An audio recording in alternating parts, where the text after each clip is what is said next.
ਵਾਹਿਗੁਰੂ जी का खालसा वाहिगुरू जी की फतेह। TV84 ਦੇ ਸਾਰੇ ਦਰਸ਼ਕ ਤੇ ਸਰੋਤੇ ਜਿਹੜੇ ਇਸ ਵਕਤ ਸਾਡੇ ਨਾਲ ਨਾਰਥ ਅਮਰੀਕਾ ਦੇ ਵਿੱਚੋਂ ਜੁੜੇ ਹੋਏ ਆ ਜਾਂ ਫਿਰ ਸੋਸ਼ਲ ਮੀਡੀਆ ਦੇ ਰਾਹੀਂ ਸਾਨੂੰ ਦੁਨੀਆ ਭਰ ਦੇ ਵਿੱਚ ਦੇਖ ਰਹੇ ਆ, ਮੈਂ ਅਮਰਵੀਰ ਸਿੰਘ ਅੱਜ ਇਸ ਖਾਸ ਪ੍ਰੋਗਰਾਮ ਦੇ ਵਿੱਚ ਆਪ ਸਭ ਦਾ ਤਹਿ ਦਿਲੋਂ ਸਵਾਗਤ ਕਰਦਾ। ਵਿਊਜ਼, ਅੱਜ ਅਸੀਂ ਇਹ ਪੈਨਲ ਡਿਸਕਸ਼ਨ ਲੈ ਕੇ ਤੁਹਾਡੀ ਕਚਹਿਰੀ ਦੇ ਵਿੱਚ ਹਾਜ਼ਰ ਹੋਏ ਆ ਤੇ ਅੱਜ ਦੇ ਇਸ ਸ਼ੋਅ ਦੇ ਵਿੱਚ ਅਸੀਂ ਜਿਹੜੇ ਰੀਸੈਂਟ ਇਸ਼ੂਜ਼ ਹੈਗੇ ਆ, ਭਾਵੇਂ ਉਹ ਭਾਰਤ ਦੇ ਪੱਧਰ ਤੇ ਹੋਣ, ਸਾਊਥ ਏਸ਼ੀਅਨ ਪੋਲਿਟਿਕਸ ਦੀ ਗੱਲ ਹੋਵੇ ਜਾਂ ਇੰਟਰਨੈਸ਼ਨਲੀ ਜਦੋਂ ਅਸੀਂ ਦੇਖਦੇ ਹਾਂ ਜਿਹੜੇ ਇਸ਼ੂਜ਼ ਚੱਲ ਰਹੇ ਨੇ, G20 ਸਮਿਟ ਦਾ ਇਸ਼ੂ ਹੋਵੇ, ਰਸ਼ੀਆ ਯੂਕਰੇਨ ਦੀ ਜਿਹੜੀ ਵਾਰ ਹੈਗੀ ਹੈ, ਜਾਂ ਚਾਈਨਾ ਤੇ ਰਸ਼ੀਆ ਦਾ G20 ਸਮਿਟ ਦੇ ਵਿੱਚ ਨਾ ਆਉਣਾ ਹੋਵੇ, ਤੇ ਓਵਰਆਲ ਭਾਰਤ ਦੀ ਜਿਹੜੀ ਸਿਆਸਤ ਹੈਗੀ ਹੈ, ਜਿਹੜੀ ਉੱਥੇ ਡਿਬੇਟ ਚੱਲ ਰਹੀ ਹੈ ਇੰਡੀਆ ਵਰਸਸ ਭਾਰਤ ਤੋਂ ਲੈ ਕੇ, ਤੇ ਫਿਰ ਸਾਡੀ ਜਿਹੜੀ ਸਿੱਖ ਪੋਲਿਟਿਕਸ ਹੈ, ਸਿੱਖ ਸਿਆਸਤ ਹੈ, ਉਸ ਬਾਬਤ ਇਹਨਾਂ ਸਾਰੇ ਇਸ਼ੂਜ਼ ਨੂੰ ਅੱਜ ਦੀ ਵਿਚਾਰ ਚਰਚਾ ਦੇ ਵਿੱਚ ਲੈ ਕੇ ਆਵਾਂਗੇ।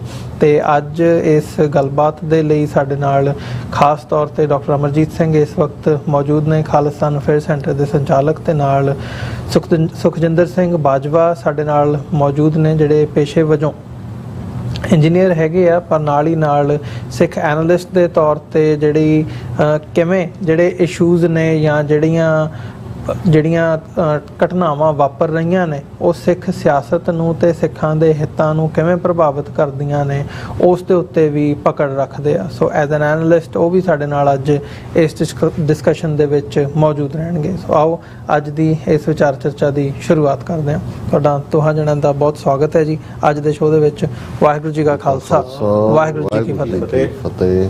ਬਾਜਵਾ ਸਾਹਿਬ, ਤੁਹਾਡਾ ਵੀ ਬਹੁਤ ਬਹੁਤ ਧੰਨਵਾਦ, ਤੁਸੀਂ ਸਮਾਂ ਕੱਢਿਆ ਤੇ ਸਾਡੇ ਨਾਲ ਵਿਚਾਰਾਂ ਦੀ ਸਾਂਝ ਪਾਉਣ ਜਾ ਰਹੇ ਹੋ। ਤੇ ਸ਼ੁਰੂਆਤ ਮੈਂ ਤੁਹਾਡੇ ਕੋਲੋਂ ਹੀ ਕਰਦੇ ਹਾਂ। ਅੱਜ ਉਹ ਦਿਨ ਹੈ 6 ਸਤੰਬਰ ਦਾ, ਜਦੋਂ ਜਸਵੰਤ ਸਿੰਘ ਖਾਲੜਾ, ਜਿਹੜੇ ਕਿ ਸ਼ਹੀਦ ਭਾਈ ਜਸਵੰਤ ਸਿੰਘ ਖਾਲੜਾ, ਜਿਨ੍ਹਾਂ ਦੀ ਸ਼ਹਾਦਤ ਦੇ ਕੇ ਜਿਨ੍ਹਾਂ ਨੇ ਆਪਣਾ ਜਿਹੜਾ ਹੈਗਾ ਪੰਜਾਬ ਦੇ ਵਿੱਚ ਜਿਹੜਾ ਘਾਣ ਹੋ ਰਿਹਾ ਸੀ ਸਿੱਖ ਨੌਜਵਾਨੀ ਦਾ, ਉਸ ਨੂੰ ਉਹਨਾਂ ਨੇ ਠੱਲਿਆ, ਰੋਕਿਆ, ਤੇ ਜਿਹੜੀਆਂ ਲਾਵਾਰਿਸ ਲਾਸ਼ਾਂ ਕਿਹਾ ਜਾਂਦਾ ਸੀ ਉਹਨਾਂ ਨੂੰ ਉਹਨਾਂ ਨੇ ਇੱਕ ਪਛਾਣ ਦਿੱਤੀ। ਸਰਦਾਰ ਜਸਵੰਤ ਸਿੰਘ ਖਾਲੜਾ ਨੇ ਅੱਜ ਉਹਨਾਂ ਦੀ ਸ਼ਹਾਦਤ ਦਾ ਦਿਨ ਵੀ ਹੈ। ਸੋ ਉੱਥੋਂ ਹੀ ਸ਼ੁਰੂਆਤ ਕਰਦੇ ਹਾਂ ਅੱਜ ਦੀ ਵਿਚਾਰ ਚਰਚਾ ਦੀ। ਵਾਹਿਗੁਰੂ ਜੀ ਕਾ ਖਾਲਸਾ, ਵਾਹਿਗੁਰੂ ਜੀ ਕੀ ਫਤਿਹ। ਬਹੁਤ ਬਹੁਤ ਸ਼ੁਕਰੀਆ। ਤੇ ਹਾਂਜੀ, ਸਰਦਾਰ ਜਸਵੰਤ ਸਿੰਘ ਖਾਲੜਾ ਜੀ ਇੱਕ ਉਹ ਨਾਮ ਹੈਗਾ ਜਿਨ੍ਹਾਂ ਨੇ ਉਹਨਾਂ ਗੁਆਚੀਆਂ ਹੋਈਆਂ ਰੂਹਾਂ ਜਿਹੜੀਆਂ ਜਿਨ੍ਹਾਂ ਦੇ ਕਿ ਨਾਮ ਵੀ ਸੰਗਤਾਂ ਤੱਕ ਨਹੀਂ ਸੀ ਪਹੁੰਚੇ, ਉਹ ਉਹਨਾਂ ਨੇ ਉਜਾਗਰ ਕੀਤਾ ਸੀਗਾ। ਵਿਸ਼ੇਸ਼ ਤੌਰ ਤੇ ਉਹਨਾਂ ਨੇ ਉਹ ਕੰਮ ਕੀਤਾ ਜਿਹੜਾ ਕਿ ਸਾਡੀਆਂ ਬਾਕੀ ਜਿਹੜੀਆਂ ਸੰਸਥਾਵਾਂ ਜਿਹੜੀਆਂ ਐਸਟੈਬਲਿਸ਼ ਸੰਸਥਾਵਾਂ ਸੀ ਉਹ ਵੀ ਨਹੀਂ ਕਰ ਪਾਈਆਂ। ਉਹਨਾਂ ਦਾ ਦੇਖਿਆ, ਜਦੋਂ ਪਰਿਵਾਰਾਂ ਦੇ ਵਿੱਚ ਜਾ ਕੇ ਦੇਖਿਆ ਕਿ ਉਹਨਾਂ ਦੇ ਜੀ ਜਿਹੜੇ ਗੁਆਚੇ ਹੋਏ ਨੇ ਕਦੀ ਮੁੜ ਕੇ ਨਹੀਂ ਆਏ, ਉਹਨਾਂ ਦੀਆਂ ਪੈੜਾਂ ਕਿਵੇਂ ਲੱਭੀਆਂ, ਉਹਨਾਂ ਤੱਕ ਕਿਵੇਂ ਪਹੁੰਚੇ, ਉਹ ਸਾਰਾ ਉਹਨਾਂ ਨੇ ਬਕਾਇਦਾ ਜਿਹੜਾ ਹੈਗਾ ਨੋਟ ਕੀਤਾ। ਉਹਨੂੰ ਨੋਟ ਕਰਕੇ ਸੰਗਤਾਂ ਦੀ ਕਚਹਿਰੀ 'ਚ ਲਿਆਂਦਾ, ਜਿਹੜੀਆਂ ਡਿਫਰੈਂਟ ਆਰਗੇਨਾਈਜੇਸ਼ਨਸ ਹੈਗੀਆਂ ਨੇ ਨੈਸ਼ਨਲ ਔਰ ਇੰਟਰਨੈਸ਼ਨਲ ਲੈਵਲ ਤੇ, ਉਹਨਾਂ ਤੱਕ ਪਹੁੰਚਾਇਆ। ਉਹਨਾਂ ਨੇ ਕਿਵੇਂ ਲੱਭਿਆ, ਇਹਦੇ ਬਾਰੇ ਅਕਸਰ ਆਪਾਂ ਡਿਸਕਸ਼ਨਸ ਕਰਦੇ ਹਾਂ, ਕਦੇ ਸੁਣਦੇ ਹੈਗੇ ਹਾਂ ਆਪਾਂ। ਡਾਕਟਰ ਸਾਹਿਬ ਅਕਸਰ ਉਹਨਾਂ ਦਾ ਜ਼ਿਕਰ ਕਰ ਦਿੰਦੇ ਕਿਵੇਂ ਉਹਨਾਂ ਨੇ ਜਾ ਕੇ ਜਿਹੜੇ ਅੰਮ੍ਰਿਤਸਰ ਜ਼ਿਲ੍ਹੇ ਦੇ ਜਿਹੜੇ ਹੈਗੇ ਕੁਝ ਇੱਕ ਜਿਹੜੇ ਉੱਥੋਂ ਦੇ ਜਿਹੜੇ ਸ਼ਮਸ਼ਾਨ ਘਾਟ ਸੀਗੇ, ਜਿਹੜੇ ਉਹਨਾਂ ਵਿੱਚ ਜਾ ਕੇ ਬਕਾਇਦਾ ਉਹਨਾਂ ਦੇ ਰਜਿਸਟਰ ਲੱਗੇ, ਉਹਨਾਂ ਤੇ ਦੇਖਿਆ ਕਿਹੜੇ ਨਾਮਾਂ ਤੇ ਕਿਹੜੀਆਂ ਲਾਸ਼ਾਂ ਜਿਹੜੀਆਂ ਆਈਆਂ ਹੈਗੀਆਂ ਨੇ, ਕੌਣ ਲੈ ਕੇ ਆਇਆ ਉਹਨਾਂ ਨੂੰ, ਕਿਵੇਂ ਉਹਨਾਂ ਦਾ ਜਿਹੜਾ ਹੈਗਾ ਸੰਸਕਾਰ ਕੀਤਾ ਗਿਆ, ਬੇਨਾਮ ਕਹਿ ਕੇ ਉਹਨਾਂ ਨੂੰ ਕੋਈ ਨਾਮ ਨਹੀਂ ਸੀ ਦਿੱਤਾ। ਫਿਰ ਉਹਨਾਂ ਜੋੜਿਆ ਕਿਵੇਂ ਕਿ ਕਿਹੜੇ ਜਿਹੜੇ ਉਹਨਾਂ ਦੇ ਜਿਹੜੇ ਪੁਲਿਸ ਆਫੀਸਰ ਜਿਹੜੇ ਸੀਗੇ ਲੈ ਕੇ ਆਏ, ਕਿਵੇਂ ਲੈ ਕੇ ਆਏ। ਫਿਰ ਉਹਨਾਂ ਦੇ ਜਿਹੜੇ ਲੋਕਲ ਜਿਹੜੀ ਉਹਨਾਂ ਦੀ ਮਿਊਨਿਸਪੈਲਿਟੀ ਜਿਹੜੇ ਸੀਗੇ ਉਹਨਾਂ ਦੇ ਜਿਹੜੇ ਰੈਕਰਡ ਸੀਗੇ, ਉਹਨਾਂ ਤੋਂ ਉਹਨਾਂ ਨੂੰ ਰਿਲੇਟ ਕਰਕੇ ਉਹਨਾਂ ਸ਼ਖਸੀਅਤਾਂ ਜਿਹੜੀਆਂ ਸੀਗੀਆਂ ਉਹਨਾਂ ਨੂੰ ਉਜਾਗਰ ਕੀਤਾ, ਉਹਨਾਂ ਨੂੰ ਨਾਮ ਦਿੱਤਾ। ਤੇ ਉਹ ਇੱਕ ਜਿਹੜਾ ਕਾਮਯਾਬੀ ਵਾਲਾ ਕੰਮ ਸੀਗਾ, ਜਿਹੜਾ ਸਾਡੇ ਸ਼ਹੀਦ ਜਿਹੜੇ ਸੀਗੇ ਜਿਨ੍ਹਾਂ ਨੇ ਪੰਥ ਦੇ ਵਾਸਤੇ ਆਪਣਾ ਤਨ ਮਨ ਧਨ ਨਾਲ ਸਭ ਕੁਝ ਵਾਰ ਦਿੱਤਾ। ਗੁਰੂ ਸਾਹਿਬ ਦਾ ਜਿਹੜੇ ਹੁਕਮ ਸੀਗੇ ਉਹਨਾਂ ਤੇ ਚੱਲਦੇ ਹੋਏ ਉਹਨਾਂ ਨੇ ਪੰਥ ਦੀ ਰੱਖਿਆ, ਔਰ ਪੰਥ ਦੀ ਜਿਹੜੀ ਉਸ ਵਕਤ ਜਿਹੜੀ ਸਿਚੁਏਸ਼ਨ ਜਿਹੜੀ ਸੀਗੀ, ਜੋ ਕਿ ਉੱਥੋਂ ਦੀ ਹਕੂਮਤ ਨੇ ਜੋ ਸਾਡੇ ਨਾਲ ਕੀਤਾ, ਉਹਦੇ ਵਿੱਚ ਉਹਨਾਂ ਨੇ ਇੱਕ ਜੋ ਯੋਗਦਾਨ ਪਾਇਆ ਉਹ ਲਾ ਮਿਸਾਲ ਹੈ, ਬੇਮਿਸਾਲ ਹੈ ਜੀ। ਸੋ ਉਹਨਾਂ ਦੀ ਅੱਜ ਦੇ ਦਿਨ ਅਸੀਂ ਉਹਨਾਂ ਨੂੰ ਸ਼ਰਧਾਂਜਲੀ ਪ੍ਰਗਟ ਕਰਦੇ ਹੈਗੇ ਆਪਣੇ ਇਸ ਪੈਨਲ ਡਿਸਕਸ਼ਨਸ ਦੇ ਥਰੂ। ਤੇ ਬਹੁਤ ਬਹੁਤ ਸ਼ੁਕਰੀਆ ਜੀ। ਜੀ ਡਾਕਟਰ ਸਾਹਿਬ ਤੁਹਾਡੇ ਵੱਲ ਆਵਾਂ, ਜਿਵੇਂ ਖਾਲੜਾ ਸਾਹਿਬ ਦਾ ਜ਼ਿਕਰ ਕਰਦੇ ਹਾਂ, ਗੱਲਬਾਤ ਨੂੰ ਅੱਗੇ ਤੋਰੀਏ, ਤੁਸੀਂ ਕੀ ਸਮਝਦੇ ਹੋ? ਕਿਉਂਕਿ ਜਿੱਥੇ ਖਾਲੜਾ ਸਾਹਿਬ ਨੇ ਸ਼ਹਾਦਤ ਦੇ ਕੇ ਉਹਨਾਂ ਲਾਵਾਰਿਸ ਲਾਸ਼ਾਂ ਨੂੰ ਪਛਾਣ ਦਿੱਤੀ, ਪਰ ਫਿਰ ਵੀ ਜਿਹੜਾ ਭਾਰਤ ਦਾ ਸਿਸਟਮ ਹੈ ਉਹਨੇ ਕਦੇ ਮੰਨਿਆ ਨਹੀਂ ਗੱਲ, ਅਦਾਲਤਾਂ ਤੱਕ ਵੀ ਗਈ, ਉਹਨਾਂ ਨੇ ਕੁਝ ਟੈਕਨੀਕੈਲਿਟੀ ਦੇ ਉੱਤੇ ਜਿਹੜਾ ਆ ਕੇਸ ਡਿਸਮਿਸ ਕੀਤਾ, ਗੱਲ ਅੱਗੇ ਤੁਰੀ। ਮਤਲਬ ਅਸੀਂ ਉਹ ਲਾਵਾਰਿਸ ਲਾਸ਼ਾਂ ਦੀ ਪਛਾਣ ਦੇ ਲਈ ਅੱਜ ਤੱਕ ਵੀ ਯਤਨ ਹੋ ਰਹੇ ਨੇ, ਜਾਂ ਅੱਜ ਤੱਕ ਵੀ ਜਿਹੜਾ ਆ ਪਾਰਟ ਉਹ ਹੁੰਦਾ। ਤੇ ਜਸਵੰਤ ਸਿੰਘ ਖਾਲੜਾ ਉਹ ਸ਼ਖਸੀਅਤ ਸੀ ਜਿਨ੍ਹਾਂ ਨੂੰ ਜਿਹੜੇ ਉਦੋਂ ਫਿਰ ਉਹ ਜਦੋਂ ਸਾਰਾ ਪਾਰਟ ਚੱਲ ਰਿਹਾ ਸੀ ਉਦੋਂ ਬਾਹਰ ਆਉਂਦੇ ਆ, ਉਹਨਾਂ ਨੂੰ ਇਹ ਥ੍ਰੈਟ ਦਿੱਤੀ ਜਾਂਦੀ ਹੈ ਕਿ ਤੂੰ 25,000 ਲਾਸ਼ਾਂ ਦੀ ਗੱਲ ਕਰਦਾ ਤੇ 25,000 ਇੱਕ ਵੀ ਕਰ ਦਿੱਤੀ ਤੇ ਫਿਰ ਵੀ ਕੀ ਫਰਕ ਪੈ ਜਾਣਾ। ਤੇ ਫਿਰ ਵੀ ਉਹ ਇੱਥੋਂ ਕੈਨੇਡਾ ਤੋਂ ਵਾਪਸ ਜਾਂਦੇ ਨੇ ਪੰਜਾਬ, ਉਸ ਧਰਤੀ ਦੇ ਉੱਤੇ ਜਿੱਥੇ ਉਹਨਾਂ ਨੂੰ ਕਲੀਅਰ ਨਜ਼ਰ ਆ ਰਿਹਾ ਸੀ ਕਿ ਉਹ ਵਾਪਸ ਜਾ ਕੇ ਉਹਨਾਂ ਦੇ ਨਾਲ ਕੀ ਵਾਪਰਨਾ ਤੇ ਕੀ ਸਾਰਾ ਜਿਹੜੀ ਸ਼ਹਾਦਤ ਹੈ ਉਹਨਾਂ ਨੂੰ ਸਾਹਮਣੇ ਨਜ਼ਰ ਆ ਰਹੀ ਸੀ।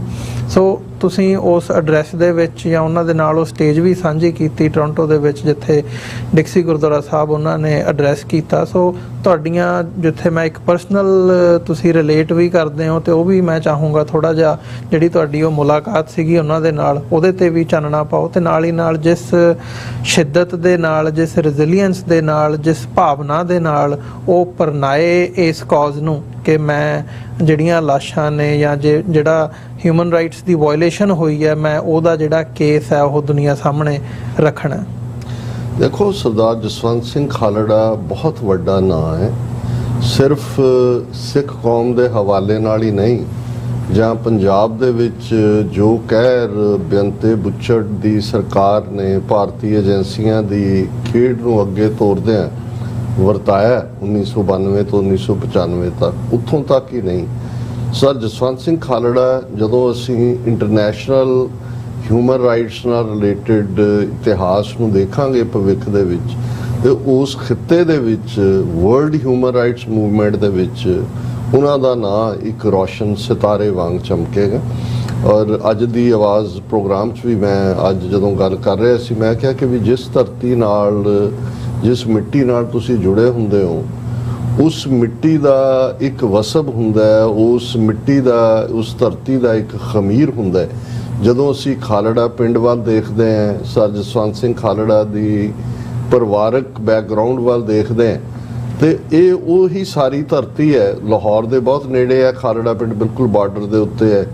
ਔਰ ਲਾਹੌਰ ਔਰ ਅੰਮ੍ਰਿਤਸਰ ਦੇ ਵਿਚਾਲੇ ਜਿੰਨਾ ਇਹ ਏਰੀਆ, ਜਿਹਨੂੰ ਖਾਸ ਤੌਰ ਤੇ ਮਾਝਾ, ਸੈਂਟਰਲ ਪੰਜਾਬ, ਜਿਹਦੇ 'ਚ ਬਾਅਦ 'ਚ ਅਸੀਂ ਗੁਰਦਾਸਪੁਰ ਔਰ ਦੂਸਰੇ ਏਰੀਆ ਨੂੰ ਵੀ ਜੋੜਦੇ, ਜੇ ਅਸੀਂ 18ਵੀਂ ਸਦੀ ਵੱਲ ਨਜ਼ਰ ਮਾਰੀਏ ਤਾਂ ਸਾਡਾ ਬਹੁਤ ਸਾਰਾ ਇਤਿਹਾਸ ਦੇ ਨਾਇਕਾਵਾਂ ਇਸ ਬੈਲਟ ਦੀਆਂ ਹੀ ਨੇ। ਜਦੋਂ ਅਸੀਂ ਮਾਈ ਭਾਗੋ ਦਾ ਜ਼ਿਕਰ ਕਰਦੇ ਹਾਂ ਤਾਂ ਇੱਕਦਮ ਝਬਾਲ ਨਜ਼ਰ ਆਉਂਦਾ ਹੈ। ਜਦੋਂ ਅਸੀਂ ਭਾਈ ਤਾਰਾ ਸਿੰਘ ਵਾਂ ਜਿਹੜੇ ਜੂਝ ਕੇ ਸ਼ਹੀਦ ਹੁੰਦੇ ਨੇ, ਭਾਈ ਤਾਰੂ ਸਿੰਘ ਪੂਲਾ, ਭਾਈ ਸੁਬੇਕ ਸਿੰਘ, ਸ਼ਾਹਬਾਜ਼ ਸਿੰਘ ਜਿਹੜੇ ਜੰਬਰਾਂ, ਭਾਵੇਂ ਹੁਣ ਲਾਹੌਰ ਦਾ ਹਿੱਸਾ ਹੈ, ਲੇਕਿਨ ਇਹ ਸਾਰੀ ਉਹ ਬੈਲਟ ਹੈ। ਔਰ ਮੈਂ ਪਿਛੋਕੜ ਦੇ ਹਵਾਲੇ ਨਾਲ ਦੇਖਿਆ ਕਿ ਭਾਈ ਤਾਰਾ ਸਿੰਘ ਵਾਂ ਦਾ ਇੱਕ ਖਾਸ ਇਤਿਹਾਸ ਹੈ ਕਿ ਵੀ ਕਿਵੇਂ ਜਿਹੜੇ ਨੇ ਉਹ ਆਏ ਗਏ ਦੀ ਸੇਵਾ ਕਰਦੇ ਸੀ, ਜਲ ਪਾਣੀ ਚੁਕਾਉਂਦੇ ਸੀ, ਸਿੰਘਾਂ ਦੇ ਜਥਿਆਂ ਤੱਕ ਵੀ ਰਸਦ ਪਹੁੰਚਾਉਂਦੇ ਸੀ, ਔਰ ਕਿਵੇਂ ਲਾਹੌਰ ਦੇ ਵਿੱਚ ਸ਼ਿਕਾਇਤ ਹੋਈ ਔਰ ਉਹਨਾਂ ਨੇ ਫੌਜੀ ਜਥਾ ਭੇਜਿਆ, ਔਰ ਜਿਨ੍ਹਾਂ ਸਿੰਘਾਂ ਨੇ ਸ਼ਹੀਦੀ ਪਾਈ ਉਸ ਫੌਜੀ ਗਰੁੱਪ ਦੇ ਨਾਲ ਜੂਝਦਿਆਂ ਭਾਈ ਤਾਰਾ ਸਿੰਘ ਵਾਂ ਦੇ ਨਾਲ ਇਹਨਾਂ ਦੇ ਬਜ਼ੁਰਗ ਸਨ। ਫਿਰ ਜਿਹੜਾ ਉਹਨਾਂ ਨੇ ਆਪਣੇ ਬਿਆਨ ਦੇ ਵਿੱਚ, ਜਦੋਂ ਤੁਸੀਂ ਸਾਂਝੀ ਤਕਰੀਰ ਦੀ ਗੱਲ ਕੀਤੀ, ਅਣਖੀਲਾ Punjab radio TV program sir Sukhwinder Singh Hansra run ਕਰਦੇ ਸੀ, ਔਰ ਉਹਨਾਂ ਨੇ ਜਿਹੜਾ ਖਾਸ ਤੌਰ ਦੇ ਉੱਤੇ 1995 ਦੇ ਵਿੱਚ ਹੀ ਅਣਖੀਲਾ ਪੰਜਾਬ ਦੀ ਐਨੂਅਲ ਜਿਹੜੀ ਹੈ ਉਹ ਫੰਕਸ਼ਨ ਰੱਖਿਆ। ਡਿਕਸੀ ਗੁਰਦੁਆਰਾ ਸਾਹਿਬ ਖਾਲੜਾ ਸਾਹਿਬ ਨੂੰ ਸਪੈਸ਼ਲੀ ਇਨਵਾਈਟ ਕੀਤਾ, ਮੈਨੂੰ ਵੀ ਇਨਵਾਈਟ ਕੀਤਾ, ਔਰ ਉਸ ਤਕਰੀਰ 'ਚ ਵੀ ਉਹਨਾਂ ਨੇ ਇਹ ਗੱਲ ਕਹੀ ਸੀ ਕਿ ਭਾਈ ਮੇਰੇ ਬਜ਼ੁਰਗ, ਮੇਰੇ ਦਾਦਾ ਜੀ ਕਾਮਾਗਾਟਾ ਮਾਰੂ ਤੇ ਆਏ ਸੀ, ਤੇ ਭਾਵੇਂ ਉਦੋਂ ਉਹਨਾਂ ਨੂੰ ਉਤਰਨ ਨਹੀਂ ਸੀ ਦਿੱਤਾ ਗਿਆ, ਪਰ ਅੱਜ ਮੈਂ ਉਹਨਾਂ ਦਾ ਪੋਤਾ ਇੱਕ ਵੱਖਰਾ ਸੁਨੇਹਾ ਲੈ ਕੇ ਆਇਆ। ਤੇ ਮੈਂ ਜਦੋਂ ਈਵਨ ਉਹਨਾਂ ਦੇ ਗ੍ਰੈਂਡਫਾਦਰ ਦਾ ਪਾਠ ਦੇਖ ਰਿਹਾ ਸੀ ਕਿ ਉਹ ਮੈਂ ਜਿਵੇਂ ਨਹੀਂ ਸੀ ਵੀ ਉਹ ਆਏ ਔਰ ਵਾਪਸ ਚਲੇ ਗਏ। ਬਜਬਜ ਘਾਟ ਦੇ ਕੰਢੇ ਉੱਤੇ ਕੁਝ ਸ਼ਹੀਦੀਆਂ ਹੋਈਆਂ, ਕੁਝ ਜਿਹੜੇ ਰੂਪੋਸ਼ ਹੋ ਗਏ ਸਨ, ਜਿਵੇਂ ਗੁਰਦਿੱਤ ਸਿੰਘ ਕਾਮਾਗਾਟਾ ਮਾਰੂ, ਖੁਦ ਉਹਨਾਂ ਦੇ ਵਿੱਚ ਉਹਨਾਂ ਦੇ ਬਜ਼ੁਰਗ ਵੀ ਰੂਪੋਸ਼ ਹੋਣ ਵਾਲਿਆਂ 'ਚ ਸੀ, ਔਰ ਜਿਨ੍ਹਾਂ ਨੇ ਬਾਅਦ ਜਦੋਂ ਗਦਰ ਮੂਵਮੈਂਟ ਚੱਲੀ, ਕਿਉਂਕਿ ਉਹਨਾਂ ਦਾ ਉਹ ਸਾਰਾ ਉਹੀ ਟਾਈਮ ਲਾਈਨ ਹੈ 1912-13 ਦੀ, ਤੇ ਉਹਦੇ ਚੋਂ ਹਥਿਆਰਾਂ ਸਮੇਤ ਫੜੇ ਗਏ ਸੀ ਔਰ ਲਾਹੌਰ ਕੰਸਪੀਰੇਸੀ ਕੇਸ ਵੀ ਉਹਨਾਂ ਦੇ ਉੱਤੇ ਚੱਲੇ। ਸੋ ਜਦੋਂ ਅਸੀਂ ਦੇਖਦੇ ਹਾਂ ਕਿ ਵੀ ਇਸ ਬੈਕਗ੍ਰਾਉਂਡ 'ਚ ਇਹ ਗੱਭਰੂ ਔਰ ਉਹਨਾਂ ਦੇ ਪਿਤਾ ਜੀ ਜਿਹੜੇ ਇਸ ਸਾਰੀ ਕਹਾਣੀ ਨੂੰ ਰਿਲੇਟ ਕਰ ਰਹੇ ਸੀ ਕਿ ਵੀ ਉਹ ਜਦੋਂ ਸਕੂਲ 'ਚ ਵੀ ਸੀ ਔਰ ਕਾਲਜ 'ਚ ਵੀ ਸੀ, ਉਹਨਾਂ ਨੂੰ ਕੋਈ ਵੀ ਕਿਸੇ ਨਾਲ ਹੁੰਦਾ ਧੱਕਾ ਚੰਗਾ ਨਹੀਂ ਸੀ ਲੱਗਦਾ ਔਰ ਉਹ ਖਲੋ ਜਾਂਦੇ ਸੀ ਉਸ ਦੇ ਖਿਲਾਫ ਧੱਕਾ ਕਰਨ ਵਾਲੇ ਦੇ। ਔਰ ਬਹੁਤ ਸਾਰੇ ਵਾਕਿਆਤ ਉਹਨਾਂ ਦੇ ਬਚਪਨ ਦੇ ਵੀ ਸੁਣਾਏ। ਹਾਲਾਂ ਉਹ ਪੀਰੀਅਡ ਸੀ ਜਦੋਂ ਲੈਫਟਿਸਟ ਮੂਵਮੈਂਟ ਪੰਜਾਬ ਦੇ ਵਿੱਚ ਗਿਆਨੀ ਜ਼ੈਲ ਸਿੰਘ ਵੀ ਜਦੋਂ ਚੀਫ ਮਿਨਿਸਟਰ ਬਣਦਾ, ਮੋਗਾ ਸਿਨੇਮਾ ਕਾਂਡ ਹੋਇਆ ਸੀ, ਸਕੂਲਾਂ ਕਾਲਜਾਂ 'ਚ ਖਾਸ ਤੌਰ ਤੇ PSU ਬੜੀ ਮਜ਼ਬੂਤ ਸੀ ਔਰ ਭਗਤ ਸਿੰਘ ਦਾ ਨਾਂ ਕਿਉਂਕਿ ਰੈਵੋਲੂਸ਼ਨਰੀ ਦੇ ਤੌਰ ਦੇ ਉੱਤੇ ਯੂਥ ਦੇ ਵਿੱਚ ਹਮੇਸ਼ਾ ਰਿਹਾ। ਸੋ ਉਹਨਾਂ ਦੇ ਨਾਂ ਨਾਲ ਪੰਜਾਬ ਨੌਜਵਾਨ ਸਭਾ ਜਿਹੜੀ ਭਗਤ ਸਿੰਘ ਨਾਲ ਜੋੜੀ ਜਾਂਦੀ ਸੀ, ਉਹਦੇ ਵੀ ਉਹ ਲੀਡਰਾਂ 'ਚੋਂ ਸੀ। ਲੇਕਿਨ ਜਦੋਂ ਮੈਂ ਇਹ ਦੇਖਦਾ ਕਿ ਜਿਹੜਾ ਸਿੱਖੀ ਦਾ ਜੁਜ਼ ਹੈ ਜਿਹੜਾ ਉਸ ਧਰਤੀ ਨਾਲ ਔਰ ਫਿਰ ਜਿਹਦੇ ਤੇ ਸਤਿਗੁਰੂ ਦੀ ਰਹਿਮਤ ਹੁੰਦੀ ਹੈ, ਉਹਨਾਂ ਨੇ ਕਿਵੇਂ ਉਹ ਇਸ ਮੁਕਾਮ ਤੱਕ ਪਹੁੰਚੇ, ਸ਼ਹਾਦਤ ਦਾ ਮੁਕਾਮ। ਔਰ ਜਦੋਂ ਤੁਸੀਂ ਉਹਨਾਂ ਦੀ ਉਹ ਲਾਸਟ ਤਕਰੀਰ, ਔਰ ਮੈਨੂੰ ਜਦੋਂ ਤੁਸੀਂ ਪਰਸਨਲ ਕਿਹਾ, ਮੈਂ ਤਾਂ ਇੰਨਾ ਹੀ ਅਜੇ ਵੀ ਮੈਨੂੰ ਉਸ ਗਲਵਕੜੀ ਦੀ ਮਹਿਕ ਵੀ ਔਰ ਗਲਵਕੜੀ ਦੀ ਪਕੜ ਵੀ ਕਦੇ ਨਹੀਂ ਭੁੱਲ ਸਕਦੀ ਕਿਉਂਕਿ ਉਹਨਾਂ ਤੋਂ ਪਹਿਲਾਂ ਮੈਂ ਐਡਰੈਸ ਕੀਤਾ, ਮੈਂ ਉਹਨਾਂ ਦੀ ਫਾਈਨਲ ਤਕਰੀਰ ਸੀ ਔਰ ਥੱਲੇ ਲੰਗਰ ਜਦੋਂ ਅਸੀਂ ਗਏ ਤਾਂ ਉਹਨਾਂ ਨੇ ਆ ਕੇ ਘੁੱਟ ਕੇ ਗਲਵਕੜੀ 'ਚ ਲੈ ਕੇ ਕਿਹਾ ਕਿ ਡਾਕਟਰ ਸਾਹਿਬ ਤੁਸੀਂ ਮੈਨੂੰ ਉਹ ਵੀ ਕਹਿਣ ਤੇ ਮਜਬੂਰ ਕਰ ਦਿੱਤਾ ਜਿਹੜੀ ਮੈਂ ਨਹੀਂ ਸੀ ਕਹਿਣਾ ਚਾਹੁੰਦਾ ਹੁੰਦਾ।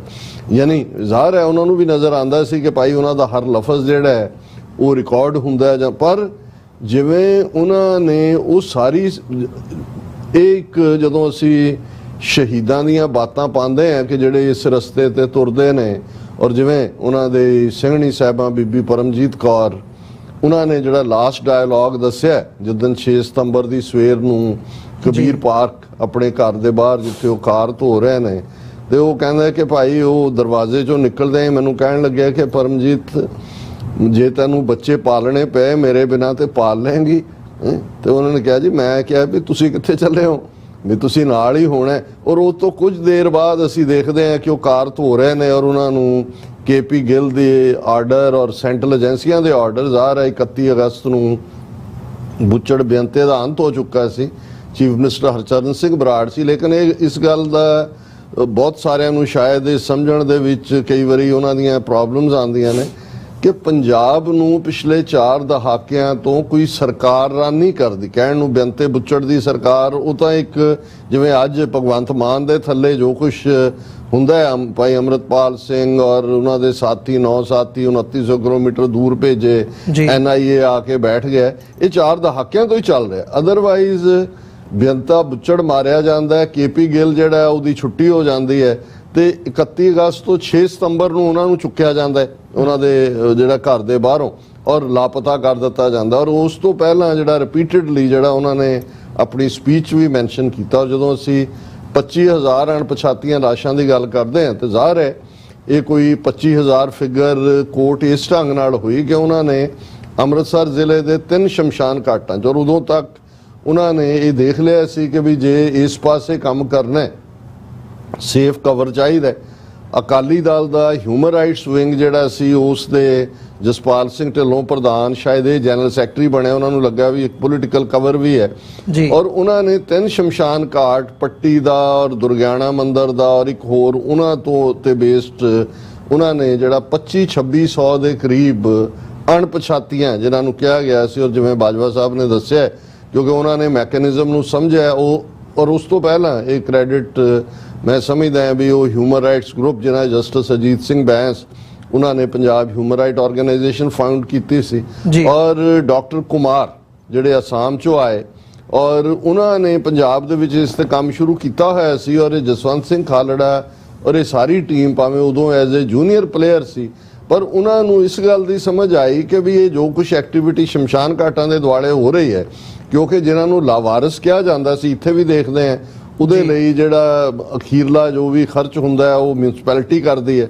ਤਾਂ ਉਹਨਾਂ ਨੂੰ ਲੱਗਾ ਕਿ ਵੀ ਇਹ ਸ਼ਮਸ਼ਾਨ ਘਾਟਾਂ 'ਚ ਡਾਟਾ ਪਿਆ ਸਾਡਾ, ਕਿਉਂਕਿ ਜਦੋਂ ਲੱਕੜ ਜਾਰੀ ਕੀਤੀ ਜਾਂਦੀ ਹੈ ਕਿਸੇ ਦੇ ਸੰਸਕਾਰ ਲਈ ਤੇ ਉੱਥੇ ਵੇਰਵਾ ਹੁੰਦਾ ਕਿ ਕਿਸ ਪੁਲਿਸ ਥਾਣੇ ਤੋਂ ਆਇਆ, ਕੌਣ ਅਫਸਰ ਲੈ ਕੇ ਆਇਆ ਸੀ। ਉੱਥੋਂ ਉਹਨਾਂ ਦੇ ਜਦੋਂ ਦੇਖਿਆ ਔਰ ਜਦੋਂ ਉਹਨਾਂ ਨੇ ਇਨੀਸ਼ੀਅਲ ਡਾਟਾ ਹੀ ਦੇਖਿਆ, ਉਹਨਾਂ ਨੇ ਕਿਹਾ ਵੀ ਉਹਦੇ 'ਚ ਤਾਂ ਬਾਬਾ ਗੁਰਬਚਨ ਸਿੰਘ ਮਾਨੋਚਾਲ ਦੀ ਮਾਤਾ ਵੀ ਹੈ ਉਹਨਾਂ ਦੇ ਵਿੱਚ ਭਾਈ ਪਰਮਜੀਤ ਸਿੰਘ ਪੰਜਵੜ ਦੀ ਮਾਤਾ ਵੀ ਹੈ, ਬੀਬੀ ਮਹਿੰਦਰ ਕੌਰ, ਬੀਬੀ ਗੁਰਮੇਲ ਕੌਰ, ਔਰ ਕਿੰਨੇ ਹੀ ਉਹ ਸਾਰੇ ਵੇਰਵੇ ਜਦੋਂ ਤੱਕ ਉਹ ਸਾਹਮਣੇ ਆਏ ਉਹਨਾਂ ਨੇ ਇਸ ਮੁੱਦੇ ਦੇ ਉੱਤੇ ਫੌਰਨ ਪੰਜਾਬ ਹਰਿਆਣਾ ਹਾਈ ਕੋਰਟ ਦੇ ਵਿੱਚ ਪਟੀਸ਼ਨ ਕੀਤੀ। ਔਰ ਤੁਸੀਂ ਦੇਖੋ ਵੀ ਜਿਹੜੀ ਕੰਪਲੀਸਿਟ ਹੈ, ਜਦੋਂ ਸਟੇਟ ਦੀਆਂ ਡੀਪ ਏਜੰਸੀਜ਼ ਆਪਣੀ ਗੰਦੀ ਖੇਡ ਤੇ ਹੁੰਦੀਆਂ ਨੇ, ਉਹਨਾਂ ਦੀ petition Punjab Haryana high court ਨੇ ਇਹ ਕਹਿ ਕੇ ਖਾਰਜ ਕਰ ਦਿੱਤੀ ਜਾਂ ਥਰੋ ਆਊਟ ਕਰ ਦਿੱਤੀ ਕਿ ਜੀ ਜਿਹੜਾ ਪਟੀਸ਼ਨ ਕਰਨ ਵਾਲਾ ਹੈ ਉਹਦਾ ਕੋਈ ਸਗਾ ਸੰਬੰਧੀ ਤਾਂ ਹੈ ਨਹੀਂ, ਵਿੱਚ ਮਾਰਿਆ ਗਿਆ ਜੀ, ਇਸ ਲਈ ਉਹਦਾ ਜਿਹੜਾ ਉਹ ਕੇਸ ਹੀ ਨਹੀਂ ਬਣਦਾ। ਸੋ ਉਸ ਸਾਰੇ ਤੋਂ ਬਾਅਦ ਜਦੋਂ ਉਹਨਾਂ ਨੇ ਦੇਖਿਆ ਕਿ ਵੀ ਇਨਸਾਫ ਨਾਂ ਦੀ ਕੋਈ ਚੀਜ਼ ਇੱਥੋਂ ਨਹੀਂ ਨਿਕਲਣੀ, ਜੁਡੀਸ਼ਰੀ ਚੋਂ ਵੀ ਨਹੀਂ ਨਿਕਲਣੀ, ਉਹ ਯੂਕੇ ਵੀ ਆਏ, ਕੈਨੇਡਾ ਆਏ। ਕੈਨੇਡਾ 'ਚ ਉਹਨਾਂ ਨੇ ਆਪਣਾ ਕੇਸ ਹੀ ਨਹੀਂ ਸਿੱਖ ਸੰਗਤ ਦੇ ਸਾਹਮਣੇ, ਪਾਰਲੀਮੈਂਟ ਦੇ ਸਾਹਮਣੇ ਵੀ, ਔਰ ਉਸ ਵੇਲੇ ਜਿਹੜੀ ਇੱਕ ਖਾਸ ਤੌਰ ਤੇ ਮੈਂਬਰ ਪਾਰਲੀਮੈਂਟ ਟੋਰਾਂਟੋ ਤੋਂ ਬੀਬੀ ਸੀ, ਉਹਨੇ ਸਿੰਪੈਥਾਈਜ਼ ਵੀ ਕੀਤਾ ਸਿੱਖਾਂ ਦੇ ਨਾਲ, ਉਹ ਕਰਦੀ ਸੀ, ਸਿੱਖ ਉਹਦੇ ਕੰਸਟੀਟਿਊਐਂਟ ਵੀ ਸੀ। ਔਰ ਇਹ ਗੱਲ ਅੱਗੇ ਤੁਰੀ, ਔਰ ਇਸ ਗੱਲ ਦਾ ਜਦੋਂ ਅਸੀਂ ਜਿਹਨੂੰ ਲਾਸਟ ਪਾਰਟ ਜਿਵੇਂ ਮੈਂ ਕਿਹਾ ਕਿ ਵੀ ਉਹ ਆਪਣੀ ਸਿੰਘਣੀ ਦੇ ਨਾਲ, ਇਹ ਉਹਨਾਂ ਦਾ ਲਾਸਟ ਡਾਇਲੌਗ ਹੈ, ਉਹਨਾਂ ਨੂੰ ਪਤਾ ਹੈ ਉਹ ਕਿਸ ਰਸਤੇ ਤੇ ਤੁਰੇ ਨੇ। ਜਦੋਂ ਤੁਸੀਂ ਉਹਨਾਂ ਦੀ ਟੋਰਾਂਟੋ ਦੀ ਸਪੀਚ ਸੁਣਦੇ ਹੋ ਤੇ ਉਹ ਕਹਿੰਦੇ ਨੇ ਕਿ ਭਾਈ ਲੋਕ ਦੁੱਧ ਮੰਗਦੇ ਨੇ, ਪੁੱਤ ਮੰਗਦੇ ਨੇ ਗੁਰੂ ਤੋਂ, ਸ਼ਹਾਦਤ ਬਹੁਤ ਵੱਡਾ ਮੁਕਾਮ ਹੈ ਜਿਸ ਨੂੰ ਮਿਲੇ। ਔਰ ਉਦੋਂ ਤੁਹਾਨੂੰ ਇਹ ਲੱਗ ਰਿਹਾ ਹੁੰਦਾ ਹੈ, ਹਾਲਾਂ ਉਹ ਅੱਜ ਵੀ ਜਦੋਂ ਉਹ ਸਪੀਚ ਬਾਰ-ਬਾਰ ਵੀ ਜਦੋਂ ਅਸੀਂ ਸੁਣਦੇ ਹਾਂ ਤੇ ਸਰੀਰ ਦੇ ਅੰਦਰ ਜਿਹੜਾ ਇੱਕ ਰੌਂਗਟੇ ਖੜੇ ਹੁੰਦੇ ਨੇ, ਤੁਸੀਂ ਉਸ ਪਿਆਰ ਦੇ ਵਿੱਚ ਦ੍ਰਵੀਭੂਤ ਵੀ ਹੁੰਦੇ ਹੋ। ਔਰ ਉਹ ਉਹਨਾਂ ਨੂੰ ਇਹ ਪਤਾ ਸੀ ਕਿ ਵੀ ਵਾਰਨਿੰਗਸ ਵੀ ਮਿਲ ਰਹੀਆਂ ਸੀ, ਔਰ ਉਹਨਾਂ ਨੂੰ ਪਤਾ ਸੀ ਕਿ ਸਟੇਟ ਕਿਸ ਹੱਦ ਤੱਕ ਜਾ ਸਕਦੀ ਹੈ। ਉਹਨਾਂ ਨੇ, ਉਹਨਾਂ ਦੇ ਬ੍ਰਦਰ ਫੈਮਿਲੀ ਸੈਟਲ ਸੀ ਯੂਕੇ 'ਚ, ਉਸ ਲਾਈਫ ਨੂੰ ਵੀ ਉਹਨਾਂ ਨੇ ਪ੍ਰਵਾਨ ਨਹੀਂ ਕੀਤਾ, ਗਏ, ਉਹਨਾਂ ਨੇ ਆਪਣੀ ਸ਼ਹਾਦਤ ਪਾਈ।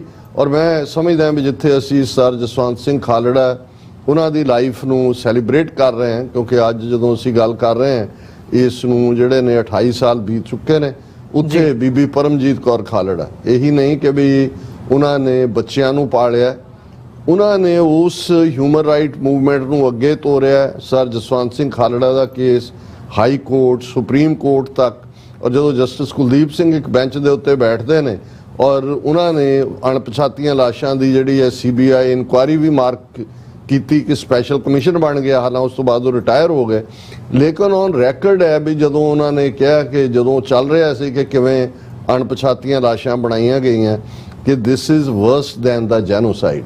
ਸੋ ਇਹ ਜਦੋਂ ਅਸੀਂ ਦੁਨੀਆ ਨੂੰ ਬਹੁਤ ਵਾਰ ਜਦੋਂ ਮੱਸਾ ਰੰਗੜ ਦਾ ਸਿਰ ਲਾਉਣ ਦੀ ਕਹਾਣੀ ਸੁਣਾਈ ਜਾਂਦੀ ਹੈ, ਸਾਖੀ ਸੁਣਾਈ ਜਾਂਦੀ ਹੈ, ਤੇ ਮੈਂ ਸਮਝਦਾ ਵੀ ਬਹੁਤ ਵੱਡਾ ਰੋਲ ਭਾਈ ਬਲਾਕਾ ਸਿੰਘ ਦਾ ਵੀ ਹੈ, ਜਿਨ੍ਹਾਂ ਨੂੰ ਹਾਲਾਂ ਉਦੋਂ ਤਾਂ ਸਿੰਘਾਂ ਨੇ ਕਈਆਂ ਨੇ ਤਲਵਾਰ ਸੂਤ ਲਈ ਕਿ ਵੀ ਤੂੰ ਇੰਨਾ ਕੁਝ ਦੇਖ ਕੇ ਉੱਥੇ ਕਿਉਂ ਨਹੀਂ ਸ਼ਹੀਦ ਹੋ ਗਿਆ। ਉਹਨੇ ਕਿਹਾ ਜੀ ਜੇ ਮੈਂ ਸ਼ਹੀਦ ਹੋ ਜਾਂਦਾ ਮੇਰਾ ਜੀ ਤਾਂ ਕਰਦਾ ਸੀ, ਤੇ ਤੁਹਾਡੇ ਤੱਕ ਸੁਨੇਹਾ ਕੌਣ ਦਿੰਦਾ।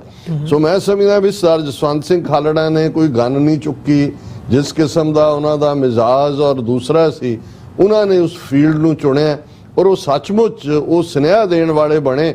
ਉਹਨਾਂ ਨੇ ਕੁੱਲ ਦੁਨੀਆ ਤੱਕ ਜਾ ਕੇ ਇਹ ਸੁਨੇਹਾ ਪਹੁੰਚਾਇਆ, ਔਰ ਉਹਨਾਂ ਦੀ ਸ਼ਹਾਦਤ ਤੋਂ ਬਾਅਦ ਬੀਬੀ ਪਰਮਜੀਤ ਕੌਰ ਖਾਲੜਾ ਨੇ ਇਸ ਮੂਵਮੈਂਟ ਨੂੰ ਜਾਰੀ ਰੱਖਿਆ ਸੁਪਰੀਮ ਕੋਰਟ 'ਚ ਫਾਈਨਲੀ ਜਿਹੜਾ। ਔਰ ਉਹ ਮਜਬੂਰੀ ਜਿਨ੍ਹਾਂ ਏਜੰਸੀਆਂ ਨੇ ਅਜੀਤ ਸੰਧੂ ਰਾਹੀਂ ਇਹ ਸਾਰਾ ਕਾਰਾ ਕਰਾਇਆ ਸੀ, ਉਹਨਾਂ ਨੇ ਹੀ ਉਹਦਾ ਅਜੀਤ ਸੰਧੂ ਦਾ ਜਿਹੜਾ ਉਹ ਇਹ ਕਹਾਣੀ ਸੁਸਾਈਡ ਦੀ ਬਣਾ ਦਿੱਤੀ, ਸੁਸਾਈਡ ਹੈ ਜਾਂ ਮਰਡਰ ਹੈ, ਉਹਨਾਂ ਨੂੰ ਐਲੀਮੀਨੇਟ ਕਰਨਾ ਪਿਆ। ਔਰ ਇਹ ਜਿਹੜੇ ਮੁੱਢਲੇ ਤੌਰ ਦੇ ਉੱਤੇ ਪੁਲਿਸ ਅਫੀਸ਼ੀਅਲ ਵੀ ਇਨਵੋਲਵ ਸੀ, ਉਹਨਾਂ ਨੂੰ ਪਹਿਲਾਂ 7-7 ਸਾਲ ਦੀਆਂ ਸਜ਼ਾਵਾਂ ਹੋਈਆਂ, 4-5 ਜਿਹੜੇ ਬੰਦੇ, ਫਿਰ ਹਾਈ ਕੋਰਟ 'ਚ ਉਮਰ ਕੈਦ ਹੋਈ। ਪਰ ਜਿਹੜਾ ਸਭ ਤੋਂ ਵੱਡਾ ਕਲਪਰੇਟ ਸੀ KP ਗਿੱਲ, ਉਹ ਉਸ ਨੂੰ ਕਿਸੇ ਨੇ ਹੱਥ ਨਹੀਂ ਪਾਇਆ ਔਰ ਉਹ ਕੁਦਰਤੀ ਮੌਤੇ ਮਰਿਆ। ਇਹ ਜ਼ਰੂਰ ਰਿਗਰੈਟ ਹੈ ਹਿਸਟਰੀ ਦਾ, ਪਰ ਸਰ ਜਸਵੰਤ ਸਿੰਘ ਖਾਲੜਾ ਜਿਸ ਪ੍ਰੀਤਮ ਪਿਆਰੇ ਦੀ ਗੋਦ ਦੇ ਚਾਹਵਾਨ ਸੀ, ਜਿਸ ਸ਼ਹਾਦਤ ਨੂੰ ਉਹਨਾਂ ਨੇ ਗੁਰੂ ਤੋਂ ਅਰਦਾਸ ਕਰਕੇ ਮੰਗਿਆ, ਗੁਰੂ ਨੇ ਉਹਨਾਂ ਨੂੰ ਉਹ ਸ਼ਹਾਦਤ ਵੀ ਬਖਸ਼ੀ। ਔਰ ਸਾਡੇ ਲਈ ਹਮੇਸ਼ਾ ਹੀ ਜਦੋਂ ਵੀ ਇਹ 6 ਸਤੰਬਰ ਦਾ ਦਿਨ ਆਉਂਦਾ, ਜੇ ਤੁਸੀਂ ਅੱਜ ਸੋਸ਼ਲ ਮੀਡੀਆ ਦੇਖੋ, ਡਿਸਕਸ਼ਨਸ ਦੇਖੋ, ਇਹ ਹੈ ਜਿਹਦੇ 'ਚ ਕੋਈ, ਜਿਹਨੂੰ ਤੁਸੀਂ ਕਹਿੰਦੇ ਹੋ ਕਿ ਵੀ ਕੋਈ ਧੱਬਾ ਨਹੀਂ ਹੈ, ਕੋਈ ਸਵਾਲ ਨਹੀਂ। ਮਿਲੀਟੈਂਟ ਮੂਵਮੈਂਟ ਦੇ ਨਾਲ ਜੁੜਿਆਂ ਨੂੰ ਕੋਈ ਕਹਾਣੀ ਬਣਾਉਂਦਾ, ਕੋਈ ਕਹਾਣੀ ਬਣਾਉਂਦਾ, ਪਰ ਇੱਥੇ ਸਟੇਟ ਦੀ ਰਿਪਰੈਸ਼ਨ ਕਿਸ ਪੱਧਰ ਤੱਕ ਦੀ ਹੈ, ਸਟੇਟ ਕਿੰਨੀ ਕੈਲਸ ਹੈ ਕਿ ਉਹ ਇੱਕ ਇਨਸਾਨ ਜਿਸ ਨੇ ਕੋਈ ਕਾਨੂੰਨ ਵਾਇਓਲੇਟ ਨਹੀਂ ਕੀਤਾ, ਜਿਹਨੇ ਕੋਈ ਗਨ ਨਹੀਂ ਚੁੱਕੀ, ਉਹ ਵੀ ਕਿਉਂਕਿ ਉਹ ਸੱਚ ਹੱਕ ਇਨਸਾਫ ਦਾ ਪਹਿਰੇਦਾਰ ਬਣ ਕੇ ਦੁਨੀਆ ਦੇ ਸਾਹਮਣੇ ਇੰਡੀਅਨ ਸਟੇਟ ਦੀ ਟਿਰਨੀ, ਉਹਨਾਂ ਦਾ ਜ਼ੁਲਮ, ਉਹਨਾਂ ਦਾ ਧੱਕਾ, ਉਹਨਾਂ ਦਾ ਆਪਰੇਸ਼ਨ ਉਸ ਨੂੰ ਜਗ ਜ਼ਾਹਰ ਕਰ ਰਿਹਾ ਸੀ। ਇਸ ਲਈ ਉਹ ਸਟੇਟ ਦੀਆਂ ਅੱਖਾਂ 'ਚ ਰੜਕਦਾ ਸੀ ਔਰ ਅੱਜ ਦੇ ਦਿਨ ਉਹਨਾਂ ਨੂੰ ਗਾਇਬ ਕਰ ਦਿੱਤਾ ਗਿਆ।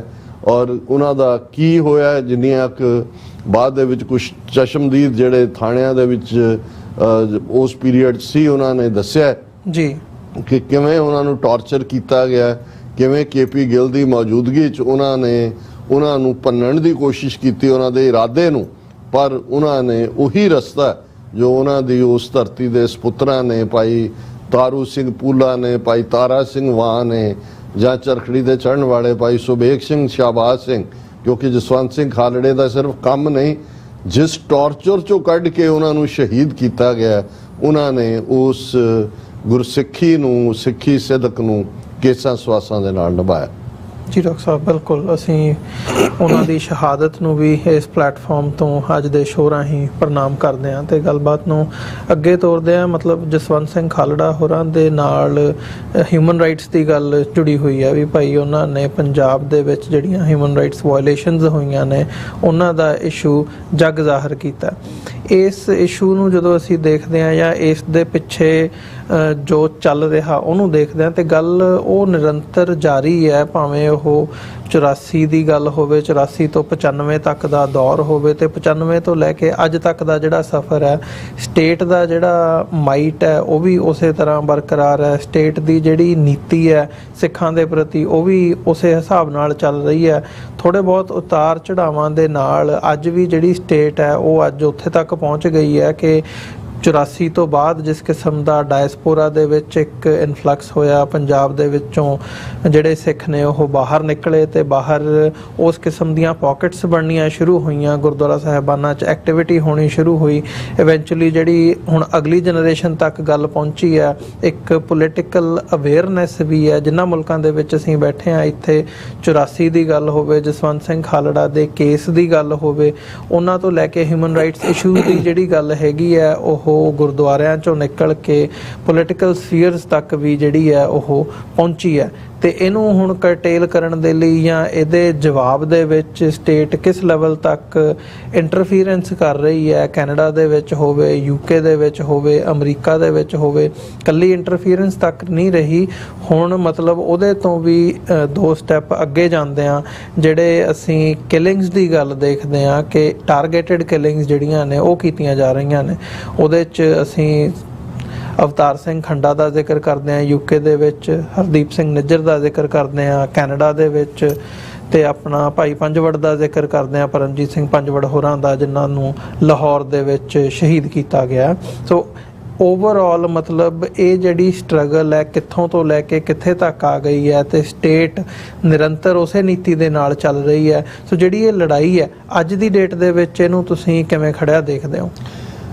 ਦੇਖੋ, ਜਿਹੜੀ ਹਿਊਮਨ ਰਾਈਟਸ ਮੂਵਮੈਂਟ ਗਲੋਬਲ ਹੈ, ਜਦੋਂ ਅਸੀਂ ਸੈਕੰਡ ਵਰਲਡ ਵਾਰ ਦੇ ਐਂਡ ਵੱਲ ਦੇਖਦੇ ਹਾਂ, ਉਸ ਦੀ ਤਬਾਹੀ ਔਰ ਖ਼ਾਸ ਤੌਰ ਤੇ ਜਦੋਂ ਕਨਸੈਂਟਰੇਸ਼ਨ ਕੈਂਪਸ ਔਰ ਗੈਸ ਚੈਂਬਰਸ ਔਰ ਪਰਸੀਕਿਊਸ਼ਨ ਦੀ ਗੱਲ ਆਈ, ਕਿਉਂਕਿ ਉਸ ਵੇਲੇ ਉਹ ਇੰਨੀ ਤਾਜ਼ਾ ਸੀ ਸਾਰੀ ਹਿਊਮਨ ਕਾਈਂਡ ਦੀ ਮੈਮਰੀ ਦੇ ਵਿੱਚ ਕਿ ਜਦੋਂ 10 ਦਸੰਬਰ 1948 ਨੂੰ ਚਾਰਟਰ ਆਫ ਹਿਊਮਨ ਰਾਈਟਸ 50 ਮੁਲਕਾਂ ਦੇ ਨੁਮਾਇੰਦਿਆਂ ਵੱਲੋਂ ਸੈਨ ਫਰਾਂਸਿਸਕੋ ਦੇ ਵਿੱਚ ਫਾਈਨਲਾਈਜ਼ ਕੀਤਾ ਗਿਆ ਤੇ ਉਸ ਦੇ ਵਿੱਚ ਮੁੱਢਲੇ ਤੌਰ ਤੇ ਰਾਈਟ ਆਫ ਸੈਲਫ ਡਿਟਰਮੀਨੇਸ਼ਨ ਵੀ ਉਹਦਾ ਆਧਾਰ ਬਣਾਇਆ ਗਿਆ ਔਰ ਫਿਰ ਉਸੇ ਹੀ ਬੇਸ ਦੇ ਉੱਤੇ ਜਿਹੜਾ ਨੂੰ ਬਾਅਦ ਦੇ ਵਿੱਚ ਅਸੀਂ ਹਿਊਮਨ ਰਾਈਟਸ ਦੀ ਵਾਇਓਲੇਸ਼ਨ ਕਹਿੰਦੇ ਹਾਂ, ਇਹ ਜਨੀਵਾ ਕਨਵੈਨਸ਼ਨ ਦੇ ਥੱਲੇ convention against torture, convention against persecution, convention against ਕਿ ਜਿਹਦੇ 'ਚ ਤੁਹਾਡਾ ਬਿਲੀਫ ਹੈ ਫੇਥ ਦਾ, ਉਹਦੇ 'ਚ ਕੋਈ ਇੰਟਰਫੀਅਰ ਕਰਦਾ, ਇਹ ਸਾਰੇ ਜਨੀਵਾ ਪ੍ਰੋਟੋਕੋਲ ਦੇ ਥੱਲੇ ਇਹ ਸਭ ਕੁਝ ਐਡ ਕੀਤਾ ਗਿਆ।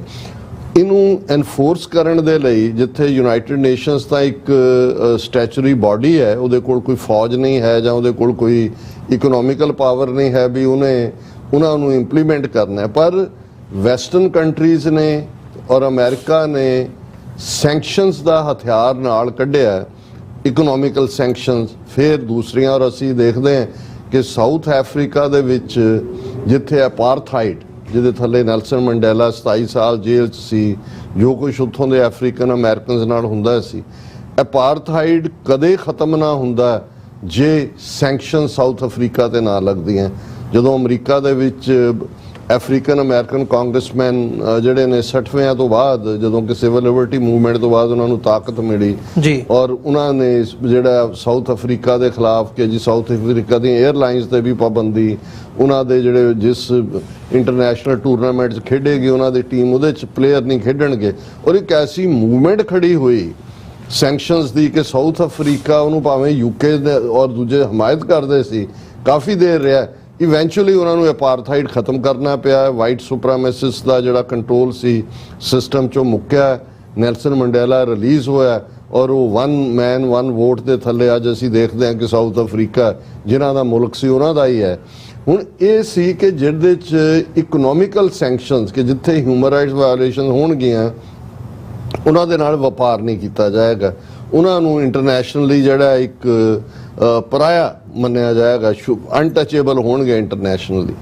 ਹੁਣ ਇਹ ਵਰਤਾਰਾ ਜਿਹੜਾ ਅਸੀਂ 70s 80s even early 90s ਤੱਕ ਵੀ ਦੇਖਦੇ ਹਾਂ ਔਰ ਉਸ ਦੇ ਥੱਲੇ ਹੀ ਅਸੀਂ ਦੇਖਦੇ ਹਾਂ ਕਿ ਈਵਨ ਜਿਹੜੀ ਇੰਟਰਨੈਸ਼ਨਲ ਏਡ ਵੀ ਜਾਂਦੀ ਸੀ ਉਹਨੂੰ ਵੀ ਰੋਕਣ ਦੀ ਗੱਲ ਹੁੰਦੀ ਸੀ। ਨੈਸੈਸਰੀ ਏਡ ਜਿਹੜੀ ਬੱਚਿਆਂ ਲਈ ਹੈ, ਪੋਲੀਓ ਹੈ ਜਾਂ ਟੀਬੀ ਜਾਂ ਦੂਜੇ, ਉਹਨੂੰ ਨਹੀਂ ਸੀ ਰੋਕਿਆ ਜਾਂਦਾ, ਲੇਕਿਨ ਦੂਸਰੀਆਂ ਜਿਹੜੇ ਨੇ ਉਹਨੂੰ ਰੋਕਿਆ ਜਾਂਦਾ ਸੀ।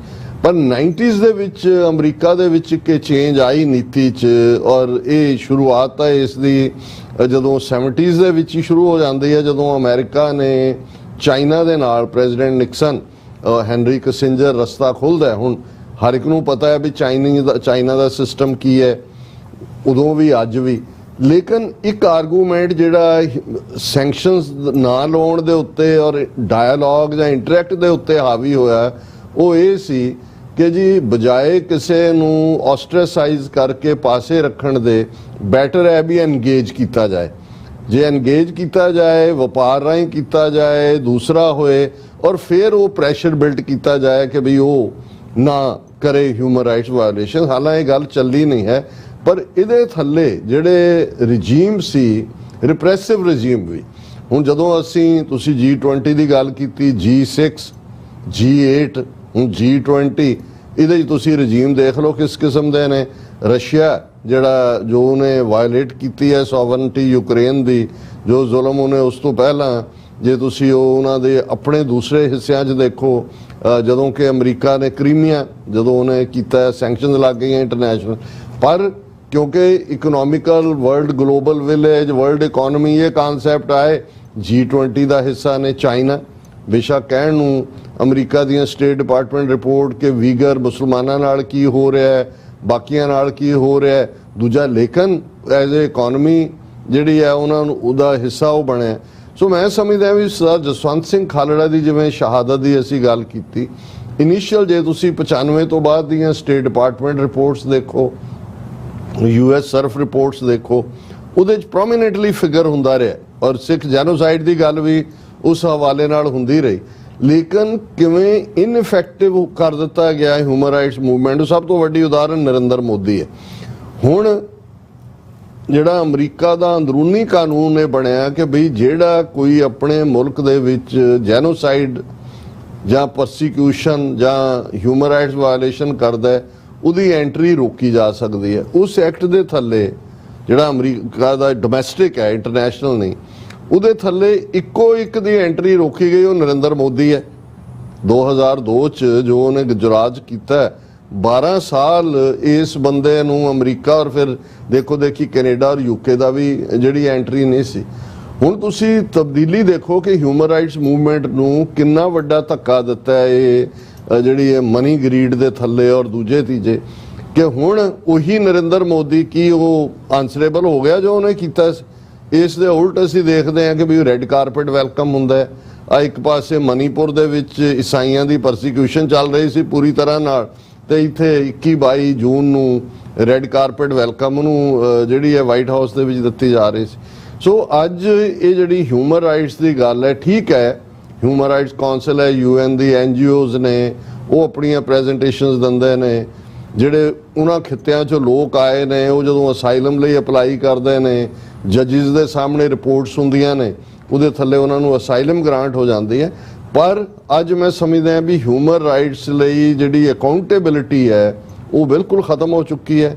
ਇਹੀ ਕਾਰਨ ਹੈ ਕਿ ਇੰਡੀਆ ਗੱਜ ਵੱਜ ਕੇ ਮੋਹਨ ਭਾਗਵਤ 3 ਤਰੀਕ ਜਦੋਂ ਉਹ ਗੁਹਾਟੀ 'ਚ ਐਡਰੈਸ ਕਰ ਰਿਹਾ ਸੀ ਜੀ ਕਿ ਨਹੀਂ ਇੰਡੀਆ ਦਾ ਨਾ ਹੁਣ ਕਹੋ ਭਾਰਤ ਕਹੋ, ਉਹਦੇ 'ਚੋਂ ਕਹਿੰਦਾ ਹੈ ਕਿ ਵੀ world needs us, we don't need the world.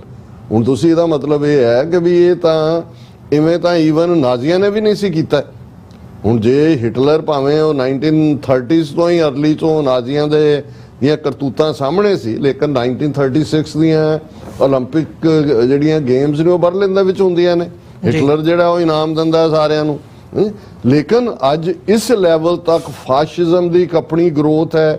Russia ਕਹਿੰਦਾ ਮੈਂ ਕੀਤਾ ਹੈ ਸੋਵਰਨਿਟੀ ਵਾਇਲੇਟ, ਤੁਸੀਂ ਸੈਂਕਸ਼ਨਸ ਲਾਈਆਂ ਨੇ। ਹੁਣ ਉਹੀ ਇੰਡੀਆ ਜਿਹੜਾ ਹੈ ਉਹ 20 ਗੁਣਾ ਜ਼ਿਆਦਾ ਕਰੂਡ ਆਇਲ ਖਰੀਦ ਕੇ ਉਹਨੂੰ ਪ੍ਰੋਸੈਸ ਕਰਕੇ ਯੂਰਪ ਨੂੰ ਵੇਚ ਰਿਹਾ। ਕੋਈ ਅਕਾਊਂਟੇਬਿਲਟੀ ਨਹੀਂ ਹੈ। ਸੋ ਫ੍ਰੀ ਫॉर ਆਲ ਹੈ। ਸੋ ਮੈਂ ਸਮਝਦਾ ਵੀ ਇਸ ਵੇਲੇ ਇਨ ਸਪਾਈਟ ਆਫ ਕਿ ਵੀ ਬਾਡੀਜ਼ ਬਹੁਤ ਨੇ, ਹਿਊਮਨ ਰਾਈਟਸ ਕਾਉਂਸਲ ਨੇ ਵੀ 2 ਦਿਨ ਪਹਿਲਾਂ ਉਹਨਾਂ ਦੀ ਸਪੈਸ਼ਲ ਕਮੇਟੀ ਨੇ ਇੰਡੀਆ ਨੂੰ ਜਿਹੜਾ ਹੈ ਉਹ ਆਨਸਰੇਬਲ ਬਣਾਇਆ ਕਿ ਵੀ ਜੋ ਤੁਸੀਂ ਮਨੀਪੁਰ 'ਚ ਕਰ ਰਹੇ ਹੋ। ਔਰ ਇਹ ਸਾਰੇ ਦੇ ਚੱਲਦੇ ਆ ਮੈਨੂੰ ਇਹ ਲੱਗਦਾ ਵੀ ਇਸ ਵੇਲੇ ਹਿਊਮਨ ਰਾਈਟਸ ਮੂਵਮੈਂਟ ਦਾ ਕੋਈ ਇਸ ਵੇਲੇ ਉਹਦਾ ਉਸ ਲੈਵਲ ਦਾ ਪ੍ਰਭਾਵ ਨਹੀਂ ਹੈ ਜਾਂ ਅੱਜ ਉਸ ਨੇਸ਼ਨ ਨੂੰ ਜਿਹੜਾ ਆਪਣੇ ਸਿਟੀਜ਼ਨਸ ਨੂੰ ਮਾਰਦਾ। ਜਿਵੇਂ ਤੁਸੀਂ ਬਿਊਟੀਫੁਲੀ ਕਿਹਾ ਵੀ ਗੱਲ ਅੱਗੇ ਤਾਂ ਸੀ ਕਿ ਵੀ ਤੁਸੀਂ ਵਿਦ ਇਨ ਦਾ ਕੰਟਰੀ ਜ਼ੁਲਮ ਕਰ ਰਹੇ ਹੋ। ਅੱਜ ਹਾਲਾਤ ਇਹ ਨੇ ਵੀ ਜਿਹੜਾ ਕੰਮ ਕਿਸੇ ਜ਼ਮਾਨੇ 'ਚ ਮੋਸਾਦ ਜਾਂ KGB ਕਰਦੀ ਸੀ, ਇੰਡੀਆ ਵਰਗਾ ਆਪਣੇ ਆਪ ਨੂੰ ਜਮਹੂਰੀ ਮੁਲਕ ਕਹਿਣ ਵਾਲਾ ਉਹ ਟਾਰਗੇਟ ਕਿਲਿੰਗਸ ਦੇ ਉੱਤੇ ਉਹਨਾਂ ਦੀਆਂ ਏਜੰਸੀਆਂ ਉੱਤਰ ਆਈਆਂ। ਲਾਹੌਰ ਦੇ ਵਿੱਚ ਤੁਸੀਂ ਜਿਹੜਾ ਉਹ ਟਾਰਗੇਟ ਕਿਲਿੰਗ ਕਰਦੇ ਹੋ, ਪਰਮਜੀਤ ਸਿੰਘ ਪੰਜਵੜ ਦੀ, ਅਵਤਾਰ ਸਿੰਘ ਖੰਡੇ ਨੂੰ ਮਾਰਨ ਲਈ ਕੈਮੀਕਲ ਵੈਪਨ, ਔਰ ਅਦਰਵਾਈਜ਼ ਹਰਦੀਪ ਸਿੰਘ ਨਿੱਜਰ ਗੁਰਦੁਆਰੇ ਦੇ ਕੰਪਲੈਕਸ ਦੇ ਵਿੱਚ। ਔਰ ਇਹਦੇ ਬਾਵਜੂਦ ਕਿ ਇਹ ਜਦੋਂ ਹਰਦੀਪ ਸਿੰਘ ਨਿੱਜਰ ਦਾ ਮਰਡਰ ਹੁੰਦਾ ਹੈ 2 ਹਫ਼ਤੇ ਪਹਿਲਾਂ ਕੈਨੇਡਾ ਦੀ ਸਿਕਿਉਰਿਟੀ ਐਡਵਾਈਜ਼ਰ ਬੀਬੀ ਨੇ ਕਿਹਾ ਸੀ ਕਿ ਇੰਡੀਆ ਇੰਟਰਫੇਅਰ ਕਰ ਰਿਹਾ ਕੈਨੇਡਾ ਮਾਮਲਿਆਂ 'ਚ, ਲੇਕਿਨ ਕੋਈ ਤੁਹਾਨੂੰ ਕੈਨੇਡਾ ਲੈਵਲ ਦੀ ਇਨਵੈਸਟੀਗੇਸ਼ਨ ਨਜ਼ਰ ਨਹੀਂ ਆਈ। ਕੋਈ ਉਸ ਲੈਵਲ ਦੀ ਈਵਨ ਪੋਲੀਟੀਸ਼ੀਅਨਸ ਦੇ ਲੈਵਲ ਤੇ ਵੀ ਕੰਡੈਮਨੇਸ਼ਨ ਨਜ਼ਰ ਨਹੀਂ ਆਈ ਜਿਸ ਕਿਸਮ ਦਾ ਵਰਤਾਰਾ ਹੋਣਾ ਚਾਹੀਦਾ ਸੀ। ਔਰ ਉਹ ਜਿਹੜੀ ਹੈ ਸਟੇਟ ਉਹ ਆਪਣੇ ਇੰਡੀਆ ਉਸ ਨੂੰ ਇਹ ਹੈ ਜੀ ਦੇਖੋ ਅਸੀਂ ਤਾਂ ਹੋਸਟ ਕਰ ਰਹੇ ਹਾਂ, ਮੇਜ਼ਬਾਨੀ ਕਰ ਰਹੇ ਹਾਂ G20 ਤੇ ਫਲਾਣਾ ਤੇ ਅਸੀਂ ਸੁਪਰ ਪਾਵਰ ਬਣ ਗਏ। ਸੋ ਮੈਨੂੰ ਲੱਗਦਾ ਵੀ ਇਸ ਪੀਰੀਅਡ 'ਚ ਹਿਊਮਨ ਰਾਈਟਸ ਦਾ ਜਿਹੜਾ ਓਵਰਆਲ ਕਿੱਸਾ ਹੈ ਉਹ ਬੈਕ ਬਰਨਰ ਤੇ ਹੈ, ਉਹ ਕਿਸੇ ਲਈ ਕੋਈ ਬਹੁਤਾ ਕੰਸਰਨ ਵਾਲਾ ਨਹੀਂ ਹੈ। ਜੀ ਬਾਜਵਾ ਸਾਹਿਬ ਤੁਸੀਂ ਇਹਦੇ 'ਚ ਕੁਝ ਐਡ ਕਰਨਾ ਚਾਹੋਗੇ? ਜੀ ਬਿਲਕੁਲ ਕਿ ਤੁਸੀਂ ਜਿਵੇਂ ਜ਼ਿਕਰ ਕੀਤਾ ਹੈਗਾ ਕਿ ਟਿਲ 90s ਹਾਂਜੀ ਜਿਹੜੀਆਂ ਸੈਂਕਸ਼ਨਸ ਸੀਗੀਆਂ ਲਗਾਈਆਂ ਜਾਂਦੇ ਸੀ, ਜਿਹੜੇ ਵੀ ਜਿਸ ਵੀ ਮੁਲਕ ਦੇ ਵਿੱਚ ਲੇਟ 80s ਤੱਕ ਹਾਂਜੀ ਲੇਟ 80s ਹਾਂਜੀ ਤੇ ਜਿਹੜਾ ਵੀ ਮੁਲਕ ਜਿਹੜਾ ਹਿਊਮਨ ਰਾਈਟਸ ਦੀ ਵਾਇਲੇਸ਼ਨਸ ਕਰਦਾ ਸੀ ਉਹਨਾਂ ਤੇ ਸੈਂਕਸ਼ਨ ਲੱਗਦੀਆਂ ਸੀਗੀਆਂ। ਉਸ ਸੈਂਕਸ਼ਨ ਹੁਣ ਕਿਉਂ ਨਹੀਂ ਲੱਗ ਰਹੀਆਂ ਜਦ ਕਿ ਉਹਨਾਂ ਦੇ ਐਵੀਡੈਂਸਿਸ ਹੈਗੇ ਨੇ, ਐਵੀਡੈਂਸ਼ੀਅਲ ਪ੍ਰੂਫ ਹਰੇਕ ਕੰਟਰੀ ਕੋਲ ਹੈਗੇ ਇਨਕਲੂਡਿੰਗ ਦਾ US, ਠੀਕ ਹੈ ਜੀ। ਕਿਉਂਕਿ ਜਿਹਨੂੰ ਮੈਂ ਹਿੰਦੁਸਤਾਨ ਕਹਿੰਦਾ ਹੁੰਦਾ ਬੇਸਿਕਲੀ ਇੰਡੀਆ, ਤੇ ਉਹਦੇ ਵਿੱਚ ਆਪਾਂ ਦੇਖਦੇ ਹੈਗੇ ਆ ਉਹਦੀ ਫੇਵਰਟਿਜ਼ਮ ਕਿਉਂ ਹੋ ਰਹੀ ਆ ਕਿ ਤੁਸੀਂ ਇਸ ਬਾਰੇ? ਹਾਂ ਉਹਦੇ 'ਚ ਮੈਂ ਜਿਵੇਂ ਆਲਰੇਡੀ ਕਿਹਾ ਵੀ ਇਹ ਜਦੋਂ ਕਲਿੰਟਨ ਈਰਾ ਆਇਆ, ਹਾਲਾਂ ਇਸ ਦੀ ਥੋੜੀ ਸ਼ੁਰੂਆਤ ਤਾਂ ਨਿਕਸਨ ਈਰਾ 'ਚ ਤਾਂ 70s ਦੀ ਗੱਲ ਹੈ ਜਦੋਂ ਕਿ ਚਾਈਨਾ ਨਾਲ ਖੁੱਲਿਆ, ਲੇਕਿਨ ਫਿਰ ਵੀ ਹਿਊਮਨ ਰਾਈਟਸ ਪ੍ਰੋਮੀਨੈਂਟ ਇਸ਼ੂ ਸੀ। ਕਲਿੰਟਨ ਦੇ ਈਰਾ ਤੱਕ ਆਉਂਦਿਆਂ ਇਹ ਇੱਕ ਜਿਹੜਾ ਆਰਗੂਮੈਂਟ ਹੈ ਉਹ ਜ਼ਿਆਦਾ ਹਾਵੀ ਹੋਇਆ ਕਿ ਕਿਸੇ ਨੂੰ ਟੋਟਲੀ ਆਈਸੋਲੇਟ ਕਰਕੇ ਅਸੀਂ ਉਹਨਾਂ ਨੂੰ ਸੁਧਾਰ ਨਹੀਂ ਸਕਦੇ। ਬਿਹਤਰ ਹੋਏਗਾ ਕਿ ਟ੍ਰੇਡ ਓਪਨ ਕੀਤੀ ਜਾਏ, ਜਦੋਂ ਫਾਈਨੈਂਸ਼ੀਅਲ ਇੰਟਰੈਕਸ਼ਨ ਹੋਏਗਾ ਤੇ ਉਹਨਾਂ ਨੂੰ ਤੁਸੀਂ ਜਿਹੜਾ ਉਹ ਸਮਝਾ ਸਕਦੇ ਹੋ। ਹਾਲਾਂ ਇਹ ਕੰਮ ਵਰਕਆਊਟ ਨਹੀਂ ਹੋਈ, ਲੇਕਿਨ ਇਸ ਦੇ ਥੱਲੇ ਫਿਰ ਜਿਹੜੇ ਰਿਪਰੈਸਿਵ ਰਜੀਮਸ ਨੇ ਉਹ ਆਫ ਦਾ ਹੁੱਕ ਹੋ ਗਏ। ਔਰ ਈਵਨ ਤੁਸੀਂ ਦੇਖੋ ਜਿਮ ਕੌਂਗ ਜਿਹੜਾ ਉਹ ਨਾਰਥ ਕੋਰੀਆ ਦਾ, ਹੁਣ ਟਰੰਪ ਨੇ ਉਸ ਪੀਰੀਅਡ 'ਚ ਉਹਦੇ ਨਾਲ ਕਮਿਊਨੀਕੇਸ਼ਨ ਓਪਨ ਕੀਤੀ ਜਦੋਂ ਕਿ ਉਹ ਇੱਕ ਤੋਂ ਬਾਅਦ ਇੱਕ ਇੰਟਰਕੰਟੀਨੈਂਟਲ ਮਿਸਾਈਲ ਇਹ ਉਹ ਬਣਾ ਰਿਹਾ। ਔਰ ਹੁਣ ਜਿਸ ਦਿਨ ਉਹਦੀ ਟਰੰਪ ਨੇ ਉਹਦੀ ਲਾਸਟ ਸਟੇਟਮੈਂਟ ਕੋਟ ਸੀ ਕਿ ਜੀ ਮੈਂ ਤਾਂ ਨਿਊਕਲੀਅਰ ਵਾਰ ਰੋਕ ਦਿੱਤੀ, ਕਿਉਂਕਿ ਜੇ ਮੈਂ ਉਹਨੂੰ ਇਵੇਂ ਪਰਸਨਲਾਈਜ਼ ਨਾ ਕਰਦਾ ਜਾਂ ਮੈਂ ਉਹਦੇ ਨਾਲ ਇਵੇਂ ਯਾਰੀ ਨਾ ਦਿਖਾਉਂਦਾ ਤੇ ਉਹ ਤਾਂ ਨਿਊਕਲੀਅਰ ਹੋ ਜਾਣਾ ਸੀ। ਸੋ ਇਹੀ ਜਿਹੜਾ ਆਰਗੂਮੈਂਟ ਹੈ ਇਹਦੇ ਥੱਲੇ ਐਸਾ ਦਿੱਤਾ ਗਿਆ ਕਿ ਸੈਂਕਸ਼ਨ ਰਜੀਮ, ਇਹ ਉਹਨਾਂ ਨੇ ਕਿਹਾ ਜੀ sanctions are not effective, ਜਿਹੜਾ ਆਰਗੂਮੈਂਟ ਸੀ, ਔਰ to engage them will help। ਤੁਸੀਂ ਸਹੀ ਕਿਹਾ, ਬਟ ਅਜੇ ਵੀ ਦੇਖੀਏ ਸਿਲੈਕਟਿਵਲੀ ਜਿਵੇਂ ਹੈਗਾ ਫॉर ਐਗਜ਼ਾਮਪਲ ਈਰਾਨ ਤੇ ਸੈਂਕਸ਼ਨਸ ਲੱਗੀਆਂ ਹੋਈਆਂ ਨੇ, ਹੈ ਨਾ ਜੀ। ਤੇ ਈਰਾਨ ਤੇ ਸੈਂਕਸ਼ਨਸ ਲੱਗ ਸਕਦੇ ਤੇ ਇੰਡੀਆ ਤੇ ਕਿਉਂ ਨਹੀਂ ਲੱਗ ਸਕਦੇ, ਹਿੰਦੁਸਤਾਨ ਤੇ ਕਿਉਂ ਲੱਗ ਸਕਦੇ? ਕਿਉਂਕਿ ਉਹਦੀ ਡੇਲੀ ਜਿਹੜੀ ਹੈਗੀ ਆ ਜਿਹੜੇ ਮਾਈਨੋਰਿਟੀਜ਼ ਜਿਹੜੇ ਜੇ ਦੇਖੀਏ ਉੱਥੇ ਮਾਈਨੋਰਿਟੀਜ਼ ਦਾ ਕੀ ਹਾਲ ਹੈਗਾ ਵਾ, ਘੱਟ ਗਿਣਤੀਆਂ ਦਾ ਕੀ ਹਾਲ ਹੈਗਾ ਵਾ, ਉਹਨਾਂ ਦਾ ਘਾਣ ਹੋ ਰਿਹਾ ਦਿਨ ਬੈ ਦਿਨ ਹਰੇਕ ਪੱਧਰ ਤੇ, ਭਾਵੇਂ ਉਹ ਧਾਰਮਿਕ ਪੱਖੋਂ ਹੋਏ ਤੇ ਭਾਵੇਂ ਉਹ ਪੋਲੀਟੀਕਲੀ ਹੋਏ, ਸਮਾਜਿਕ ਤੌਰ ਤੇ ਹੋਏ, ਤੇ ਉਹਨਾਂ ਦਾ ਘਾਣ ਹੋ ਰਿਹਾ। ਲੇਕਿਨ ਸਭ ਕੁਝ ਜਾਣਦੇ ਬੁੱਝਦੇ ਵੀ ਇਸ ਚੀਜ਼ ਨੂੰ ਇਗਨੋਰ ਕੀਤਾ ਜਾਏ ਤੇ ਜਿਹੜੀ ਹਿਊਮਨ ਰਾਈਟਸ ਜਿਹੜੀ ਆ ਵਾਇਲੇਸ਼ਨ ਹੋ ਰਹੀ ਉਹਦੇ ਵੱਲ ਕੋਈ ਧਿਆਨ ਨਹੀਂ ਦੇ ਰਿਹਾ। ਜਿਵੇਂ ਤੁਸੀਂ ਬਿਲਕੁਲ ਸਹੀ ਕਿਹਾ ਕਿ ਜਿਹੜੀ ਗਰੀਡ ਆ ਪੋਲੀਟੀਕਲ ਜਿਹੜੇ ਕੰਟਰੀਜ਼ ਦੀ ਵੀ ਜਿਹੜੀ ਹੈਗੀ ਆ ਬੇਸਿਕਲੀ ਉਹ ਗਰੀਡ ਇੰਨੀ ਜ਼ਿਆਦਾ ਵੱਧ ਗਈ ਆ, ਟ੍ਰੇਡ ਦੇ ਨਾਮ ਥੱਲੇ ਉਹਨੂੰ ਦੱਬਿਆ ਜਾ ਰਿਹਾ ਹੈਗਾ। ਦੇਖੋ ਬਾਜਵਾ ਸਾਹਿਬ, ਗੱਲ ਇਹ ਹੈ, ਤੁਸੀਂ ਤਾਂ ਖੁਦ ਇੱਕ ਚੰਗੇ ਐਨਾਲਿਸਟ ਹੋ, ਸਿਚੁਏਸ਼ਨ ਤੇ ਨਜ਼ਰਸਾਨੀ ਕਰਦੇ ਹੋ। ਜੇ ਅਸੀਂ ਕੁੱਲ ਮਿਲਾ ਕੇ ਈਵਨ ਹਿਊਮਨ ਰਾਈਟਸ ਨੂੰ ਉਸ ਪੀਰੀਅਡ 'ਚ ਵੀ ਦੇਖੀਏ ਜਦੋਂ ਕਿ ਸੈਂਕਸ਼ਨਸ ਲਾਈਆਂ ਜਾਂਦੀਆਂ ਸੀ, ਉਦੋਂ ਵੀ ਸਿਲੈਕਟਿਵ ਸੀ। ਹੁਣ ਜਿਵੇਂ ਜਦੋਂ ਸਟੇਟ ਰਿਪਰੈਸ ਕਰ ਰਹੀ ਆ, ਅੱਜ ਉਹਨਾਂ ਨੇ ਜੋ ਸਿੱਖਾਂ ਦਾ ਹਾਲ ਕੀਤਾ ਹੈ, ਕਸ਼ਮੀਰੀਆਂ ਦਾ ਕੀਤਾ ਹੈ, ਨਾਗਿਆਂ ਦਾ ਕੀਤਾ ਹੈ, ਜਾਂ ਮਨੀਪੁਰੀ ਕੁੱਕੀ ਟ੍ਰਾਈਬ ਨੂੰ ਟਾਰਗੇਟ ਕੀਤਾ, ਉਹਨੂੰ ਨੈਸ਼ਨਲ ਸਿਕਿਉਰਿਟੀ ਦਾ ਲੇਬਲ ਦੇ ਦਿੱਤਾ ਜਾਂਦਾ ਜੀ। It's important for national security, national interest. ਕਾਨੂੰਨ ਤੁਸੀਂ ਟਾਡਾ ਲੈ ਆਓ, UAPA ਲੈ ਆਓ, NSA ਲੈ ਆਓ, ਕੁਝ ਹੋਰ ਲੈ, for the unity integrity of the country. ਇਸੇ ਤਰ੍ਹਾਂ ਜਿਹੜੇ ਮੁਲਕ ਇਗਨੋਰ ਕਰਦੇ ਨੇ ਦੂਸਰੇ ਰਿਜੀਮਸ ਨੂੰ, ਅਮਰੀਕਨ ਹਵਾਲੇ ਨਾਲ ਹੀ ਜੇ ਗੱਲ ਕਰੀਏ, ਹੁਣ ਜਿਹੜੇ ਇਹਨਾਂ ਦੇ ਬੈਸਟ ਪਾਰਟਨਰ ਮਿਡਲ ਈਸਟ ਰਹੇ, ਉਹ ਸਾਊਦੀ ਅਰੇਬੀਆ ਤੋਂ ਲੈ ਕੇ ਬਾਕੀ ਰਿਜੀਮ ਦੇਖੋ, ਜਿੱਥੇ ਸ਼ੇਖਡਮ ਹੈ, ਉਹ ਕਿਹੜੇ ਹਿਊਮਨ ਰਾਈਟਸ ਲਾਗੂ ਕਰ ਰਹੇ ਨੇ, ਪਰ ਇਨ ਦਾ ਨੇਮ ਆਫ ਨੈਸ਼ਨਲ ਇੰਟਰਸਟ ਜੀ। ਹੁਣ ਜੇ ਇੰਡੀਆ ਨੂੰ ਈਵਨ ਐਂਟਰੀ ਵੀ ਦਿੱਤੀ ਗਈ, ਰੈੱਡ ਕਾਰਪੇਟ ਵੈਲਕਮ ਵੀ ਹੈ, ਔਰ ਅਮਰੀਕਾ ਦੇ ਆਪਣਾ ਜਿਹੜਾ ਸਟੇਟ ਕਮਿਸ਼ਨ ਹੈ, US Surf, United States commission on international religious freedom ਜੀ, 3 ਸਾਲ ਤੋਂ ਆਪਣੀਆਂ ਸਕਸੈਸਿਵ ਰਿਪੋਰਟਸ ਉਹ ਮਾਰਕ ਕਰ ਰਿਹਾ ਹੈ ਕਿ ਇੰਡੀਆ ਨੂੰ ਕੰਟਰੀ ਆਫ ਪਾਰਟਿਕੂਲਰ ਕੰਸਰਨ ਐਲਾਨਿਆ ਜਾਏ। ਔਰ ਇੱਥੇ ਸਟ੍ਰੈਟੇਜਿਕ ਇੰਟਰਸਟ, ਹੁਣ ਜਿਹੜਾ ਇਹਨਾਂ ਦੇ ਉਹ ਸਲਵਾਨ ਜਿਹੜਾ ਹੈ ਸੈਕਟਰੀ, ਉਹ ਕੱਲ ਕਹਿ ਰਿਹਾ ਸੀ ਕਿ India is our best partner in the coming Times as well. Strategic interest, China ਦੇ ਖਿਲਾਫ ਉਹਨੂੰ ਬਿਲਡ ਕਰਨਾ। ਸੋ ਈਰਾਨ, ਕਿਉਂਕਿ ਇੱਕ ਜ਼ਮਾਨਾ ਸੀ ਕਿ ਈਰਾਨ ਜਦੋਂ ਅੰਡਰ ਸ਼ਾਹ ਆਫ ਈਰਾਨ ਸੀ, ਔਰ ਸ਼ਾਹ ਆਫ ਈਰਾਨ ਉਹ ਕੁਝ ਕਰਦਾ ਸੀ ਜੋ ਵੈਸਟ ਚਾਹੁੰਦਾ ਸੀ, ਉਹਨਾਂ ਦੇ ਜਿਹੜੇ ਗੈਸ ਦੇ ਜ਼ਖੀਰੇ ਨੇ ਉਹਨਾਂ ਤੱਕ ਇਹਨਾਂ ਦੀ ਐਕਸੈਸ ਸੀ, ਤੇ ਉਦੋਂ ਜਿਹੜਾ ਉਹ ਬਹੁਤ ਲਿਬਰਲ ਔਰ ਦੂਸਰੇ ਉਹਨੂੰ ਮੰਨਿਆ ਜਾਂਦਾ ਸੀ। ਹਾਲਾਂਕਿ ਉਹਦੇ ਜ਼ਮਾਨੇ 'ਚ ਟਾਈਪਰਾਈਟਰ ਤੱਕ ਦੇ ਉੱਤੇ ਕੁਝ ਲਿਖੋ ਤੇ ਜੇਲ੍ਹ, ਔਰ ਉਹਨਾਂ ਨੇ ਉਹ ਗੈਸਟੈਪੋ ਟਾਈਪ ਆਪਣੀ ਜਿਹੜੀ ਹੈ ਉਹ ਪੁਲਿਸ ਬਣਾਈ ਹੋਈ ਸੀ, ਜਿਹੜੀ ਲੋਕਾਂ ਨੂੰ ਘਰੋਂ ਚੱਕਦੀ ਸੀ, ਇਸ ਢੰਗ ਨਾਲ ਦਬਾਇਆ। ਤੇ ਜਦੋਂ ਚੇਂਜਸ ਹੁੰਦੀਆਂ ਨੇ 1979 'ਚ ਖਮੀਨੀ ਤੋਂ ਬਾਅਦ, ਤੇ ਉਹ ਟੋਟਲੀ ਦੂਸਰੇ ਪਾਸੇ ਜਾ ਕੇ ਉਹਨੂੰ ਖੜਾ ਕਰ ਦਿੱਤਾ ਜਾਂਦਾ। ਸੋ ਇਹ ਸਾਨੂੰ ਮੰਨਣਾ ਪਏਗਾ। ਦੇਖੋ, ਅਸੀਂ ਸਟਰਗਲਿੰਗ ਕੌਮ ਹੈ, ਔਰ ਅਨਫੋਰਚੂਨੇਟਲੀ ਮਾਈਨੋਰਿਟੀ ਨੇ ਹਮੇਸ਼ਾ ਮਾਈਨੋਰਿਟੀ ਰਹਿਣਾ ਹੁੰਦਾ ਜੀ। ਅਸੀਂ ਸਾਡੀ ਵਿਲ ਔਰ ਰੱਬ ਦੇ ਉੱਤੇ ਭਰੋਸਾ, ਇਹੀ ਸਾਨੂੰ, ਅਸੀਂ ਤਾਂ ਇਹ ਡ੍ਰੀਮ ਕਰ ਸਕਦੇ ਹਾਂ ਜਾਂ ਪ੍ਰੇ ਕਰ ਸਕਦੇ ਹਾਂ ਕਿ ਭਾਈ ਜਿਹੜੀ ਕੋਈ ਸਾਡੀ ਵੀ ਸੁਣੀ ਜਾਏ, ਅਦਰਵਾਈਜ਼ ਦੁਨੀਆ ਮੰਨਦੀ ਜ਼ੋਰਾਂ ਨੂੰ, ਕੋਈ ਪੁੱਛੇ ਨਾ ਕਮਜ਼ੋਰਾਂ ਨੂੰ। ਇਹ ਏਜ ਓਲਡ ਵਿਜ਼ਡਮ ਵੀ ਸਾਡੀ ਧਰਤੀ ਦੀ ਹੈ, ਔਰ ਅੱਜ ਵੀ ਅਸੀਂ ਉਹ ਦੇਖਦੇ ਹਾਂ ਕਿ ਵੀ ਇਨ ਦਾ ਐਂਡ ਆਫ ਦਾ ਡੇ ਜਿਨ੍ਹਾਂ ਦੇ ਨਾਲ ਜਿਹਦੇ ਹਿੱਤ ਜੁੜੇ ਹੋਏ ਨੇ ਉਹੀ ਕੈਰੀ ਕਰਦੇ ਨੇ ਡੇ। ਬਾਕੀ ਤਾਂ ਜਿਹੜਾ ਉਹ ਫॉर ਪਬਲਿਕ ਕੰਜ਼ੰਪਸ਼ਨ ਹੁੰਦਾ, ਉਸ ਚੋਂ ਕੁਝ ਕੱਢਣ ਪਾਉਣ ਵਾਲਾ ਨਹੀਂ ਹੁੰਦਾ। ਜੀ ਡਾਕਟਰ, ਬਿਲਕੁਲ। ਸੋ ਵਿਊਅਰਸ, ਇੱਕ ਛੋਟੇ ਜਿਹੇ ਕਮਰਸ਼ੀਅਲ ਬ੍ਰੇਕ ਦੇ ਲਈ ਇੱਥੇ ਰੁਕਾਂਗੇ। ਬ੍ਰੇਕ ਤੋਂ ਬਾਅਦ ਦੁਬਾਰਾ ਗੱਲਬਾਤ ਇੱਥੋਂ ਰਿਜ਼ਿਊਮ ਕਰਦੇ ਹਾਂ।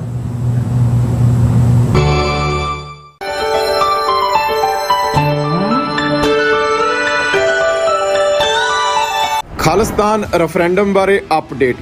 ਖਾਲਿਸਤਾਨ ਦੀਆਂ ਵੋਟਾਂ 10 ਸਤੰਬਰ ਦਿਨ ਐਤਵਾਰ ਨੂੰ ਹੀ ਪੈਣਗੀਆਂ। ਵੋਟਿੰਗ ਸੈਂਟਰ ਦੀ ਲੋਕੇਸ਼ਨ ਚੇਂਜ ਹੋ ਚੁੱਕੀ ਹੈ। ਵੋਟਾਂ ਹੁਣ ਗੁਰੂ ਨਾਨਕ ਸਿੱਖ ਗੁਰਦੁਆਰਾ ਸਰੀ ਸਕਾਟ ਰੋਡ ਦੇ ਉੱਤੇ ਸਵੇਰੇ 9 ਵਜੇ ਤੋਂ ਲੈ ਕੇ ਸ਼ਾਮ ਦੇ 5 ਵਜੇ ਤੱਕ ਪੈਣਗੀਆਂ। ਹੋਰ ਜਾਣਕਾਰੀ ਲਈ ਸੰਪਰਕ ਕਰੋ 437 423 2669 437 423 2666। ਦਸਾਂ ਪਾਤਸ਼ਾਹੀਆਂ ਦੀ ਆਤਮਿਕ ਜੋਤ, ਧੰਨ ਧੰਨ ਧੰਨ ਸ੍ਰੀ ਗੁਰੂ ਗ੍ਰੰਥ ਸਾਹਿਬ ਸੱਚੇ ਪਾਤਸ਼ਾਹ ਜੀ ਦਾ ਪਹਿਲਾ ਪ੍ਰਕਾਸ਼ ਗੁਰਪੁਰਬ ਦਿਹਾੜਾ ਚੜ੍ਹਦੀ ਕਲਾ ਨਾਲ ਮਨਾਉਂਦਿਆਂ ਹੋਇਆਂ ਟਰਾਈ ਸਟੇਟ ਦੇ ਕੇਂਦਰੀ ਅਸਥਾਨ Gurdwara Sahib Sikh culture society Richmond Hill New York ਦੀ ਸਮੁੱਚੀ ਪ੍ਰਬੰਧਕ ਕਮੇਟੀ ਵੱਲੋਂ ਸਮੁੱਚੀਆਂ ਸੰਗਤਾਂ ਦੇ ਸਹਿਯੋਗ, ਪੰਥਕ ਜਥੇਬੰਦੀਆਂ ਤੇ ਸੇਵਾ ਸੁਸਾਇਟੀਆਂ ਦੇ ਸਹਿਯੋਗ ਨਾਲ ਹਰ ਸਾਲ ਦੀ ਤਰ੍ਹਾਂ ਮਹਾਨ ਨਗਰ ਕੀਰਤਨ 10 ਸਤੰਬਰ ਦਿਨ ਐਤਵਾਰ ਨੂੰ ਦਿਨੇ 12 ਵਜੇ ਗੁਰਦੁਆਰਾ ਸਾਹਿਬ ਤੋਂ ਪ੍ਰਾਰੰਭ ਹੋਵੇਗਾ, ਜਿਸ ਦਾ ਰੂਟ ਪਿਛਲੇ ਸਾਲਾਂ ਵਾਲਾ ਹੀ ਹੋਵੇਗਾ। ਸਮੁੱਚੀਆਂ ਸੰਗਤਾਂ ਨੂੰ ਬੇਨਤੀ ਹੈ, ਤਨ ਮਨ ਧਨ ਦੁਆਰਾ ਸਮੁੱਚੀਆਂ ਸੰਗਤਾਂ ਵੱਧ ਤੋਂ ਵੱਧ ਪਰਿਵਾਰਾਂ ਸਮੇਤ ਇਸ ਨਗਰ ਕੀਰਤਨ ਵਿੱਚ ਹਾਜ਼ਰੀਆਂ ਭਰੋ। ਵਾਹਿਗੁਰੂ ਜੀ ਕਾ ਖਾਲਸਾ, ਵਾਹਿਗੁਰੂ ਜੀ ਕੀ ਫਤਿਹ। ਸੋ ਨਿਹਾਲ। ਸਤਿ ਸ੍ਰੀ ਅਕਾਲ। ਵਾਹਿਗੁਰੂ।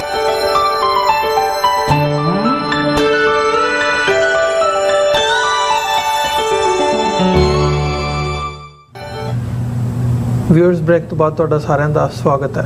ਗੱਲਬਾਤ ਨੂੰ ਅੱਗੇ ਤੋਰਦੇ ਹਾਂ। ਬਾਜਵਾ ਸਾਹਿਬ, ਜਿਵੇਂ ਅਸੀਂ ਜ਼ਿਕਰ ਕਰ ਰਹੇ ਸੀਗੇ, ਹੁਣ ਸਾਰਾ ਇੰਡੀਆ ਫੋਕਸਡ ਹੋ ਰਿਹਾ ਕਿ ਕਿਸ ਕਿਸਮ ਦੇ ਹਾਲਾਤ ਬਣ ਗਏ ਆ। ਮਤਲਬ ਭਾਰਤ ਤੇ ਸੈਂਕਸ਼ਨਸ ਲਾਉਣਾ ਤੇ ਦੂਰ ਦੀ ਗੱਲ, ਮਤਲਬ ਉਹ ਨਰਿੰਦਰ ਮੋਦੀ ਦਾ ਵੈਲਕਮ ਕੀਤਾ ਜਾਂਦਾ। ਸੋ ਹੁਣ ਅਸੀਂ ਜੇ ਇੰਟਰਨੈਸ਼ਨਲ ਪੋਲਿਟਿਕਸ ਦੇ ਉੱਤੇ ਗੱਲ ਕਰਨੀ ਹੋਵੇ, ਹੁਣ G20 ਸਮਿਟ ਭਾਰਤ ਦੇ ਵਿੱਚ, ਉਹਦੇ ਹੁਣ ਵੱਡੇ ਵੱਡੇ ਬੋਰਡ ਲੱਗੇ ਹੋਏ ਆ, ਸਵਾਗਤ ਹੋ ਰਿਹਾ, ਵਰਲਡ ਲੀਡਰਸ ਨੇ ਉੱਥੇ ਜਾਣਾ ਆ। ਸੋ ਇਸ ਹਵਾਲੇ ਨਾਲ ਜਿਹੜੀ ਸਿਚੁਏਸ਼ਨ ਬਣੀ ਹੋਈ ਹੈ, ਹਾਲਾਂਕਿ ਇੰਟਰਨੈਸ਼ਨਲੀ ਉਹਦੇ 'ਤੇ ਜਿਹੜੀਆਂ ਪਾਵਰਸ ਹੈਗੀਆਂ ਨੇ ਉਹ ਭਿੜ ਰਹੀਆਂ ਨੇ, ਚੀਨ ਤੇ ਰਸ਼ੀਆ ਨਹੀਂ ਪਹੁੰਚ ਰਹੇ ਭਾਰਤ, ਬਟ ਓਵਰਆਲ ਮਤਲਬ G20 ਸਮਿਟ ਦੇ ਨਾਲ ਜਿਵੇਂ ਇੰਡੀਆ ਆਪਣੇ ਆਪ ਨੂੰ ਇੰਟਰਨੈਸ਼ਨਲੀ ਪ੍ਰੋਜੈਕਟ ਕਰਨ ਦੀ ਕੋਸ਼ਿਸ਼ ਕਰ ਰਿਹਾ ਹੈ, ਇੱਕ ਤੇ ਉਹ ਫੈਕਟਰ ਹੈ। ਦੂਜਾ ਪੱਖ ਹੈ ਵੀ ਜੋ ਭਾਰਤ ਦੇ ਵਿੱਚ ਚੱਲ ਰਿਹਾ, ਉਹ ਸਾਰੇ ਪਾਰਟ ਨੂੰ, ਭਾਵੇਂ ਉਹ ਸਿਆਸਤ ਹੋਵੇ, ਘੱਟ ਗਿਣਤੀਆਂ ਦਾ, ਮਾਈਨੋਰਿਟੀਜ਼ ਦਾ ਘਾਣ ਹੋਵੇ, ਉਹ ਸਾਰੇ ਪਾਰਟ ਨੂੰ ਦੱਬਿਆ ਜਾ ਰਿਹਾ ਹੈ, ਲੁਕੋਇਆ ਜਾ ਰਿਹਾ ਹੈ।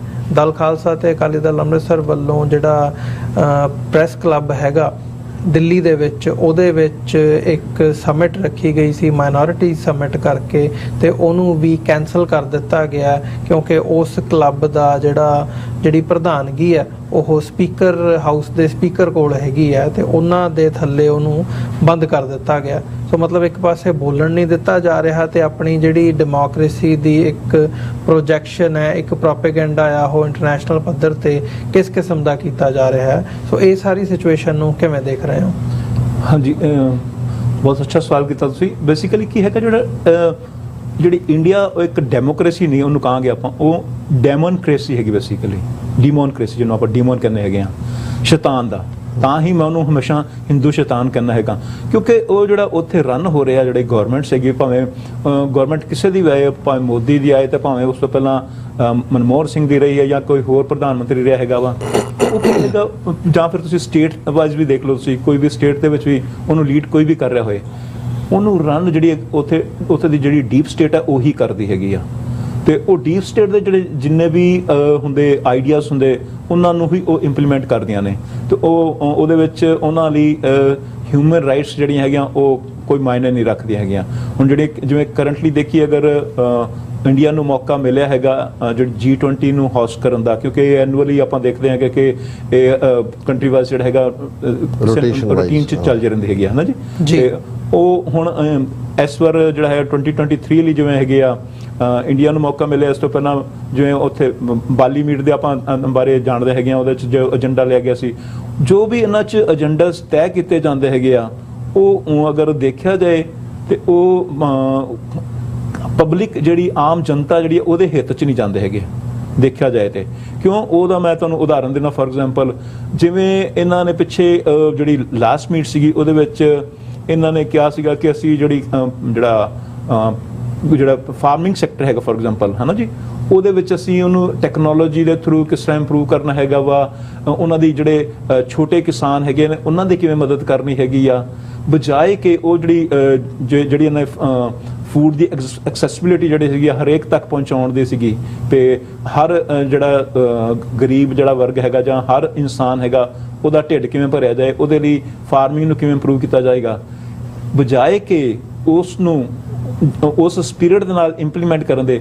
ਆਪਾਂ ਦੇਖਦੇ ਹੈਗੇ ਕਿ ਕਿਵੇਂ ਪਿੱਛੇ ਜਿਹੜਾ ਹੈਗਾ ਜਿਹੜੀ ਮੋਦੀ ਗਵਰਨਮੈਂਟ ਹੈ, ਉਹਨੇ ਰਾਦਰ ਦੈਨ ਕਿ ਜਿਹੜੇ ਛੋਟੇ ਕਿਸਾਨਾਂ ਦੀ ਹੈਲਪ ਕਰਨ ਦੇ, ਉਹਨਾਂ ਨੇ ਉਹਨਾਂ ਦੀਆਂ ਜਿਹੜੀ ਜ਼ਮੀਨਾਂ ਸੀ ਉਹਨਾਂ ਨੂੰ ਗ੍ਰੈਬ ਕਰਨ ਲਈ, ਉਹਨਾਂ ਤੇ ਕਾਬਜ਼ ਹੋਣ ਲਈ, ਤੇ ਉਹ ਜਿਹੜੇ ਆਪਣੇ ਜਿਹੜੇ ਉਹਨਾਂ ਦੇ ਜਾਣਕਾਰ ਕਾਰਪੋਰੇਟ ਸੈਕਟਰ ਹੈਗੇ ਨੇ, ਜਿਹੜੇ ਕਾਰਪੋਰੇਟ ਘਰ ਹੈਗੇ ਨੇ, ਉਹਨਾਂ ਘਰਾਣਿਆਂ ਨੂੰ ਸੌਂਪਣ ਲਈ ਉਹਨਾਂ ਨੇ ਇਹੋ ਜਿਹੇ ਕਾਨੂੰਨ ਲਿਆਦੇ ਜਿਨ੍ਹਾਂ ਦਾ ਫਿਰ ਸਿੱਖਾਂ ਨੂੰ, ਸਿੱਖ ਕਿਸਾਨਾਂ ਨੂੰ ਵਿਰੋਧ ਕਰਨਾ ਪਿਆ। ਉੱਥੋਂ ਉਸੇ ਕਰਕੇ ਹੀ ਜਿਹੜਾ ਹੈਗਾ ਉਹ ਇੱਕ ਜਿਹੜਾ ਮੂਵਮੈਂਟ ਚੱਲਿਆ ਸੀ, ਜਿਹੜਾ ਕਿਸਾਨ ਮੋਰਚਾ ਜੋ ਲੱਗਿਆ ਹੈਗਾ ਦਿੱਲੀ ਦੇ ਵਿੱਚ, ਦਿੱਲੀ ਦੀਆਂ ਬਰੂਹਾਂ ਤੇ ਜਾ ਕੇ ਲਗਾਇਆ ਸੀ ਸਿੱਖਾਂ ਨੇ, ਤੇ ਉਹਦੇ ਵਿੱਚ ਫਿਰ ਬਾਕੀ ਜਿਹੜੀਆਂ ਸਟੇਟਾਂ ਤੋਂ ਵੀ ਜਿਹੜੇ ਕਿਸਾਨ ਸੀਗੇ ਉਹਨਾਂ ਨੇ ਸਾਥ ਦਿੱਤਾ। ਤੇ ਉਹ ਮੇਰੇ ਕਹਿਣ ਦਾ ਮਤਲਬ, ਮੈਂ ਸਿਰਫ ਇਹ ਇਸ ਕਰਕੇ ਜ਼ਿਕਰ ਕਰ ਰਿਹਾ ਕਿ ਇਹੋ ਜਿਹੀਆਂ ਪਾਲਿਸੀਜ਼ ਇਹਨਾਂ ਦੇ ਕ੍ਰੀਏਟ ਕਰਨੇ ਜਿਹੜੀ ਕਿ ਉਹ ਫਾਇਦਾ ਜਿਹੜੀ ਉਹ ਫਾਈਨਲੀ ਜਿਹੜਾ ਹੈਗਾ ਉਹ ਕਾਰਪੋਰੇਟਸ ਨੂੰ ਹੁੰਦਾ ਹੈਗਾ। ਆਮ ਜਨਤਾ ਜਿਹੜੀ ਆ, ਆਮ ਲੋਕ ਜਿਹੜਾ ਹੈਗਾ, ਆਮ ਲੋਕਾਈ ਦਾ ਉਹਦੇ ਚੋਂ ਭਲਾ ਕੋਈ ਨਜ਼ਰ ਨਹੀਂ ਆਉਂਦਾ ਹੈਗਾ। ਬਾਕੀ ਮੇਰੇ ਖਿਆਲ ਡਾਕਟਰ ਸਾਹਿਬ ਹੋਰ ਐਡ ਕਰਨਾ ਚਾਹਣਗੇ ਇਸ ਬਾਰੇ। ਨਹੀਂ, ਤੁਸੀਂ ਬਿਲਕੁਲ ਠੀਕ ਫਰਮਾਇਆ ਕਿ ਇਨ ਦਾ ਐਂਡ ਆਫ ਦਾ ਡੇ ਜਦੋਂ ਅਸੀਂ ਗਰੀਡ ਦੀ ਗੱਲ, ਜਿਵੇਂ ਪਹਿਲੇ ਸੈਗਮੈਂਟ ਦੇ ਵਿੱਚ ਵੀ ਗੱਲ ਹੋਈ ਜੀ, ਜਦੋਂ ਅਸੀਂ ਇਸ ਵੇਲੇ ਜਿਹੜਾ ਮਾਡਲ ਪ੍ਰੀਵੇਲ ਕਰ ਰਿਹਾ ਹੈ, ਬੇਸ਼ੱਕ ਜਦੋਂ ਕਮਿਊਨਿਜ਼ਮ ਵਰਸਸ ਵੈਸਟ ਇਹ ਪੇਚਾ ਪਿਆ ਸੀ, ਜਾਂ ਸੈਕੰਡ ਵਰਲਡ ਵਾਰ ਤੋਂ ਬਾਅਦ ਦੋਨੋਂ ਪਾਸਿਆਂ 'ਚ ਇਹ ਕੋਲਡ ਵਾਰ ਚੱਲ ਰਹੀ ਸੀ, ਉਹਦੇ 'ਚ ਕਮਿਊਨਿਜ਼ਮ ਇਨ ਸਪਾਈਟ ਆਫ ਉਸ ਦੀਆਂ ਇਲਸ ਦੇ, ਉਹਨਾਂ ਦਾ ਸਿਧਾਂਤ ਮਾਰਕਸਿਜ਼ਮ ਦਾ ਤਾਂ ਖੜਾ ਜਿਹੜਾ ਕਾਮਨ ਬੰਦਾ ਕਿਸਾਨ ਜਾਂ ਕਿਰਤੀ ਦੀ ਗੱਲ ਨੂੰ ਲੈ ਕੇ ਸੀ ਜੀ। ਪਰ over a period of time ਜਦੋਂ ਕਿ ਈਵਨ ਉਸ ਸੈਗਮੈਂਟ, ਉਸ ਸੈਕਟਰ 'ਚ ਵੀ ਮੈਨੇਜਰੀਅਲ ਸਿਸਟਮ ਹਾਵੀ ਹੋਇਆ, ਔਰ ਉੱਥੇ ਵੀ ਉਹੀ ਗੱਲ ਸ਼ੁਰੂ ਹੋ ਗਈ ਜੋ ਕਿ ਕੈਪੀਟਲਿਸਟ ਸੁਸਾਇਟੀ 'ਚ ਸੀ। ਇਹ ਜ਼ਰੂਰ ਹੋਇਆ ਕਿ ਕਮਿਊਨਿਜ਼ਮ ਦੇ ਪ੍ਰਭਾਵ ਦੇ ਥੱਲੇ ਇਹ ਜਿਹੜੀਆਂ ਵੈਸਟਰਨ ਕੰਟਰੀਜ਼ ਇਨ ਜਨਰਲ ਔਰ ਅਮਰੀਕਾ ਇਨ ਪਾਰਟਿਕੂਲਰ, ਇਹਨਾਂ ਨੂੰ ਇਹ ਫੀਅਰ ਸੀ ਕਿ ਵੀ ਇਹ ਵੀ ਉਧਰ ਨਾ ਟਰਨ ਹੋ ਜਾਣ। ਇਹਨਾਂ ਨੇ ਥੋੜਾ ਬਹੁਤ ਜਿਹੜਾ ਸੈਗਮੈਂਟ, ਜਦੋਂ ਜਿਵੇਂ ਅਸੀਂ ਅੱਜ ਇੰਸ਼ੋਰੈਂਸ ਦਾ ਦੇਖਦੇ ਹਾਂ, ਕੰਪਨਸੇਸ਼ਨ ਦਾ ਦੇਖਦੇ ਹਾਂ, ਵਰਕ ਆਵਰਸ, ਇਕੁਅਲ ਅਪਰਚੁਨਿਟੀ, ਇਹ ਸਾਰੇ ਉਸ ਦਬਾਅ ਥੱਲੇ ਸੀ। ਯੂਨੀਅਨਸ ਇੱਥੇ ਵੀ ਖੜੀਆਂ ਹੋ ਗਈਆਂ ਸੀ, ਔਰ ਬਹੁਤ ਸਾਰੇ ਕੰਸੈਸ਼ਨ ਜਿਹੜੇ ਮਜ਼ਦੂਰ ਵਰਗ ਨੂੰ, ਜਾਂ ਫਾਰਮਰਸ ਦੇ ਜੇ ਹਵਾਲੇ ਨਾਲ ਗੱਲ ਕਰੀਏ, ਅੱਜ ਜੇ ਸਾਨੂੰ ਦੁੱਧ ਹੈ ਜਾਂ ਦੂਸਰੀਆਂ ਚੀਜ਼ਾਂ ਨੇ ਉਹ ਬੜਾ ਕੰਜ਼ਿਊਮਰ ਨੂੰ ਵੀ ਠੀਕ ਭਾਅ ਤੇ ਮਿਲਦੀਆਂ, ਇਸ ਲਈ ਨਹੀਂ ਕਿ ਉਹ ਡਾਇਰੈਕਟਰੀ ਖੇਤਾਂ 'ਚੋਂ ਆ ਰਹੀਆਂ ਜਾਂ ਉਹਨਾਂ ਦੀਆਂ ਡੇਅਰੀ 'ਚੋਂ ਆ ਰਹੀਆਂ। ਇਹ ਸਾਰਾ ਸੈਕਟਰ ਜਿਹੜਾ ਸਬਸਿਡਾਈਜ਼ਡ ਹੈ, ਸਬਸਿਡੀ ਪਾਰਟ ਜਿਹੜਾ ਇਹਦੇ 'ਚ ਹੀ ਆਇਆ। ਉਹਨਾਂ ਨੇ ਦੇਖਿਆ ਕਿ ਭਾਈ ਅਦਰਵਾਈਜ਼ ਇਹ ਤਾਂ, ਜਿਵੇਂ ਅਸੀਂ ਕਿਸਾਨ ਮੂਵਮੈਂਟ ਖੜੀ ਹੋਈ ਦਿੱਲੀ ਦੀਆਂ ਬਰੂਹਾਂ ਤੇ, ਇੱਕ ਜ਼ਮਾਨਾ ਸੀ ਟਰੈਕਟਰ ਦੂਜੇ ਲੈ ਕੇ ਵਾਸ਼ਿੰਗਟਨ 'ਚ ਬੜੇ ਵੱਡੇ ਪ੍ਰੋਟੈਸਟ ਫਾਰਮਰਸ ਦੇ ਹੁੰਦੇ ਸੀ। ਅੱਜ ਤੁਹਾਨੂੰ ਫਾਰਮਰਸ ਦੀ ਸਟਰੋਂਗ ਲੌਬੀ ਮਿਲਦੀ ਹੈ, ਔਰ ਇਸ ਗੱਲ ਨੂੰ ਯਕੀਨੀ ਬਣਾਉਂਦੇ ਨੇ, ਭਾਵੇਂ ਉਹਨਾਂ ਨੂੰ ਵੀ ਹੈਂਡ ਟੂ ਮਾਊਥ ਹੀ ਰੱਖਦੇ ਨੇ ਕਿ ਵੀ ਬਹੁਤ ਜ਼ਿਆਦਾ ਦੇਖਣ, ਕ੍ਰੌਪ ਇੰਸ਼ੋਰੈਂਸ ਆ ਗਈ, ਦੂਸਰਾ ਆ ਗਿਆ, ਔਰ ਉਹਨਾਂ ਨੂੰ ਜਿਹੜੀ ਜਿੱਥੇ ਵੀ ਵੀਟ ਹੈ, ਕੌਰਨ ਹੈ, ਦੂਜਾ, ਉਹਨਾਂ ਨੂੰ ਮਹਿਫੂਜ਼ ਕੀਤਾ ਗਿਆ। ਲੇਕਿਨ ਸੋਵੀਅਤ ਯੂਨੀਅਨ ਦੇ ਐਂਡ ਤੋਂ ਬਾਅਦ ਇੱਕ ਗੱਲ ਤਾਂ ਕਲੀਅਰ ਹੋਈ ਕਿ ਜੀ ਕੈਪੀਟਲਿਜ਼ਮ ਸਰਵਾਈਵ ਕਰ ਰਿਹਾ, ਜਿਹੜੀ ਕੈਪੀਟਲਿਸਟ ਸੁਸਾਇਟੀ, ਔਰ ਇਹ ਜਿਹੜਾ G6, G8, G20 in the end of ਦਾ ਡੇ, ਜਦੋਂ ਅਸੀਂ ਇਕੋਨਮੀ ਦੀ ਗੱਲ ਕਰਦੇ ਹਾਂ ਕਿ ਜੀ ਇਹ ਵੱਡੀਆਂ ਇਕੋਨਮੀਜ਼ ਨੇ, ਉਹਨੂੰ ਕੌਣ ਰਨ ਕਰਦਾ ਹੈ? ਇਹੀ ਕਾਰਪੋਰੇਟ ਸੈਕਟਰ ਹੈਗਾ ਜੀ। ਇਹਨਾਂ ਦੇ ਹਿੱਤ ਆਪਸ 'ਚ ਮਿਲਦੇ ਨੇ, ਔਰ ਉਹਦੇ 'ਚੋਂ ਹੀ ਜਦੋਂ ਈਵਨ ਵਰਲਡ ਟ੍ਰੇਡ ਆਰਗੇਨਾਈਜੇਸ਼ਨ ਦਾ ਸਮਝੌਤਾ ਹੋਇਆ, ਜਾਂ ਨਾਰਥ ਅਮਰੀਕਾ ਨਾਫਤਾ ਜਿਹਨੂੰ ਕਿਹਾ ਜਾਂਦਾ ਹੋਇਆ, ਹੁਣ ਜੇ ਇਹ ਵੀ ਹੁੰਦਾ ਜੀ ਫਲਾਣੇ ਮੁਲਕ ਦੀ ਇਕੋਨਮੀ ਬੜੀ ਗਰੋ ਹੋਈ ਹੈ, ਚਾਈਨਾ ਦੀ, ਤੁਸੀਂ ਦੇਖੋਗੇ ਕਿ ਇਹੀ ਅਮਰੀਕਨ ਕੰਪਨੀਆਂ ਜਾ ਕੇ ਮੈਕਸੀਕੋ 'ਚ ਲੱਗਦੀਆਂ ਨੇ, ਕਿਉਂਕਿ ਇੱਥੋਂ ਇੱਕ ਹੁਣ ਕਾਮਨ ਬੰਦਾ, ਅਸੀਂ ਜਿਹੜੇ ਲੋਕ ਕੰਮ ਕਰਨ ਵਾਲੇ ਆ, ਅਸੀਂ ਟੈਕਸ ਪੇ ਕਰਦੇ ਹਾਂ। ਹੁਣ ਜੇ ਤੁਸੀਂ ਈਵਨ ਟਰੰਪ ਦੇ ਹਵਾਲੇ ਨਾਲ ਵੀ ਦੇਖੋ, ਆਇਆ ਕਿ ਜੀ 18 ਸਾਲ ਟਰੰਪ ਟਾਵਰ ਵੀ ਬਣਾਏ, ਆਹ ਵੀ ਬਣਾਇਆ, ਉਹ ਵੀ ਬਣਾਇਆ, ਉਹਨੇ ਕਿਹਾ ਜੀ ਟੈਕਸ ਪੇ ਹੀ ਨਹੀਂ ਕੀਤਾ ਹੈ। ਤੇ ਉਹਨੂੰ ਜਦੋਂ ਪੁੱਛਿਆ ਜਾਂਦਾ ਉਹ ਕਹਿੰਦਾ ਜੀ smart people don't pay Texas.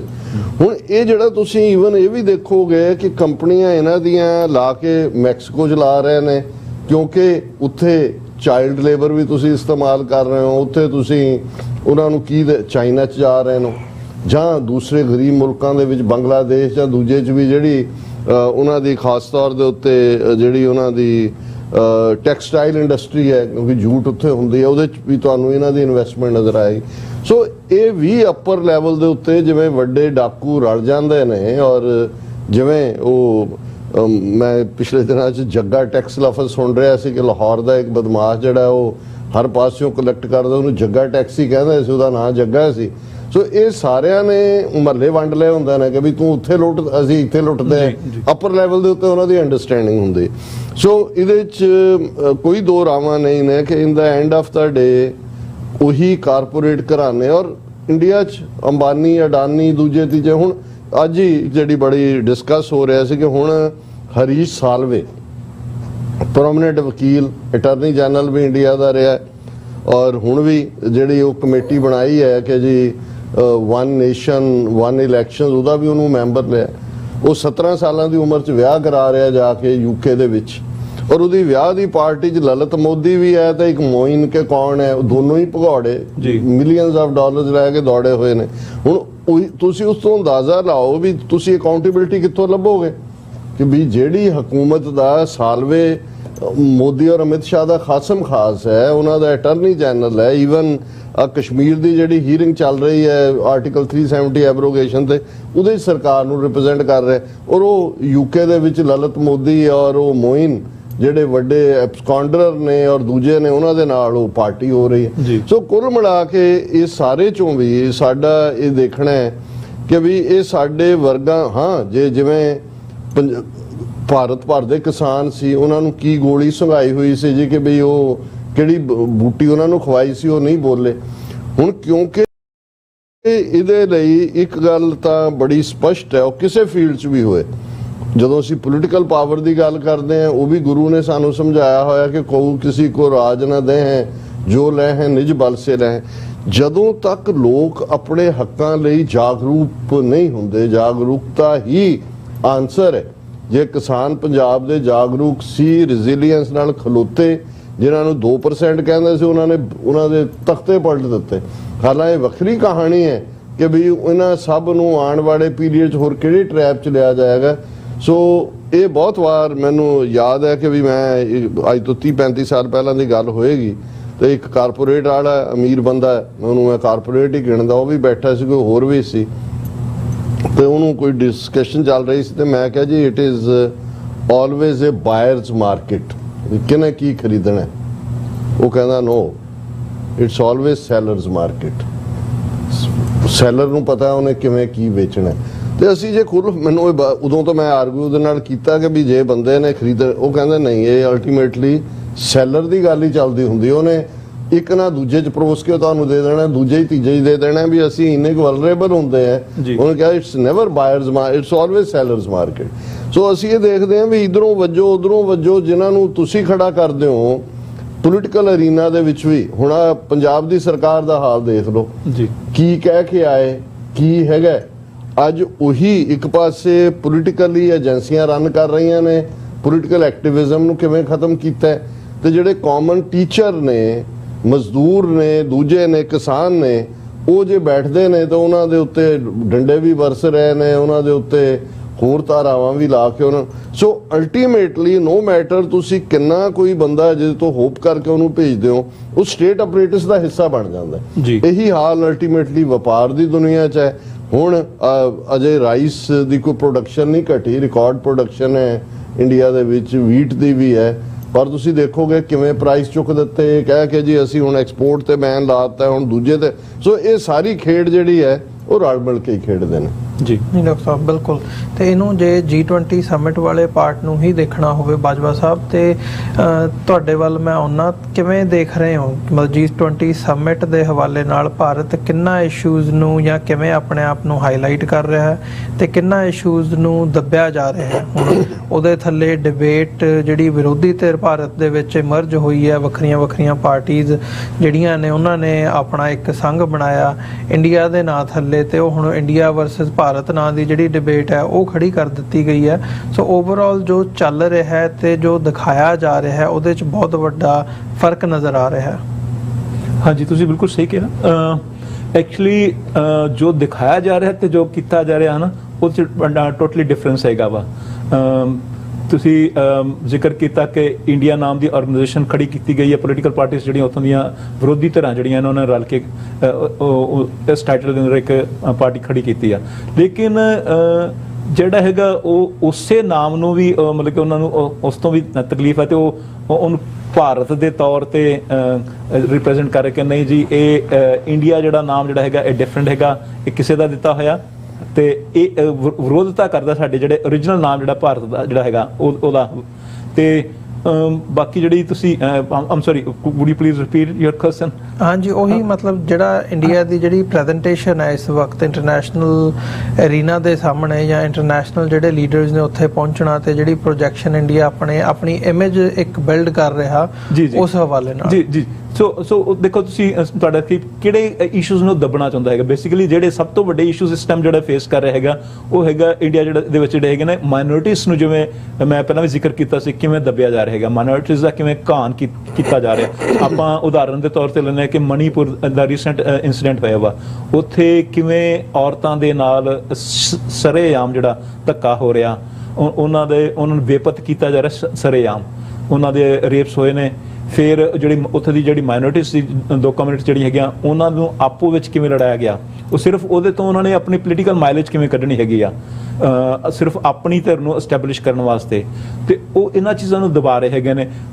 ਦੂਸਰਾ ਆ ਜਾਂਦਾ ਹੈਗਾ ਜਿਹੜਾ ਕਾਰਪੋਰੇਟ ਸੈਕਟਰ ਨੂੰ ਉਭਾਰ ਰਹੇ ਨੇ, ਉਹਦੇ ਜਿਹੜੇ ਇਸ਼ੂਸ ਨੇ ਉਹਨਾਂ ਨੂੰ ਲਿਆ ਰਹੇ ਨੇ, ਕਿਉਂਕਿ ਜਿਵੇਂ ਆਪਾਂ ਪਹਿਲਾਂ ਵੀ ਡਿਸਕਸ ਕੀਤਾ ਕਿ ਜਿਹੜੀ ਵਪਾਰ ਨੂੰ ਜਿਹੜੀ ਉਹ ਜ਼ਿਆਦਾ ਤਰਜੀਹ ਦੇ ਰਹੇ ਨੇ ਬਜਾਏ ਕਿ ਹੋਰ ਇਸ਼ੂ ਨੂੰ, ਬਾਕੀ ਇਸ਼ੂਜ਼ ਨੂੰ ਬੈਕ ਬਰਨਰ ਤੇ ਪਾ ਰਹੇ ਨੇ, ਤੇ ਇਹਨਾਂ ਚੀਜ਼ਾਂ ਨੂੰ ਆਪਣੇ ਆਪ ਨੂੰ ਰਿਪਰੈਜ਼ੈਂਟ ਕਰਨਾ ਚਾਹੁੰਦੇ ਹੋ ਐਜ਼ ਏ, ਜਿਵੇਂ ਕਿ ਆਪਣੇ ਆਪ ਨੂੰ ਕਹਿ ਰਹੇ ਨੇ ਕਿ ਅਸੀਂ ਹੁਣ ਦੁਨੀਆ ਦੇ ਜਿਹੜੇ ਹੈਗੇ ਸਭ ਤੋਂ ਵੱਡੇ ਜਿਹੜੀ ਇਕਨੋਮੀ ਹੈਗੀਆਂ, ਅਸੀਂ ਉਹਨਾਂ ਨੂੰ ਬਾਕੀ ਮੁਲਕਾਂ ਨੂੰ, ਅਮਰੀਕਾ ਔਰ ਚਾਈਨਾ ਨੂੰ ਵੀ ਅਸੀਂ ਪਿੱਛੇ ਛੱਡ ਦੇਣਾ ਹੈਗਾ।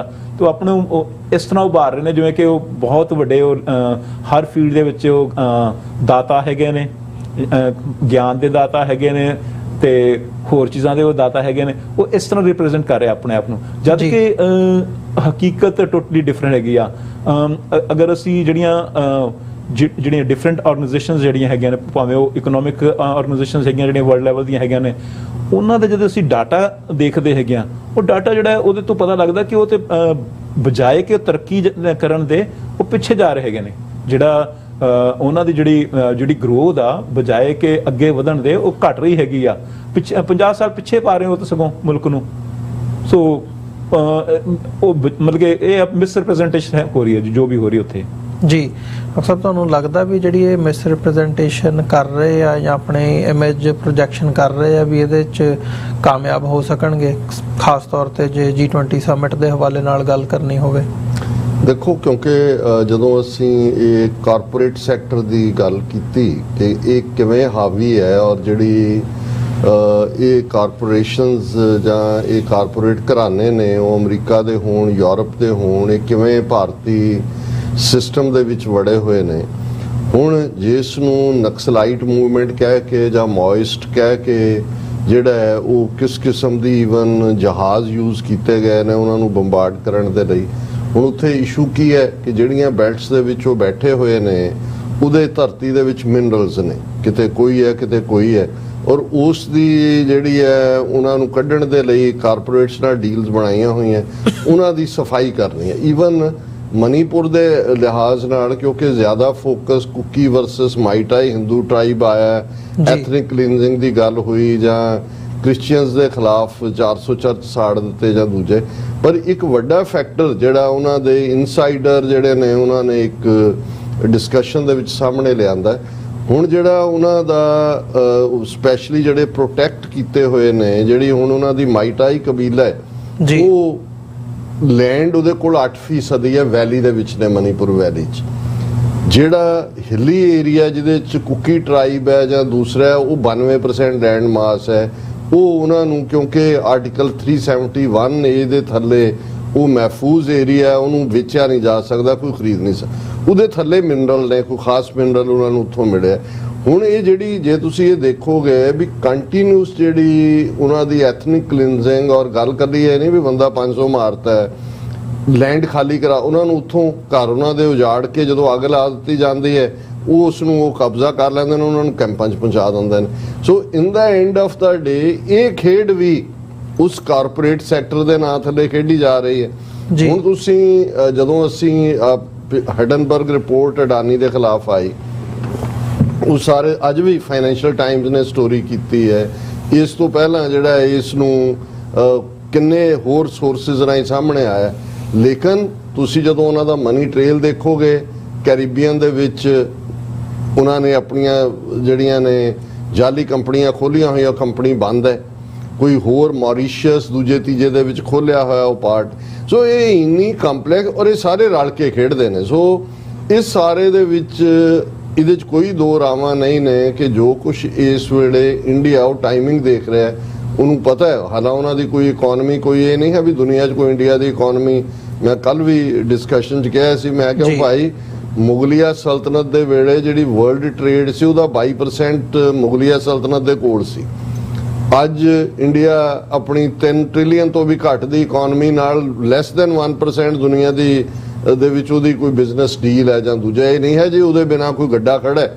ਹਾਂ, ਚਾਈਨਾ ਜਿਹੜਾ ਨੈਕਸਟ ਟੂ, ਜੇ ਅਮਰੀਕਾ ਦੀ 23-24 ਟ੍ਰਿਲੀਅਨ ਡਾਲਰ ਦੀ ਹੈ, ਚਾਈਨਾ ਜਿਹੜਾ ਉਹ 20-21 ਟ੍ਰਿਲੀਅਨ ਡਾਲਰ ਦੇ ਨਾਲ ਉਹਨੂੰ ਟ੍ਰੇਲ ਕਰਦਾ ਹੈ ਔਰ ਸੋ ਕਲੋਜ਼ ਹੈ। ਹਾਲਾਂਕਿ ਇਸ ਸਾਰੇ ਦੇ ਬਾਵਜੂਦ ਚਾਈਨਾ ਖੁਦ ਵੀ ਇਸ ਵੇਲੇ ਇਕਨੋਮਿਕਲ ਕ੍ਰਾਈਸਿਸ ਨੂੰ ਫੇਸ ਕਰ ਰਿਹਾ ਹੈ। ਗਰੋਥ ਰੇਟ 3% ਦੇ ਨੇੜੇ ਤੇੜੇ ਹੈ। ਸੋ ਇਸ ਵੇਲੇ ਹਰ ਇੱਕ ਨੂੰ ਆਪੋ ਆਪਣਾ ਜਿਹੜਾ ਹੈ ਉਹ ਖੇਡਦੇ ਨੇ ਔਰ ਇੰਡੀਆ ਇਸ ਚੋਂ ਰੈਕਗਨੀਸ਼ਨ ਤਾਂ ਉਹਨੇ ਲੈਣ ਦੀ ਕੋਸ਼ਿਸ਼ ਕੀਤੀ। ਹਾਲਾਂਕਿ ਜੇ ਮੈਨੂੰ ਕੋਈ ਇੱਕ ਵਨ ਲਾਈਨਰ ਪੁੱਛੇ G20 ਦੇ ਇਹ ਜਿਹੜੀ ਇੰਡੀਆ ਦੀ ਹੋਸਟਿੰਗ ਹੈ ਆਲਰੇਡੀ ਕਲੈਪਸ ਹੋ ਚੁੱਕਾ। ਰਸ਼ੀਆ ਚਾਈਨਾ ਦਾ ਹੋਣਾ ਔਰ ਅੱਜ ਤਾਂ ਈਵਨ ਅਮਰੀਕਨ ਰਿਪਰੈਜ਼ੈਂਟੇਟਿਵ ਨੇ ਕਿਹਾ ਕਿ ਜੀ ਜੇ ਚਾਈਨਾ ਚਾਹੁੰਦਾ ਹੈ ਵੀ ਉਹ ਇਸ G20 ਚ ਸਪੋਇਲਰ ਦਾ ਰੋਲ ਕਰੇ ਤਾਂ ਹੀ ਹੈਜ਼ ਐਨ ਆਪਸ਼ਨ। ਸੋ ਮਤਲਬ ਇਹ ਹੈ ਵੀ ਅਮਰੀਕਾ ਦੀ ਵੀ ਵੱਡੀ ਫਰਸਟ੍ਰੇਸ਼ਨ ਇਸ ਸਾਰੇ ਚ ਹੋਈ ਹੈ। ਬਾਈਡਨ ਨੇ ਖੁਦ ਵੀ ਕਿਹਾ ਆਈ ਐਮ ਡਿਸਅਪਾਇੰਟਡ ਵਿਦ ਇਟ ਕਿ ਵੀ ਸ਼ੀ ਜਿਨਪਿੰਗ ਨਹੀਂ ਆ ਰਿਹਾ। ਸੋ ਮੈਂ ਸਮਝਦਾ ਹਾਂ ਵੀ ਭਾਰਤ ਨੇ ਇਹਨੂੰ ਪ੍ਰੀ ਜੱਜ ਕਰਦੇ ਆਂ। ਇਹ ਜਿਹੜੀਆਂ ਦੋਨੋਂ ਡਿਬੇਟਸ ਤੁਸੀਂ ਦੇਖੋਗੇ ਕਿ ਔਨ ਦਾ ਈਵ ਆਲਮੋਸਟ 2 ਹਫ਼ਤੇ ਪਹਿਲਾਂ ਸ਼ੁਰੂ ਕੀਤੀਆਂ ਜਾਂਦੀਆਂ ਨੇ। ਪਹਿਲੀ ਵਨ ਨੇਸ਼ਨ ਵਨ ਇਲੈਕਸ਼ਨ ਜੀ, ਇਹ ਜਾਣਦਿਆਂ ਹੋਇਆ ਵੀ ਕਿ that will be a final nail in the federalism structure. Federal structure ਦਾ ਸਟੇਟਸ ਨੇ ਉਹਨਾਂ ਦੀਆਂ ਆਪਣੀਆਂ, ਉਹਨੇ ਅਸੈਂਬਲੀ ਇਲੈਕਸ਼ਨ ਕਦੋਂ ਕਰਾਣੀਆਂ, ਉਹਨਾਂ ਦੀਆਂ ਆਪਣੀਆਂ ਟਰਮਸ ਨੇ। ਪੰਚਾਇਤਾਂ ਨੇ, ਜ਼ਿਲ੍ਹਾ ਪਰਿਸ਼ਦ ਨੇ, ਬਲਾਕ ਸੰਮਤੀਆਂ ਨੇ। ਤੁਸੀਂ ਕਹੋ ਜੀ ਇੱਕੋ ਵੇਲੇ। ਹੁਣ ਕਿਉਂ ਹੈ? ਕਿਉਂਕਿ ਬੀਜੇਪੀ ਦੇ ਕੋਲ ਕੋਈ ਨਾ ਪ੍ਰੋਗਰਾਮ ਹੈ, ਨਾ ਉਹਨਾਂ ਦਾ ਕੋਈ ਹੋਰ ਉਹ ਡਿਲੀਵਰ ਕਰ ਸਕੇ ਨੇ। ਹਾਂ, ਉਹਨਾਂ ਦੇ ਕੋਲ ਮੋਦੀ ਇੱਕ ਸਟਾਰ ਪ੍ਰਚਾਰਕ ਜਿਹਨੂੰ ਕਿਹਾ ਜਾਂਦਾ। ਇਹੀ ਕਾਰਨ ਹੈ ਕਿ ਵੀ ਪ੍ਰੋਬਲਮ ਇਹ ਨਹੀਂ ਹੈ ਜੀ ਇਲੈਕਸ਼ਨਾਂ ਇੱਕੋ ਵੇਲੇ ਕਿਉਂ ਨਹੀਂ ਹੋ ਰਹੀਆਂ ਤੇ ਅੱਡ ਕਿਉਂ ਨੇ। ਕਦੇ ਵੀ ਕਿਸੇ ਪ੍ਰਾਈਮ ਮਿਨਿਸਟਰ ਨੇ, ਨਹਿਰੂ ਤੋਂ ਲੈ ਕੇ ਮਨਮੋਹਨ ਸਿੰਘ ਤੱਕ, ਇਹ ਨਹੀਂ ਸੀ ਹੁੰਦਾ ਵੀ ਸਟੇਟ ਦੀਆਂ ਅਸੈਂਬਲੀ ਦੀਆਂ ਚੋਣਾਂ ਨੇ ਤੇ ਪ੍ਰਾਈਮ ਮਿਨਿਸਟਰ 30 ਗੇੜੇ ਮਾਰ ਰਿਹਾ ਉਸ ਸਟੇਟ ਦੇ ਵਿੱਚ ਜੀ। ਕਿਉਂਕਿ ਉਹਨੂੰ ਹੁੰਦਾ ਸੀ ਵੀ ਮੈਂ ਪ੍ਰਾਈਮ ਮਿਨਿਸਟਰ ਮੁਲਕ ਦਾ, ਮੈਂ ਕਿਸੇ ਪਾਰਟੀ ਦਾ ਨਹੀਂ ਹੈ। ਉਹ ਕੋਈ ਕੈਂਪੇਨ ਨਹੀਂ ਸੀ ਕਰਦੇ ਸਟੇਟ ਅਸੈਂਬਲੀਆਂ। ਹੁਣ ਉਹਨਾਂ ਨੂੰ ਇਲੈਕਸ਼ਨਾਂ ਇੰਨੀ ਫ੍ਰੀਕੁਐਂਸੀ ਨਾਲ ਹੋ ਰਹੀਆਂ ਨੇ, ਇੱਕੋ ਹੀ ਉਹਨਾਂ ਨੇ ਉਹ ਆਪਣਾ ਸੌਦਾ ਵੇਚਣ ਨੂੰ ਝੂਠਾ ਬੰਦਾ ਰੱਖਿਆ ਹੋਇਆ ਤੇ ਉਹਨਾਂ ਨੂੰ ਲੱਗਦਾ ਵੀ ਇਹ ਜੱਬ ਹੀ ਮੁਕਾਓ ਇੱਕੋ ਵਾਰੀ। ਲੇਕਿਨ ਇਸ ਡਿਬੇਟ ਨੂੰ ਸ਼ੁਰੂ ਕਰਨਾ ਫੈਡਰਲਿਜ਼ਮ ਦੇ ਉੱਤੇ ਸਿੱਧਾ ਵਾਰ, ਜਿਹੜਾ ਆਲਰੇਡੀ ਹਿੰਦੂ ਨੇਸ਼ਨ ਦਾ ਉਹਨਾਂ ਦਾ ਏਜੰਡਾ ਹੈ। ਪਰ ਉਸ ਤੋਂ ਵੀ ਵਰਸਟ ਅਸੀਂ ਦੇਖਦੇ ਹਾਂ ਕਿ G20 ਦਾ ਇਨਵੀਟੇਸ਼ਨ ਪ੍ਰੈਜ਼ੀਡੈਂਟ ਮੁਰਮੂ, ਜਿਹੜੀ ਇੱਕ ਵਿਚਾਰੀ ਸ਼ੋ ਪੀਸ ਲੱਭ ਕੇ ਲਿਆਂਦੀ ਹੋਈ ਹੈ ਟ੍ਰਾਈਬਲ ਵੂਮਨ ਨੇ ਦੱਸਣ ਲਈ ਕਿ ਜੀ ਅਸੀਂ ਟ੍ਰਾਈਬਲਸ ਦੇ ਬੜੇ ਹਤੈਸ਼ੀਆਂ ਜ਼ਮੀਨਾਂ ਭਾਵੇਂ ਅਸੀਂ ਉਹਨਾਂ ਦੀਆਂ ਖੋਹ ਰਹੇ ਹਾਂ, ਉਹ ਇਨਵੀਟੇਸ਼ਨ ਦੇ ਉੱਤੇ ਜਿਹੜਾ ਉਹ ਰਾਸ਼ਟਰਪਤੀ of Bharat, president of Bharat ਲਿਖਦੀ ਹੈ ਜੀ। ਹੁਣ ਇਹ ਨਹੀਂ ਹੈ ਵੀ ਭਾਰਤ ਲਿਖਿਆ ਨਹੀਂ ਜਾ ਸਕਦਾ, ਪਰ all of a sudden Mohan Bhagwat debate ਸ਼ੁਰੂ ਕਰ ਦਿੰਦਾ ਹੈ ਪਬਲਿਕਲੀ ਕਿ ਜੀ ਜੇ ਤਾਂ ਇਹ ਹੁੰਦਾ ਜੀ ਉਹਦਾ ਸਿਰਫ ਇਨਵੀਟੇਸ਼ਨ ਭਾਰਤ ਤੱਕ ਹੈ, ਫਿਰ ਤਾਂ ਹੁੰਦਾ ਵੀ ਠੀਕ ਹੈ।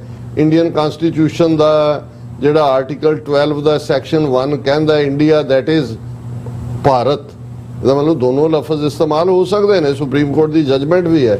ਪਰ ਜਦੋਂ RSS ਵਾਲਾ ਨਾਲ ਕਾਲ ਦੇ ਦਿੰਦਾ ਹੈ ਕਿ ਜੀ ਹੁਣ ਤੋਂ ਬਾਅਦ ਭਾਰਤ ਕੋਈ ਗੁਲਾਮੀ ਦੀ ਨਿਸ਼ਾਨੀ ਹੈ, ਦੁਨੀਆ ਨੂੰ ਸਾਡੀ ਲੋੜ ਹੈ, ਸਾਨੂੰ ਦੁਨੀਆ ਦੀ ਲੋੜ ਨਹੀਂ, ਦੈਨ ਤੁਹਾਨੂੰ ਇਹ ਨਜ਼ਰ ਆਉਂਦਾ ਕਿ ਇਹ ਇੱਕ ਬਹੁਤ ਵੱਡਾ ਕਵਰ ਅਪ ਹੈ।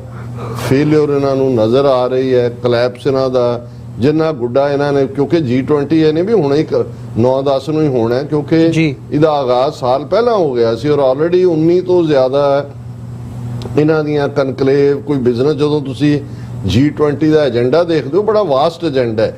ਉਹ ਕੱਲਾ ਇਹ ਨਹੀਂ ਹੈ ਵੀ ਮੁਲਕਾਂ ਦੇ ਹੈਡ ਇਕੱਠੇ ਹੋਣਗੇ ਤਾਂ ਕੋਈ ਸਟੇਟਮੈਂਟ ਡੈਕਲੇਰੇਸ਼ਨ ਦੇਣਗੇ। ਇਹ ਦੁਨੀਆ 'ਚ food security, farmers, women empowerment, ਜਿੰਨੇ ਮੁੱਦੇ ਨੇ ਬਾਰਿੰਗ ਹਿਊਮਨ ਰਾਈਟਸ ਜਾਂ ਪੋਲੀਟੀਕਲ ਸਟੇਟਮੈਂਟ, ਕਿਉਂਕਿ ਉਹਨਾਂ ਨੂੰ ਸੀ ਜੀ ਕਿ ਇਕਨੋਮਿਕਲੀ ਅਸੀਂ ਔਰ ਫਿਰ ਜਿੰਨੀਆਂ ਵਰਲਡ ਬਾਡੀਜ਼ ਨੇ, ਵਰਲਡ ਬੈਂਕ, IMF, ਚਾਈਨਾ ਨੇ ਆਪਣਾ bank, Asian bank, ADPP bank, ਪਤਾ ਨਹੀਂ ਕਿੰਨੇ ਕਿੰਨੇ ਤੁਸੀਂ ਲਿਸਟ ਦੇਖਦੇ ਹੋ ਤਾਂ 40 ਤਾਂ ਇਕਨੋਮਿਕਲ ਅਦਾਰੇ ਨੇ ਜਿਨ੍ਹਾਂ ਰਾਹੀਂ ਇਹ ਵਰਲਡ ਇਕਨੋਮੀ ਕੰਟਰੋਲ ਕੀਤੀ ਜਾ। ਹੁਣ ਜਦੋਂ ਅਸੀਂ ਵੈਪਨ ਦੀ ਗੱਲ ਕਰਦੇ ਹਾਂ ਕਿ ਵੀ ਕਿਵੇਂ ਅਮਰੀਕਾ ਜਾਂ ਵੈਸਟਰਨ ਪਾਵਰਸ ਦੁਨੀਆ ਨੂੰ, ਇੱਕ ਜ਼ਮਾਨਾ ਸੀ 18th-19th ਸੈਂਚੁਰੀ ਤੱਕ ਪਹੁੰਚਦੇ ਆ, ਇਹਨਾਂ ਯੂਰਪੀਅਨ ਪਾਵਰਸ ਨੇ ਦੁਨੀਆ ਨੂੰ ਕੋਲੋਨਾਈਜ਼ ਕੀਤਾ ਜਾ ਕੇ, ਅੱਧੀ ਦੁਨੀਆ ਅੰਗਰੇਜ਼ਾਂ ਨੇ, ਫ੍ਰੈਂਚ, ਸਪੈਨਿਸ਼, ਪੋਰਤੁਗੀਜ਼, ਨਾਰਵੇਜ਼, ਡੱਚ, ਹਾਲੈਂਡ, ਸਾਰਿਆਂ ਨੇ ਕੀਤਾ।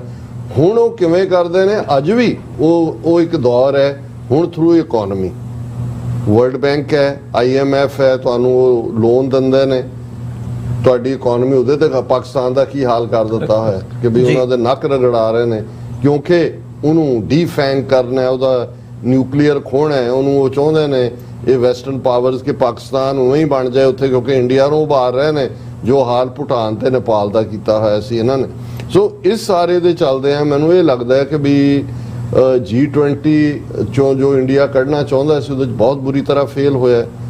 ਇਮੇਜ ਵੀ ਬੜੀ ਬੀਟਿੰਗ ਹੋਈ ਹੈ ਮੋਦੀ ਦੇ ਇਮੇਜ ਦੀ, ਔਰ ਇਹ ਜਿਹੜਾ ਅਸੀਂ ਇਹਨਾਂ ਦਾ ਪਿਊ ਸਰਵੇ ਵਾਸ਼ਿੰਗਟਨ ਬੇਸਡ ਅਸੀਂ ਦੇਖਿਆ ਕਿ ਵੀ ਬੇਸ਼ੱਕ 79% ਇੰਡੀਅਨ, ਕਿਉਂਕਿ ਇੰਡੀਆ ਨੂੰ ਪਰੋਸਿਆ ਗਿਆ ਹਿੰਦੂ ਵਰਸਸ ਮੁਸਲਮਾਨ ਨਫ਼ਰਤ ਹੇਟਡ ਦੀ, ਤੇ 79% ਓਵਰਸੀਜ਼ ਇੰਡੀਅਨ ਮੋਦੀ ਨੂੰ ਬਹੁਤ ਰਿਕਮੈਂਡ ਕਰਦੇ ਨੇ, ਤੇ ਉਹੀ ਤੁਸੀਂ ਦੇਖ ਲਓ 75% ਉਹਨਾਂ ਚੋਂ ਪਾਕਿਸਤਾਨ ਦਾ ਨਾਂ ਨਹੀਂ ਸੁਣਨਾ ਚਾਹੁੰਦੇ, ਉਹਨੂੰ ਨਫ਼ਰਤ ਕਰਦੇ ਨੇ। ਲੇਕਿਨ ਵਰਲਡ ਯੂਰਪ ਦੇ ਵਿੱਚ ਫਰਾਂਸ 80% ਨੋ ਹੈ ਇੰਡੀਆ ਦੇ ਲਈ, ਅਮਰੀਕਾ ਦੇ ਵਿੱਚ 40% ਨੇ ਮੋਦੀ ਦਾ ਨਾਂ ਹੀ ਨਹੀਂ ਸੁਣਿਆ ਹੋਇਆ, ਤੇ ਦੂਜਿਆਂ ਨੂੰ ਇਹ ਹੈਗਾ ਵੀ something is not right there.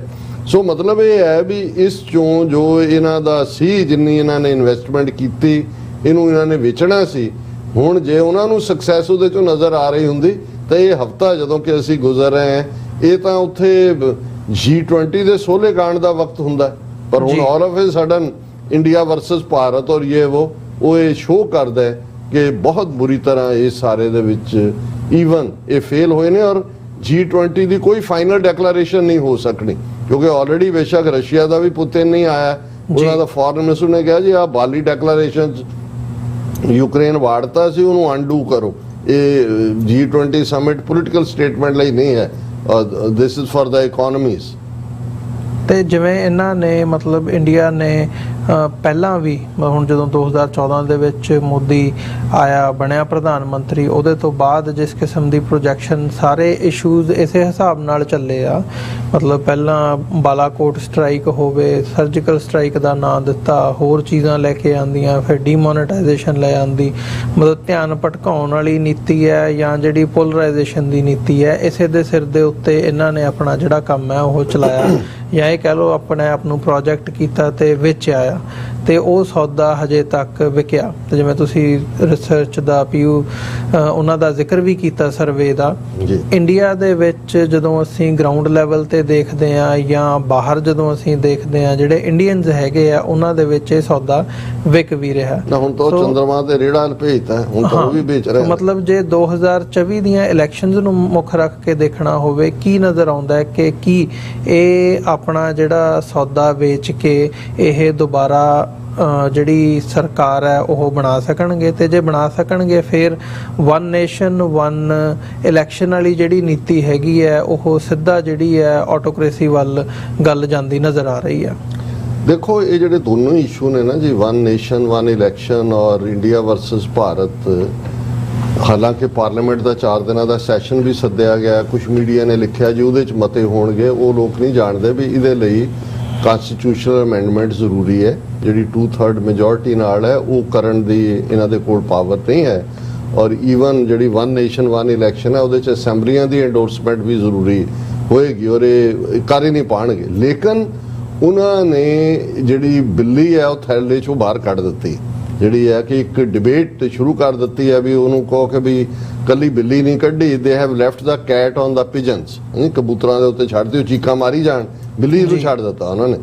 ਹੁਣ ਇਸ ਸਾਰੇ ਚੋਂ 2024 ਦੀ ਇਲੈਕਸ਼ਨ ਬਾਰੇ ਇਹਨਾਂ ਦਾ ਕੀ ਏਜੰਡਾ ਹੋਏਗਾ, ਕਈ ਵਾਰ ਉਹ ਖੌਫਜ਼ਦਾ ਕਰਨ ਵਾਲੀ ਗੱਲ ਵੀ ਹੈ।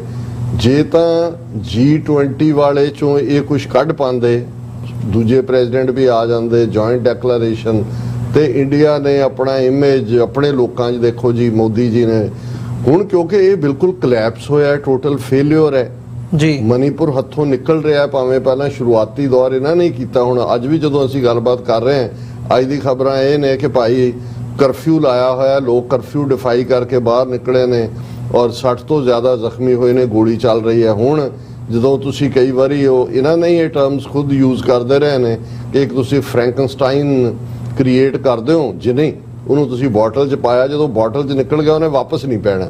ਹੁਣ ਇਹਨਾਂ ਨੇ ਡੈਲੀਬਰੇਟ ਅੰਦਾਜ਼ 'ਚ ਮਨੀਪੁਰ ਵਾਲਾ ਸ਼ੁਰੂ ਕੀਤਾ, ਜਿਹੜਾ ਉੱਥੇ ਦਾ ਚੀਫ ਮਿਨਿਸਟਰ ਔਰ ਰਾਈਟ ਹੈਂਡ ਮੈਨ ਹੈ ਅਮਿਤ ਸ਼ਾਹ ਦਾ, ਮੋਦੀ ਦਾ, ਲੇਕਿਨ ਸਿਚੁਏਸ਼ਨ ਆਊਟ ਆਫ ਕੰਟਰੋਲ ਹੋ ਰਹੀ ਹੈ। 2024 ਦੀਆਂ ਇਲੈਕਸ਼ਨਾਂ ਇਹਨਾਂ ਨੇ ਬਾਈ ਹੁੱਕ ਔਰ ਬਾਈ ਕਰੁੱਕ ਕੱਢਣੀਆਂ ਹੀ ਕੱਢਣੀਆਂ ਨੇ। ਜੇ ਪੋਜ਼ਿਟਿਵ ਇਮੇਜ ਦੇ ਨਾਲ, ਜਿਵੇਂ ਲਿਊਨਰ ਗੱਡਾ ਜਿਹੜਾ ਇਹਨਾਂ ਨੇ ਭੇਜਿਆ ਉਹਨੂੰ ਵੀ ਜਿਵੇਂ ਐ ਵੇਚਿਆ ਜਿਵੇਂ ਦੁਨੀਆ 'ਚ ਪਹਿਲਾਂ ਕੋਈ ਨਹੀਂ ਹੋਇਆ, ਉਹਨਾਂ ਦੇ ਇੱਕ ਸ਼ੰਕਰਾਚਾਰੀਆ ਨੇ ਕਿਹਾ ਕਿ ਜੀ ਹੁਣ ਕਿਉਂਕਿ ਅਸੀਂ ਪਹੁੰਚ ਗਏ ਹਾਂ ਉੱਥੇ, ਤੇ ਮੋਦੀ ਜਿਹੜਾ ਚੰਦਰਮਾ ਨੂੰ ਹਿੰਦੂ ਰਾਸ਼ਟਰ ਡਿਕਲੇਅਰ ਕਰ ਦੇ। ਇਸ ਹੱਦ ਤੱਕ ਇਹਨਾਂ ਨੂੰ ਹੈ ਹੀ ਨਹੀਂ ਹੈ ਕਿ ਵੀ ਕੁਝ ਵੀ ਨਹੀਂ ਹੈ। ਇਹ ਨਾਸਾ ਦੇ ਮਾਡਲ ਨੇ, ਉਹਨਾਂ ਨੇ 60 ਸਾਲ 'ਚ ਜੋ ਕੁਝ ਕੀਤਾ ਸੀ ਚੰਦਰਮਾ ਤੇ, ਉਹ ਉਸ ਜ਼ਮਾਨੇ ਦੇ ਵਿੱਚ ਕਿੰਨੇ ਮਲਟੀ ਬਿਲੀਅਨ ਡਾਲਰ ਖਰਚ ਕੀਤੇ, ਲੋਕਾਂ ਦੀ ਆਵਾਜ਼ ਉੱਠੀ ਵੀ ਪਹਿਲਾਂ ਇੱਥੋਂ ਦੇ ਅਮਰੀਕਨ ਲੋਕਾਂ ਦੀਆਂ ਪ੍ਰੋਬਲਮਸ ਨੂੰ ਰਿਜ਼ੋਲਵ ਕਰ ਲਓ। ਲੇਕਿਨ ਉਹਨਾਂ ਨੇ, ਨਾਸਾ ਨੇ ਆਪਣੇ ਉਹ ਮਾਡਲ ਵੇਚੇ, ਉਹ ਈਵਨ ਟੂਰਿਜ਼ਮ ਦੇ ਨਾਂ ਥੱਲੇ ਵੀ ਉਸ ਨੂੰ ਇਸਤੇਮਾਲ ਕੀਤਾ ਜਾ ਰਿਹਾ। ਸੈਰ ਉਸ ਕਿਸਮ ਦਾ ਜਿਹੜਾ ਪ੍ਰੋਜੈਕਟ ਹੈ ਉਹਨੂੰ ਇੰਨਾ ਪ੍ਰੋਜੈਕਟ ਕੀਤਾ ਗਿਆ ਕਿ ਮੋਦੀ ਨੇ, ਤੁਸੀਂ ਦੇਖੋ ਇਮੇਜ ਬਿਲਡਿੰਗ ਜਾਂ ਸੌਦਾ ਵੇਚਣਾ, ਜਿਹੜੇ ਸਾਇੰਟਿਸਟ ਦਿਨ ਰਾਤ ਜਾਗੇ ਹੋਣਗੇ, ਉਹ ਕਿਵੇਂ, ਉਹ ਸਾਰੇ ਸਾਊਥ ਵਾਲੇ ਨੇ ਬੇਸ਼ੱਕ, ਉਹਨਾਂ ਨੂੰ ਅੱਧਾ ਸੈਕਿੰਡ ਉਹ ਜਿਹੜਾ ਉਹਨਾਂ ਦਾ ਇਸਰੋ ਦਾ ਚੀਫ ਆ ਉਹ ਬੋਲਦਾ ਤੇ ਮੋਦੀ ਨੂੰ ਸਟੇਜ ਛੱਡ ਦਿੰਦਾ। ਉਹ ਅਫਰੀਕਾ 'ਚ ਬੈਠਾ ਹੈ ਔਰ ਉਹ ਅੰਮ੍ਰਿਤਕਾਲ ਔਰ ਫਲਾਣਾ ਤੇ ਟਿਮਕਾ ਔਰ ਅਸੀਂ ਪਹੁੰਚ ਗਏ ਔਰ 2045 ਦੀ ਵਿਜ਼ਨ ਔਰ ਇਹ ਉਹ ਵੇਚ ਰਿਹਾ। ਹੁਣ ਕਿਉਂਕਿ G20 ਨਾਲ ਲੱਗਦੇ ਆ, ਇਹ ਦੋਵੇਂ ਤਿਵੇਂ ਚੀਜ਼ਾਂ ਵਿਕੀਆਂ ਨਹੀਂ ਨੇ ਅਜੇ। ਹੋ ਸਕਦਾ ਹੁਣ ਉਹਨਾਂ ਨੇ ਸੂਰਜ ਦੇ ਉੱਤੇ ਵੀ ਆਪਣਾ ਭੇਜ ਦਿੱਤਾ ਔਰ ਰਾਹ ਦੇ ਵਿੱਚ ਉੱਥੇ ਜਿੱਥੇ ਅਰਥ ਔਰ ਸੂਰਜ ਦੀ ਗ੍ਰੈਵਿਟੀ ਆ ਉੱਥੇ ਘੁੰਮੇਗਾ, ਜੇ ਇਸ ਕਿਸਮ ਦਾ ਕਰਨਗੇ। ਪਰ ਮੈਨੂੰ ਇਹ ਲੱਗਦਾ ਹੈ ਵੀ ਇਹ ਕਿਉਂਕਿ ਸਾਰਾ ਫਾਰਸ ਹੈ, ਇਹਦੀ ਉਮਰ ਹਫ਼ਤੇ ਤੋਂ ਜ਼ਿਆਦਾ ਨਹੀਂ ਹੁੰਦੀ। ਦੋ ਸੈਕਟਰ ਜਿਹਦੇ 'ਚ ਇਹਨਾਂ ਦੀ ਐਕਸਪਰਟੀਜ਼ ਹੈ, ਜਿਹਨੂੰ ਇਹਨਾਂ ਨੇ ਅੱਗੇ ਵੀ ਐਕਸਪਲੋਇਟ ਕੀਤਾ, ਇੱਕ ਜਿਵੇਂ ਬਿਆਨਬਾਜ਼ੀਆਂ ਪਾਕਿਸਤਾਨ ਦੇ ਆਜ਼ਾਦ ਕਸ਼ਮੀਰ ਦੇ ਹਵਾਲੇ ਨਾਲ ਹੈ, ਉਸ ਕਿਸਮ ਦੀ ਕੋਈ ਇਹ ਡੇਅਰ ਡੈਵਲਰੀ, ਜਿਵੇਂ ਇਹਨਾਂ ਨੇ ਬਾਲਾਕੋਟ ਦੇ ਨਾਂ ਥੱਲੇ, ਜਿਵੇਂ ਸਤਪਾਲ ਮਲਿਕ ਨੇ ਕਿਹਾ ਕਿ ਵੀ ਇਹ ਇਹਨਾਂ ਨੇ ਆਪਣਾ ਪੁਲਵਾਮਾ ਸੀ ਕੰਮ ਇਹਨਾਂ ਦਾ, ਉਹਦੀ ਆਵਾਜ਼ ਨੂੰ ਵੀ ਦਬਾਇਆ, ਹਾਲਾਂਕਿ ਉਹ ਵੀ ਇਹਨਾਂ ਦਾ ਹੀ ਸਾਥੀ ਹੈ, ਕੋਈ ਏਡਾ ਉਹਦੇ ਤੋਂ ਐਕਸਪੈਕਟ ਨਹੀਂ ਕਰਨਾ ਬਣਦਾ। ਲੇਕਿਨ ਉਹ ਇੱਕ ਬਹਾਨਾ, ਔਰ 2019 ਚ ਵੀ ਗ੍ਰਾਫ ਮੋਦੀ ਦਾ ਬਹੁਤ ਥੱਲੇ ਸੀ। ਪੁਲਵਾਮਾ ਦੀ ਆੜ ਚ ਪਹਿਲਾਂ ਤਾਂ ਉਹਨਾਂ ਨੂੰ ਸ਼ਹੀਦ ਬਣਾ ਕੇ ਉਹਨਾਂ ਦੀਆਂ ਫੋਟੋਆਂ ਲਾ ਕੇ ਰੈਲੀਜ਼ ਕੀਤੀਆਂ, ਫਿਰ ਬਾਲਾਕੋਟ ਦੇ ਹਵਾਲੇ ਨਾਲ 1 ਪੁਆਇੰਟ ਏਜੰਡਾ ਅਗੇਂਸਟ ਪਾਕਿਸਤਾਨ ਖੜਾ ਕਰਕੇ 300 ਤੋਂ ਵੱਧ ਸੀਟਾਂ ਲੈ ਗਏ। ਹੁਣ ਵੀ ਉਹਨਾਂ ਨੇ ਇਸ ਕਿਸਮ ਦੀ ਡੇਅਰ ਡੈਵਲਰੀ ਵੀ ਕਰ ਸਕਦੇ ਨੇ। Secondly with in country Hindu ਮੁਸਲਮਾਨ, ਜੋ ਇਹਨਾਂ ਨੇ ਨੂਹ ਦੇ ਵਿੱਚ ਕੀਤਾ ਹੈ, ਜੋ ਜਨਵਰੀ 'ਚ ਇਹਨਾਂ ਨੇ ਮੰਦਿਰ ਬਣਾਉਣ ਵੇਲੇ, ਕਿਉਂਕਿ ਜਦੋਂ ਤੱਕ ਇਲੈਕਸ਼ਨਾਂ ਹੋਣੀਆਂ ਨੇ, ਜੋ ਸ਼ੋਭਾ ਯਾਤਰਾ ਦੇ ਨਾਂ ਥੱਲੇ ਔਰ ਆਲਰੇਡੀ ਗਿਆਨ ਵਿਆਪੀ ਮਸਜਿਦ ਦੇ ਇਸ਼ੂ ਨੂੰ ਇਹਨਾਂ ਨੇ ਉਭਾਰਿਆ ਹੋਇਆ। ਸੋ ਮੈਨੂੰ ਇਹ ਲੱਗਦਾ ਹੈ ਵੀ ਜੇ ਹੁਣ ਇਹਨਾਂ ਦੀ, ਪਹਿਲਾਂ ਤਾਂ ਸੀ ਕਿ ਮੋਦੀ ਨੂੰ ਗਲੋਬਲ ਲੀਡਰ ਪ੍ਰੈਜ਼ੈਂਟ ਕਰੋ, ਦੂਜਾ ਕਰੋ ਉਹਦੇ ਥੱਲੇ ਕਿ ਜੀ ਮੋਦੀ ਹੈ ਤਾਂ ਮੁਮਕਿਨ ਹੈ। ਉਹ ਕਿਸਾਨ ਲਹਿਰ ਨੇ ਉਹਨਾਂ ਨੂੰ ਬਹੁਤ ਵੱਡੀ ਸੱਟ ਮਾਰੀ ਕਿਉਂਕਿ ਉਹਨੇ ਮੋਦੀ ਦੇ ਗੋਡੇ ਲਵਾਏ। ਸੋ ਰਿਵੈਂਜ ਵੀ ਚੱਲ ਰਿਹਾ ਹੈ ਸਿੱਖਾਂ ਦੇ ਨਾਲ ਜੋ ਚੱਲ ਰਿਹਾ, ਪਰ 2024 ਦੀਆਂ ਇਲੈਕਸ਼ਨਾਂ ਬੜੀਆਂ, ਜਿਵੇਂ ਇੱਕ ਉਹਨਾਂ ਦੇ ਐਕਸਪਰਟ ਨੇ ਕਿਹਾ ਸੀ ਕਿ ਉਹ ਇੰਨੀਆਂ ਵਾਇਲੈਂਟ ਹੋਣਗੀਆਂ, ਇੰਨੀ ਹਿੰਸਾ ਹੋਏਗੀ ਕਿ ਜਿਹੋ ਜਿਹੀ ਪਹਿਲਾਂ ਕਦੇ ਭਾਰਤ 'ਚ ਨਹੀਂ ਹੋਈ। ਪਰ ਮੈਨੂੰ ਇਹ ਲੱਗਦਾ ਹੈ ਵੀ ਨੋ ਮੈਟਰ, ਹੁਣ ਅੱਜ ਜਿਹੜੀ ਮੇਨ ਖਬਰ ਸੀ, ਕਿਉਂਕਿ ਉਹ DMK ਦਾ ਸਟਾਲਿਨ ਚੀਫ ਮਿਨਿਸਟਰ ਦੇ ਮੁੰਡੇ ਨੇ ਪਿਛਲੇ ਦਿਨਾਂ 'ਚ ਕਿਹਾ ਕਿ ਭਾਈ ਇਹ ਜਿਹੜਾ ਸਨਾਤਨ ਧਰਮ ਹੈ ਇਹ ਸਾਰੇ ਪੁਆੜੇ ਦੀ ਜੜ ਹੈ ਔਰ ਇਹਨੂੰ ਜਿਵੇਂ ਡੇਂਗੂ ਔਰ ਮਲੇਰੀਆ ਔਰ ਕੋਵਿਡ, ਇਵੇਂ ਇਹਨੂੰ ਟੋਟਲ ਡਿਸਟਰੋਏ ਕਰਨ ਦੀ ਲੋੜ ਹੈ। ਉਹਨੂੰ ਇੱਕਦਮ ਉਹਨਾਂ ਨੂੰ ਸੂਟ ਕੀਤਾ।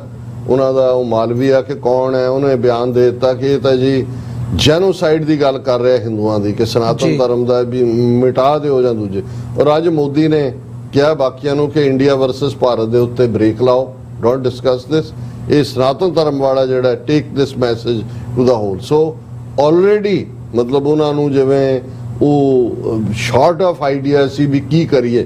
ਸੋ ਇਹ ਵੀ ਉਹਨਾਂ ਦੇ ਹੱਥ 'ਚ ਹੈਂਡੀ ਆਇਆ ਔਰ ਆਉਣ ਵਾਲੇ ਦਿਨਾਂ 'ਚ ਰਾਮ ਮੰਦਿਰ ਦੇ ਵੇਲੇ ਨੇੜੇ ਤੇੜੇ ਵੀ ਕੋਈ ਨਾ ਕੋਈ ਮੁਸਲਮਾਨਾਂ ਦੇ ਨਾਂ ਥੱਲੇ ਵਾਇਲੈਂਸ ਕਰਵਾ ਕੇ ਇਸ ਨੂੰ ਅੱਗੇ ਤੋਰ ਸਕਦੇ ਨੇ। ਲੇਕਿਨ ਮੈਨੂੰ ਇਹ ਲੱਗਦਾ ਕਿ ਵੀ ਨੋ ਮੈਟਰ, ਕਿਉਂਕਿ ਇਹ ਸਟਾਲਿਨ ਦੇ ਨਾਲ ਕੀ ਹੋਇਆ, ਇੱਕ ਤਾਂ ਇਹਨਾਂ ਨੂੰ ਏਜੰਡਾ ਮਿਲਿਆ, ਦੂਸਰਾ ਵਿਦਨ ਕ੍ਰਿਟਿਸਿਜ਼ਮ ਸ਼ੁਰੂ ਹੋ ਗਿਆ। ਮਮਤਾ ਬੈਨਰਜੀ ਨੇ ਡਿਸਟੈਂਸ ਕਰ ਲਿਆ, ਉਹਦੇ ਅਗਲੇਫ ਯਾਦਵ ਨੇ, ਦੂਜਿਆਂ ਨੇ, ਤੇ ਸਟਾਲਿਨ, ਕਿਉਂਕਿ ਉਹਨਾਂ ਦੀ ਡਰਾਵਿਡਨ ਆਪਣੀ ਪੋਲਿਟਿਕਸ ਹੈ। ਕੋਈ ਇਹ ਨਹੀਂ ਵੀ ਉਹਨੇ ਪਹਿਲੀ ਵਾਰ ਕਿਹਾ, ਉਹਨਾਂ ਦਾ ਮਿਸਟਰ ਪੈਰੀਆਰ ਜਾਂ ਅੰਨਾ ਦੁਰਾਈ ਉਹ ਤਾਂ ਬੇਸ ਹੀ ਇਹਦੇ ਤੇ ਹੈ। ਉਹਨਾਂ ਨੂੰ ਤਾਂ ਉਹਨੇ ਸਟਾਲਿਨ ਨੇ ਵਿਦਨ ਤਾਮਿਲਨਾਡੂ ਆਪਣੀ ਲੋਕਲ ਪੋਲਿਟਿਕਸ ਦਾ ਉਹ ਸਟਰੈਂਥਨ ਹੋਇਆ, ਕਿਉਂਕਿ ਪ੍ਰਿਵਿਲੇਜ ਸੈਂਟੀਮੈਂਟ ਇਹੀ ਹੈ। ਪਰ ਇਹਨੇ ਈਵਨ ਜਿਹੜਾ ਸੋ ਕਾਲਡ ਇੰਡੀਆ ਦਾ ਅਲਾਈਅੰਸ ਹੈ, ਇਹਦੇ 'ਚ ਵੀ ਜਿਹੜਾ ਉਹ ਕਬੂਤਰਾਂ 'ਚ ਬਿੱਲੀ ਛੱਡ ਦਿੱਤੀ ਹੈ। ਤੇ ਹੁਣ ਬਿੱਲੀ ਕਿਹੜਾ ਕਬੂਤਰ ਖਾਏਗੀ ਤਾਂ ਕਿਹੜਾ ਕਬੂਤਰ ਉੱਡੇਗਾ, ਇਹ ਵਕਤ ਹੀ ਦੱਸੇਗਾ। ਜੀ ਡਾਕਟਰ ਸਾਹਿਬ, ਬਿਲਕੁਲ।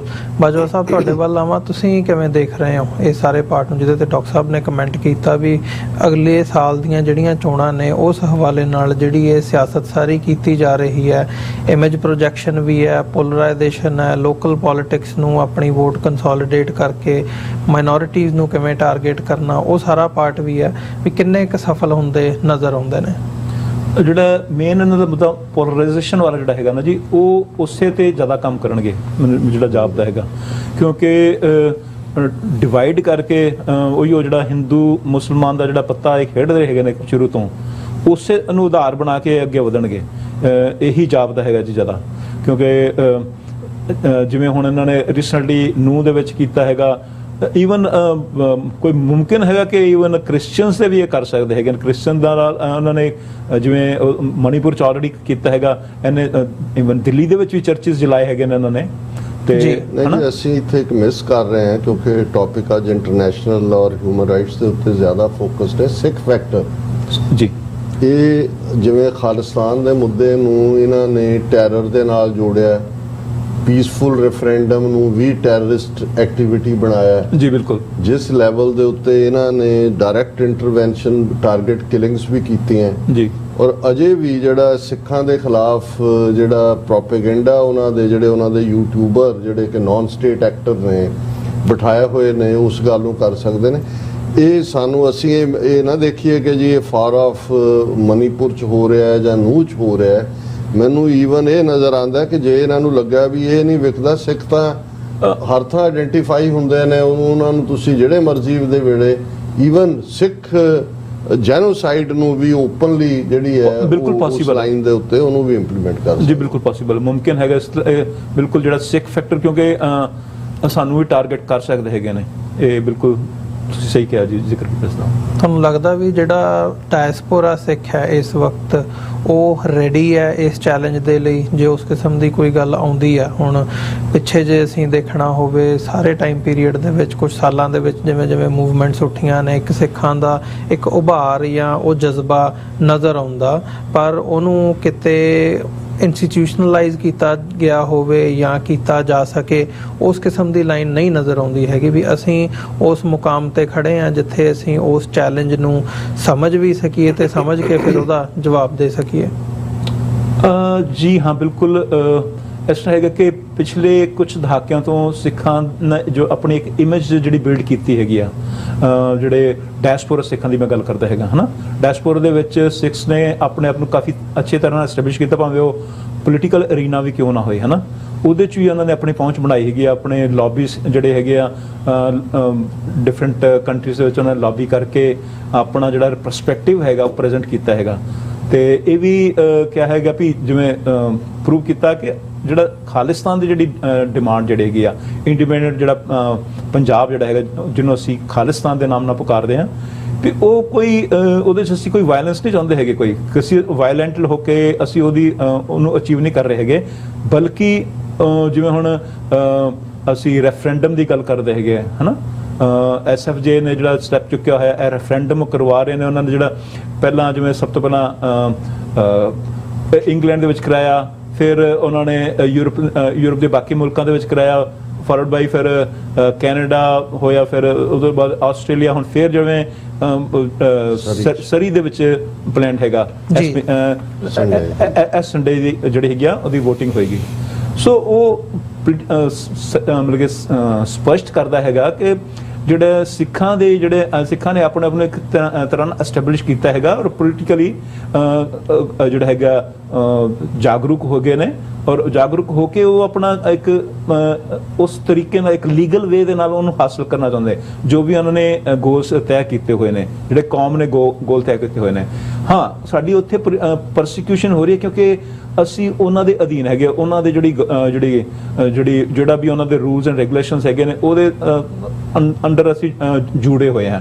ਤੇ ਇਸੇ ਕਰਕੇ ਹੁਣ ਤੁਸੀਂ ਦੇਖਿਆ ਜਿਵੇਂ ਨੌਜਵਾਨ ਜਿਹੜੇ ਵੀ ਉੱਭਰ ਕੇ ਆਏ ਨੇ ਸਾਡੇ ਕੌਮ ਦੇ, ਜਿਨ੍ਹਾਂ ਨੇ ਕੌਮ ਨੂੰ ਕੌਮ ਦੇ ਲਈ ਰਾਹ ਦਸੇਰਾ ਬਣ ਸਕਦੇ ਸੀਗੇ, ਤੇ ਉਹਨਾਂ ਨੇ ਕਿਵੇਂ ਘਾਣ ਕੀਤਾ। ਉਦਾਹਰਨ ਦੇ ਤੌਰ ਤੇ ਆਪਾਂ ਵੀਰ ਦੀਪ ਸਿੱਧੂ ਦੀ ਗੱਲ ਕਰਦੇ ਹੈਗੇ ਹਨਾ, ਤੇ ਉਹਨੇ ਕਿੰਨਾ ਅੱਛਾ ਕਿੰਨੇ ਸਹੀ ਢੰਗ ਦੇ ਨਾਲ ਜਿਹੜਾ ਹੈਗਾ ਕੌਮ ਦੇ ਕੋਲ ਜਿਹੜਾ ਹੈਗਾ ਕੌਮ ਨੂੰ ਜਿਹੜਾ ਹੈਗਾ ਗਾਈਡ ਕਰਨ ਦੀ ਕੋਸ਼ਿਸ਼ ਕੀਤੀ ਸੀਗੀ।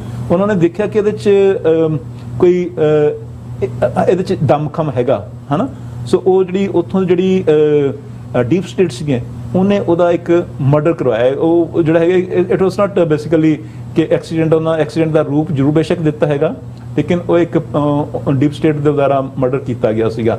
ਉਸ ਤੋਂ ਬਾਅਦ ਆਪਾਂ ਦੇਖਦੇ ਹੈਗੇ ਆ ਜੇ ਆਪਣਾ ਜਿਹੜਾ ਸਿੰਗਰ ਸੀਗਾ ਜਿਹੜਾ, ਠੀਕ ਹੈ ਜੀ, ਉਹਨੇ ਸਿੱਧੂ ਮੂਸੇਵਾਲਾ ਜਿਹੜਾ ਹੈਗਾ, ਤੇ ਉਹਨੇ ਆਪਣੀ ਕੌਮ ਦੀ ਗੱਲ ਕੀਤੀ ਆਪਣੇ ਗੀਤਾਂ ਰਾਹੀਂ, ਤੇ ਉਹਨੂੰ ਮਰਵਾ ਦਿੱਤਾ ਗਿਆ। ਲੇਟਲੀ ਆਪਾਂ ਦੇਖਦੇ ਹੈਗੇ ਆ ਜੇ ਜਿਹੜੇ ਪੰਜਾਬ ਦੇ ਸੀਨ ਤੇ ਆਉਂਦਾ ਹੈਗਾ ਆਪਣਾ ਮਾਝੇ ਦਾ ਜਰਨੈਲ ਬਣ ਕੇ ਜਿਹੜਾ ਹੈਗਾ ਵੀਰ ਅੰਮ੍ਰਿਤਪਾਲ ਸਿੰਘ ਹਾਂਜੀ, ਤੇ ਉਹ ਕੌਮ ਨੂੰ ਜੇ ਕੌਮ ਦਾ ਰਾਹ ਦਸੇਰਾ ਬਣ ਰਿਹਾ ਹੁੰਦਾ ਤੇ ਉਹ ਵੀ ਦੇਖਦੇ ਕਿ ਇਹਦੇ ਵਿੱਚ ਹੀ ਵੀ ਕੁਝ ਗਟਸ ਹੈਗੇ ਨੇ, ਕੁਝ ਕਰ ਸਕਦਾ ਹੈ ਕੌਮ ਵਾਸਤੇ, ਤੇ ਉਹਨੂੰ ਚੁੱਕ ਕੇ ਤੇ ਉਹਦੇ ਅਗੇਂਸਟ ਝੂਠੇ ਕੇਸ ਬਣਾਏ ਜਾਂਦੇ ਹੈਗੇ ਆ। ਉਹਨੂੰ ਚੁੱਕ ਕੇ 3000 ਮੀਲ ਦੂਰ ਡਿਬਰੂਗੜ੍ਹ ਭੇਜ ਦਿੱਤਾ ਜਾਂਦਾ ਹੈਗਾ, ਨਾਲ ਉਹਦੇ ਜਿਹੜੇ ਹੋਰ ਦੋਸਤ ਜਿਹੜੇ ਹੈਗੇ ਸਾਥੀ ਹੈਗੇ ਨੇ ਉਹਨਾਂ ਨੂੰ। ਸੋ ਜਿਹੜਾ ਉੱਥੇ ਜਿਹੜਾ ਹੈਗਾ ਅਸੀਂ ਬਿਲਕੁਲ ਉਹਨਾਂ ਦੇ ਉਹ ਕਾਨੂੰਨ ਦੇ ਅਧੀਨ ਹੈਗੇ ਆ ਤੇ ਨੂੜੇ ਹੋਏ ਆ, ਬਟ ਜਿਹੜਾ ਡਾਇਸਪੋਰਾ ਦੇ ਵਿੱਚ ਹੈਗਾ ਸਿੱਖ ਜਿਹੜਾ ਹੈਗਾ ਉਹ ਅਵੇਅਰਡ ਹੈਗਾ, ਤੇ ਇਹ ਅਵੇਅਰਨੈਸ ਦਿਨ ਬ ਦਿਨ ਵੱਧ ਰਹੀ ਹੈਗੀ ਆ, ਤੇ ਕੋਸ਼ਿਸ਼ ਹੈਗੀ ਆ ਸਾਰਿਆਂ ਦੀ ਕਿ ਅਸੀਂ ਇਸ ਤੋਂ ਕੁਝ ਚੰਗਾ ਹਾਸਲ ਕਰ ਸਕੀਏ।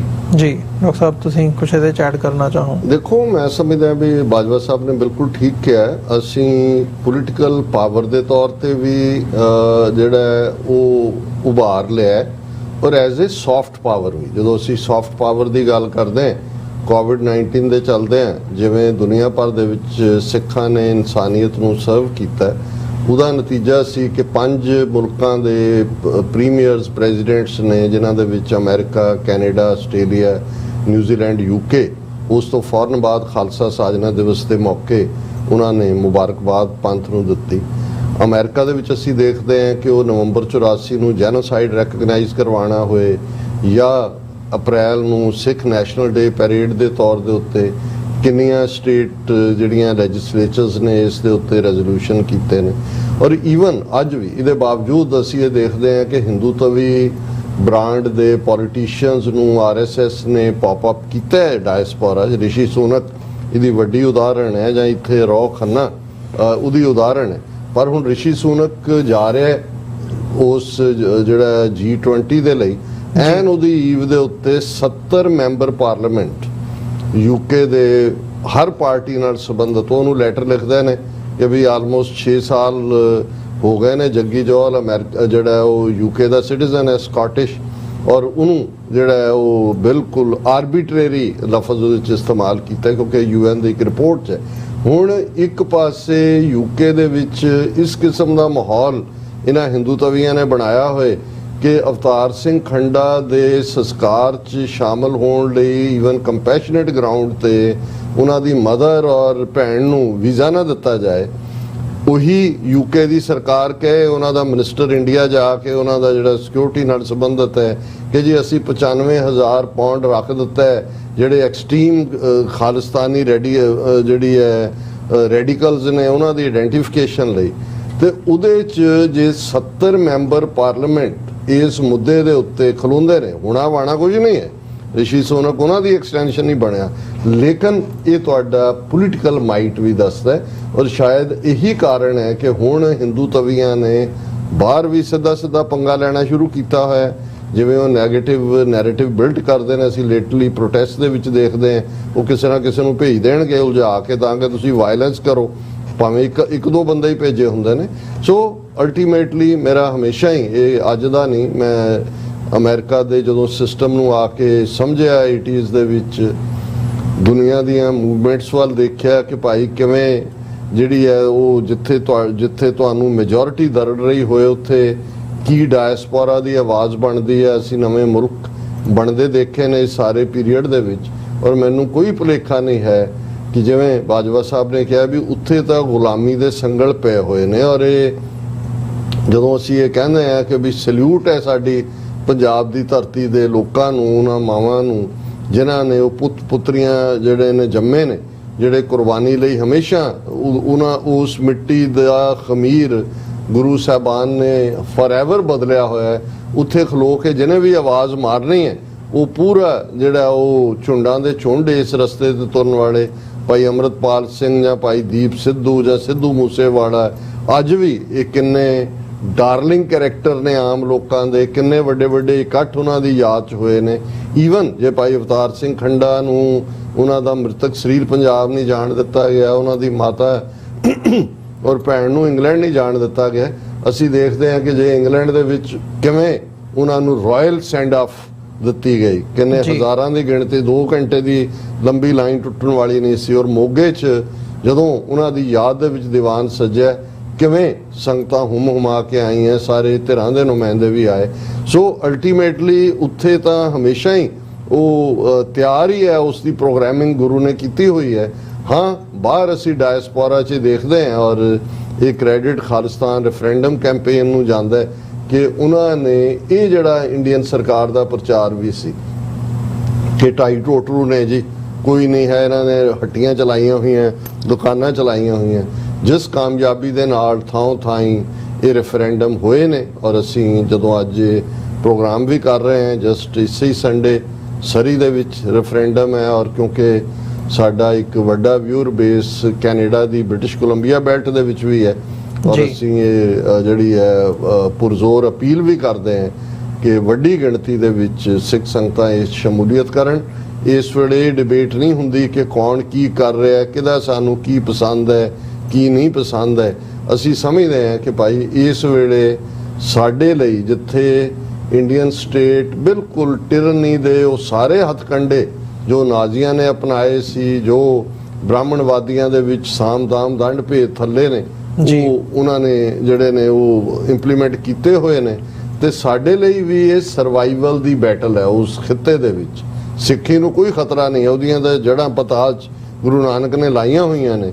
ਲੇਕਿਨ ਉੱਥੇ ਜੇ ਅੱਜ ਉਹ ਵੀ ਹੋਪ ਨਾਲ ਦੇਖਦੇ ਨੇ ਤੇ ਡਾਇਸਪੋਰਾ ਸਿੱਖਾਂ ਵੱਲ ਦੇਖਦੇ ਨੇ। ਜੇ ਕੌਮੀ ਇਨਸਾਫ ਮੋਰਚਾ ਚੱਲ ਰਿਹਾ ਹੈ, ਉਹਨਾਂ ਨੂੰ ਵੀ ਪਤਾ ਹੈ ਵੀ ਡਾਇਸਪੋਰਾ ਦੀ ਫਾਈਨੈਂਸ਼ੀਅਲ ਹੈਲਪ ਵੀ, ਅਦਰਵਾਈਜ਼ ਕਿਸਾਨ ਮੋਰਚਾ ਜੇ ਡਾਇਸਪੋਰਾ ਸਪੋਰਟ ਨਾ ਹੁੰਦੀ ਕਦੇ ਵੀ ਸਰਵਾਈਵ ਨਾ ਕਰਦਾ। ਤੇ ਇੱਥੇ ਸਾਨੂੰ ਇਹ ਸਮਝਣ ਦੀ ਲੋੜ ਹੈ, ਇਹਦੇ ਬਾਵਜੂਦ ਕਿ ਪਰਸਨੈਲਿਟੀ ਕਲੈਸ਼ਿਸ ਵੀ ਨੇ, ਈਰਖਾ ਫੈਕਟਰ ਵੀ, ਕੁਝ ਚੀਜ਼ਾਂ ਕਲਚਰ ਦੀਆਂ ਬਿਮਾਰੀਆਂ ਵੀ ਨਾਲ ਜੋ ਲੱਗੀਆਂ ਹੋਈਆਂ, ਉਹ ਸਾਡੇ ਕੋਲ ਕੋਈ ਮੈਜਿਕ ਵਾਇੰਡ ਨਹੀਂ ਹੈ ਵੀ ਅਸੀਂ ਉਹਨਾਂ ਨੂੰ ਦੂਰ ਕਰੀਏ। ਲੇਕਿਨ ਮੈਂ ਸਮਝਦਾ ਵੀ ਮੈਸੇਜ ਉਹੀ ਜੋ ਸਰਦਾਰ ਜੱਸਾ ਸਿੰਘ ਆਹਲੂਵਾਲੀਆ ਨੇ ਪਹਿਲੇ ਵੱਡੇ ਘੱਲੂਘਾਰੇ ਵੇਲੇ ਜਿਹੜਾ ਦਿੱਤਾ ਸੀ ਕਿ ਮਿਸਲ ਵੰਡ ਅਬ ਕਬਹੂ ਨਾ ਪਾਓ, ਰਲ ਮਿਲ ਕੇ ਇਹ ਪੰਥ ਬਚਾਓ। ਇਸ ਵੇਲੇ ਸਾਡੀ ਪਾਵਰ ਟੁਗੈਦਰਨੈਸ ਦੇ ਨਾਲ, ਭਾਈ ਗੁਰਦਾਸ ਜੀ ਦਾ ਫਰਮਾਨ ਮੈਂ ਅਕਸਰ ਦੁਹਰਾਉਂਦਾ ਕਿਉਂਕਿ ਕਈ ਵਾਰ ਕੁਝ ਲਫ਼ਜ਼ਾਂ ਦੇ ਵਿੱਚ ਉਹ ਮੈਸੇਜ ਕਿਹਾ ਗਿਆ ਹੁੰਦਾ, ਤੁਸੀਂ ਕਈ ਕਿਤਾਬਾਂ ਕਈ ਲੈਕਚਰ 'ਚ ਨਹੀਂ ਕਹਿ ਸਕਦੇ ਕਿ ਕਿਸ ਉਦਮ ਤੇ ਰਾਜ ਮਿਲੇ, ਸ਼ਤਰੂ ਤੇ ਸਭ ਹੋਵੇ ਮੀਤਾ। ਪੋਲੀਟੀਕਲ ਪਾਵਰ ਸਟ੍ਰੈਟਜੀ ਕੀ ਹੋਏ, ਇਹਦੇ 'ਚ ਵੀ ਕੋਈ ਦੋ ਰਾਵਾਂ ਨਹੀਂ। ਔਰ ਅਸੀਂ ਇਹਨੂੰ ਰਿਪੀਟ ਕਰਦੇ ਹਾਂ ਆਲਵੇਜ਼ ਕਿ ਸਾਡੀ ਖਾਲਿਸਤਾਨ ਦੀ struggle well within the ambit of international law, UN charter of human rights ਹੈ। ਅਸੀਂ ਅਮਨ ਭਰਪੂਰ ਤਰੀਕੇ ਦੇ ਨਾਲ ਇਹਨਾਂ ਕਾਨੂੰਨਾਂ ਦੀ, ਅਮਰੀਕਾ ਦੇ ਕਾਨੂੰਨਾਂ ਦੀ, ਇੰਟਰਨੈਸ਼ਨਲ ਕਾਨੂੰਨਾਂ ਦੀ ਪਾਲਣਾ ਕਰਦੇ ਹਾਂ। Right of self determination, Khalistan referendum ਉਸੇ ਹੀ ਰਾਈਟ ਨੂੰ ਅਸਰਟ ਕਰਦਾ ਹੈ। ਔਰ ਅਸੀਂ ਇਹ ਸਮਝਦੇ ਹਾਂ ਕਿ ਇਹਦੇ ਬਾਵਜੂਦ ਕਿ ਏਜੰਟ ਪ੍ਰੋਵੋਕੇਟਿਵ ਸਾਡੀ ਇਸ ਸੁਸਾਇਟੀ ਦੇ ਵਿੱਚ ਵੀ ਖੜੇ ਕਰ ਦਿੱਤੇ ਗਏ ਨੇ। ਜੇ ਹੁਣ ਓਕਲਹੋਮਾ ਦੇ ਗੁਰਦੁਆਰਾ ਸਾਹਿਬ ਦਾ ਜ਼ਿਕਰ ਕਰੀਏ, 15 ਅਗਸਤ ਦੇ ਬਹਾਨੇ ਨਾਲ ਇੱਕ ਜਿਹੜਾ ਇਸ ਕਿਸਮ ਦਾ ਰੈਂਟਾ ਸਿੱਖਾਂ ਦਾ ਟੋਲਾ ਹੈ, ਉਹਨਾਂ ਨੇ ਇੱਕ ਗੁਰਦੁਆਰਾ ਕੰਪਲੈਕਸ ਦੇ ਵਿੱਚ ਤਿਰੰਗਾ ਲਹਿਰਾਉਣ ਦੀ ਕੋਸ਼ਿਸ਼ ਕੀਤੀ। ਉਹ ਵਿਖੇ ਹੋਏ ਨੇ ਪਰ ਸੰਗਤਾਂ ਵੱਡੀ ਗਿਣਤੀ 'ਚ ਪਹੁੰਚ ਕੇ ਉਹਨਾਂ ਨੇ ਅਪੋਜ਼ ਕੀਤਾ। ਇਸੇ ਤਰ੍ਹਾਂ ਈਵਨ ਹੁਣ ਅਸੀਂ ਸਾਊਥ ਕੈਰੋਲਾਈਨਾ ਦੇ ਹਵਾਲੇ ਨਾਲ ਇੱਕ ਗੁਰਦੁਆਰਾ ਸਾਹਿਬ ਜਿਹਦੇ 'ਚ ਕਿ ਸ਼ਹੀਦਾਂ ਦੀਆਂ ਤਸਵੀਰਾਂ ਲੱਗੀਆਂ ਸੀ, ਉਹਨੂੰ ਲਾਉਣ ਦੀ ਗੱਲ ਦੇਖਦੇ ਹਾਂ। ਸੋ ਅਸੀਂ ਇਹ ਦੇਖਦੇ ਹਾਂ ਕਿ ਵੀ ਇਹ ਉਹਨਾਂ ਦੇ ਡਾਇਰੈਕਟ ਜਿਹੜੀ ਹੈ ਉਹ ਸਾਡੇ ਧਾਰਮਿਕ ਅਦਾਰਿਆਂ 'ਚ ਵੀ ਇੰਟਰਫੀਅਰੈਂਸ ਪੁਰਾਣੇ ਵਕਤ ਤੋਂ ਹੈ, ਲੇਕਿਨ ਹੁਣ ਸਿੱਧੀ ਹੈ। ਤੇ ਇਹ ਵੀ ਸਾਨੂੰ ਸਮਝਣ ਦੀ ਲੋੜ ਹੈ ਵੀ ਕੁਝ ਥਾਵਾਂ ਦੇ ਉੱਤੇ ਸਿਰਫ ਸਿੱਧੇ ਟਕਰਾਅ ਦੇ ਨਾਲ ਅਸੀਂ ਕੁਝ ਹਾਸਲ ਨਹੀਂ ਕਰਦੇ, ਆਪਣਿਆਂ 'ਚ ਉਹਦੇ 'ਚ ਆਇਡੈਂਟੀਫਾਈ ਕਰੀਏ ਕੌਣ ਨੇ, ਔਰ ਬਾਈ ਐਂਡ ਲਾਰਜ ਉਹ ਮਾਹੌਲ ਨਾ ਸਿਰਜਿਆ ਜਾਏ ਜਿਹਦੇ ਥੱਲੇ ਇੱਕ ਧਿਰ ਨਾ ਚਾਹੁੰਦੇ ਹੋਏ ਵੀ ਉਹ ਸਰਕਾਰੀ ਬਣ ਜਾਏ। ਉਹਨਾਂ ਨੂੰ ਅਸੀਂ ਉਹਨਾਂ ਦੇ ਵਿੱਚ ਸ਼ਨਾਖਤ ਕਰੀਏ ਵੀ ਕੌਣ ਨੇ ਕਰਨ ਵਾਲੇ। ਵਾਇਲੈਂਸ ਤੋਂ ਬਚਣ ਦੀ ਲੋੜ ਹੈ। ਜਿਹੜੇ ਏਜੰਟ ਪ੍ਰੋਵੋਕੇਟਿਵਰਸ ਨੇ ਇਹਨਾਂ ਨੂੰ ਆਇਡੈਂਟੀਫਾਈ ਕਰਕੇ ਜਿਹੜਾ ਇਹਨਾਂ ਦੇ ਝਾਂਸੇ 'ਚ ਜਾਂ ਇਹਨਾਂ ਦੇ ਟ੍ਰੈਪ 'ਚ ਵੀ ਤੋਂ ਵੀ ਬਚਣ ਦੀ ਲੋੜ ਹੈ। ਔਰ ਅਲਟੀਮੇਟਲੀ ਡਾਇਸਪੋਰਾ ਹੀ ਜਿਹੜਾ ਗੇਮ ਚੇਂਜਰ ਹੈ ਔਰ ਹੋਏਗਾ ਵੀ ਆਉਣ ਵਾਲੇ ਪੀਰੀਅਡ। ਜੀ ਡਾਕਟਰ ਸਾਹਿਬ, ਬਿਲਕੁਲ। ਸੋ ਇਹਨਾਂ ਹੀ ਸ਼ਬਦਾਂ ਦੇ ਨਾਲ ਅੱਜ ਦਾ ਜਿਹੜਾ ਸਮਾਂ ਹੈ ਸ਼ੋਅ ਦਾ ਉਹ ਸਮਾਪਤ ਹੁੰਦਾ। ਵਿਊਅਰਸ, ਉਮੀਦ ਕਰਦੇ ਹਾਂ ਅੱਜ ਦੀ ਇਹ ਵਿਚਾਰ ਚਰਚਾ ਤੁਹਾਨੂੰ ਜ਼ਰੂਰ ਪਸੰਦ ਆਈ ਹੋਵੇਗੀ। ਅੱਜ ਦੇ ਸ਼ੋਅ ਦੇ ਵਿੱਚ ਇੱਥੇ ਹੀ ਇਜਾਜ਼ਤ ਚਾਹਾਂਗੇ। ਦੁਬਾਰਾ ਫਿਰ ਤੁਹਾਡੇ ਨਾਲ ਮੁਲਾਕਾਤ ਹੋਵੇਗੀ। ਫਤਿਹ ਦੀ ਸਾਂਝ ਪਾਈ ਅੰਤ ਦੇ ਵਿੱਚ। ਵਾਹਿਗੁਰੂ ਜੀ ਕਾ ਖਾਲਸਾ, ਵਾਹਿਗੁਰੂ ਜੀ ਕੀ ਫਤਿਹ।